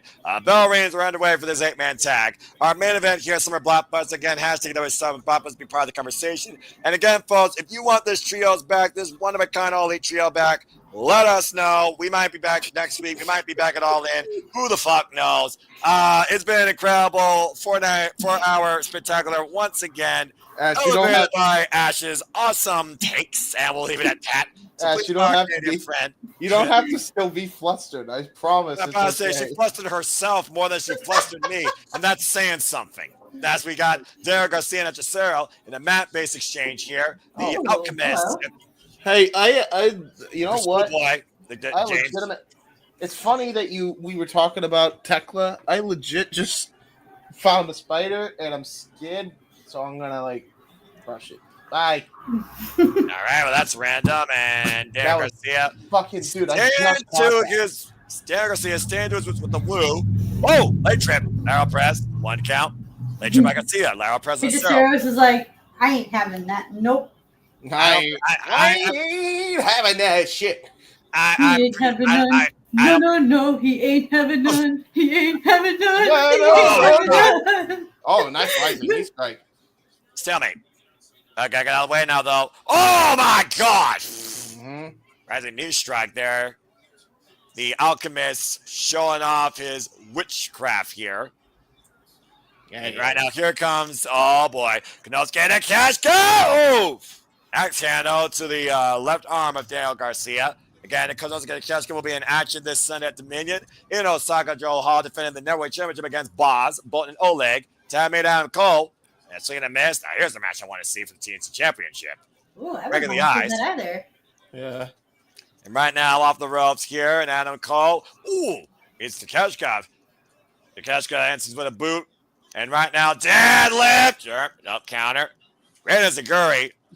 Sandy, do you hate Don Callis for real or for kayfabe purposes? And tag made out of Roderick Strong, the Messiah of the Batbreaker, former AEW National Champion. Tag made to Kyle O'Reilly, former NXT Tag Team Champions. Batbreaker over the knee, and the knee dropped by Kyle O'Reilly. O'Reilly and Strong work so well as a tag team. Yeah, of course, they have wins over FTR, former Ring of Honor Tag Team, NXT Tag Team Champions under some, trio conglomeration. Of course, we talk about the Undisputed Era, the Paragon, the Kingdom, whatever you want to call them. Ooh! Strong and O'Reilly, they might be able to put up a good fight against the Hurt Business. Oh! Yeah, that's a very good shout. Honestly, they've beaten some beefy teams in the past as well. Mm-hmm. And Ryan Sartre, of course, knows all about beating teams emphatically. Former member of Suzuki Gun Killer Elite Squad, IWGP Heavyweight Tag Team Champions alongside Davey Boy Smith Jr. Yeah, longest reigning at that point in time. Suzuki Gun. I miss that stable so much. Murder Grandpa's still doing great things right now across the Japanese wrestling landscape. And his children like Mikey Ito and Killer Kelly and Miya Yamashita are doing him proud. And right now, Kyle O'Reilly, oh man, helicoaster. Yeah, great helicoaster. I will say it is a bit weird that an old man is having a bunch of Joshis as his children. I'm just saying that's kind of odd, kind of sus. And Lance Archer in control. The Paragon de Garcia. Can they bounce back here? We'll find out when we come out for this commercial break. Fuck television. I love how Ash is just like, God damn it, Jason. It's the immediate head shake of what the fuck. This is the reason why, folks, I look at the monitor, why these two look at each other in awkward silence and embarrassment. What do you mean by that? You know exactly what I mean by that. Huh? Exactly. That being said, I again. didn't do nothing. Right, innocent before proven guilty. Exactly. I hope you guys are enjoying this 3-person team. Comment down below if you want this 3-person team to continue. That's why you say that so. I love how you say that so deadpan. I hope you're enjoying. Please like, comment, and subscribe. I mean, she was robotic when she says, I like spiders. I'm about to I say do like spiders, actually, though. actual spiders. Yes. How do you do that? Oh, thank you. How do you do that? I can't. So you. Ash is performing her own manipulative magic here, apparently. Oh my god. Okay, that's it. Mess. That's it. A mess. This utter madness has entertained, I'm sure, people and questioned their logic as well. I've been a human concept. This has I've to be been streaming for 9 hours. That's your own choice. I know. Oh my god. Hey, at least you're putting up content. Me, on the other hand, I have yet to do that. Ash, you work priorities over passions. That's why we do this to encourage our channel and get the viewership up so they know what you're capable of bringing when you can do it. I can't believe You silly bat. movie. Oh my god! Seriously. Movie. That's an old school. Oh my gosh. Anyway, Good full commercial break here. As we were talking about earlier with, again, Josh Alexander yet to be in the match. Oh my gosh. We see a lot more of synergy in 8-man tag team matches with the Paragon de Garcia. To your point, James, I mean, I think he'd be a good fit for this crew as part of the Paragon. I think that Imagine would probably support that too. Of course, Matt Menard on commentary. Oh, when he originally betrayed Kenny Omega, hate his biased commentary even more. Fair enough. Okay. I mean, he has a 100% bias on commentary. There's no denying that. Oh, absolutely, yeah. Doesn't matter where you hear him at. Maple Leaf Pro, AEW, NJPW, you name it. Hell, he was biased when he was in TNA. I won't have my head down, but I will be flipping off the Rainmaker for aligning himself with scum of the earth. And it makes me wonder how those two are going to go and gloat about this as soon as maybe next week, even though we're down in Mexico. Are we going to see any of those men, Don Callis, Okada, and Kenny Omega, before All In? And Safet, yeah, I think everyone's having a good time. Are you not entertained? I hope so. I'm pretty sure they are. And Ash, Okay. I'm about to say, I think you're your own worst critic because you almost don't know whether to laugh or be like, Jesus, did I just say that?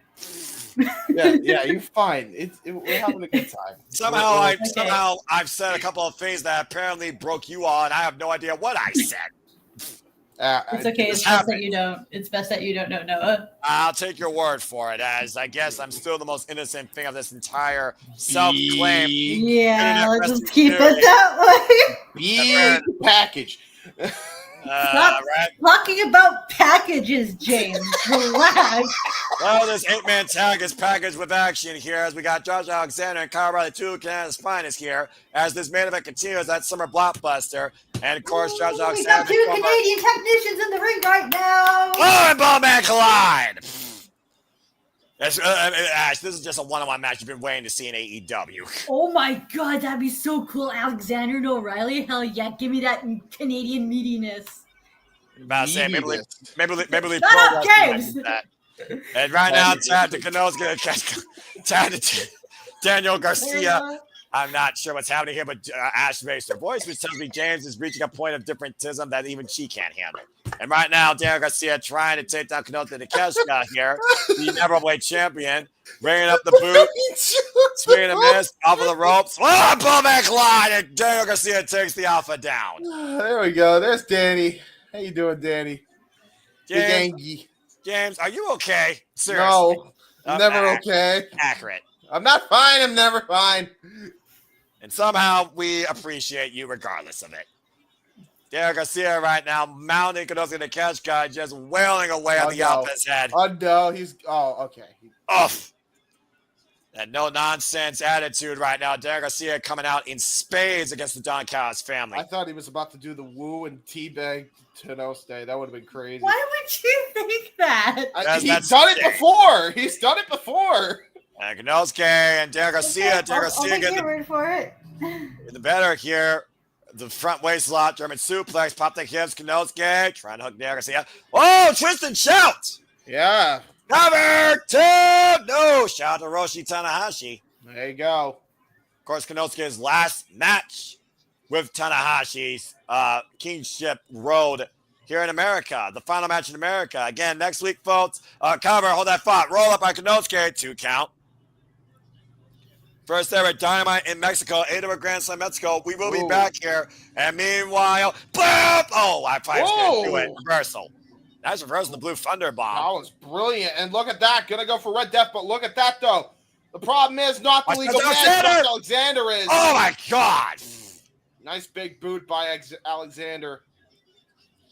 And again, Sucius is going to give Mercedes a title shot. Next week, folks, AEW Grand Slam Mexico is a 2.5-hour special. We have 10-man tag team action with the Ops, who also experienced first Strickland taking on the Death Riders and the Young Bucks. We have Sucius defending the CMLL Women's World Championship against Mercedes Moné. And we have Mistico versus MJF. More to be announced. Again, that is Grand Slam Mexico next week from Arena Mexico, courtesy of AEW, here on TBS and Max.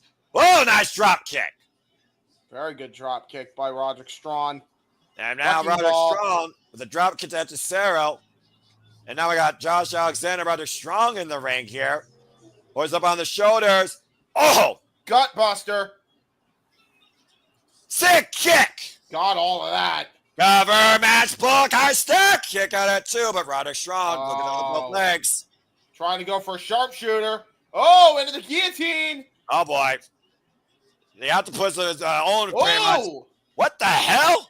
Figure 4. Oh, sharpshooter coming. Oh, no. Looking in their submission holds. Oh, it's really a field of submissions. Oh, my God. It's a paragon of submissions. Oh, my. And Lance Archer pushing Kyle O'Reilly into the pile to break the legal submission that matter with Josh Alexander and, oh, God, Roderick Strong. Again, Lance Archer, the smartest man in the ring right now. Again, everybody dies, but literally everybody right now is broken up. Yeah, Lance Archer, low bridge by Kyle O'Reilly. Lands in the apron, though. Roderick Strong, Kyle with the double team, takes Lance down to the floor. And wait a minute, watch for Punk and Revive. Trent Beretta, Roger Romero, the numbers game coming into play. Oh, man. Okay, that's one way to get rid of him. And right now, Roderick Strong calling Kyle back in the ring, isolating Josh Alexander. Again, Kyle's not legal, though. Kyle is Aubrey Edwards trying to restore law and order. Meanwhile, sleeper hold by Lance Archer to Kyle O'Reilly. Right, looking the wrong way, though. Aubrey Edwards is. Watch Kanosuke, though. World class! Wow. Deadlift German with the bridge. Cover 2. Wow. Family after Sarah with the win. The Paragon take a huge loss here, thanks to the Don Callis family. And the numbers game, if we're being perfectly honest. Man, this has been the Don Callis family's night, huh? They got their win back from last week. Yeah. Good grief. And there's Trent Beretta, who ran the distraction and interference. And another massive 12-man tags made for next week. Look at that, guys. The Don Callis family and Hechicero and FTR taking on the Paragon, Brody King, Templario, and Brody King and Bandito all next week on Grand Slam. This has been an absolute summer blockbuster of a night, both commentary and on screen, to say the least. Sure. I agree. Great callback, Sandy, for that one. Great callback. Yeah, no kidding.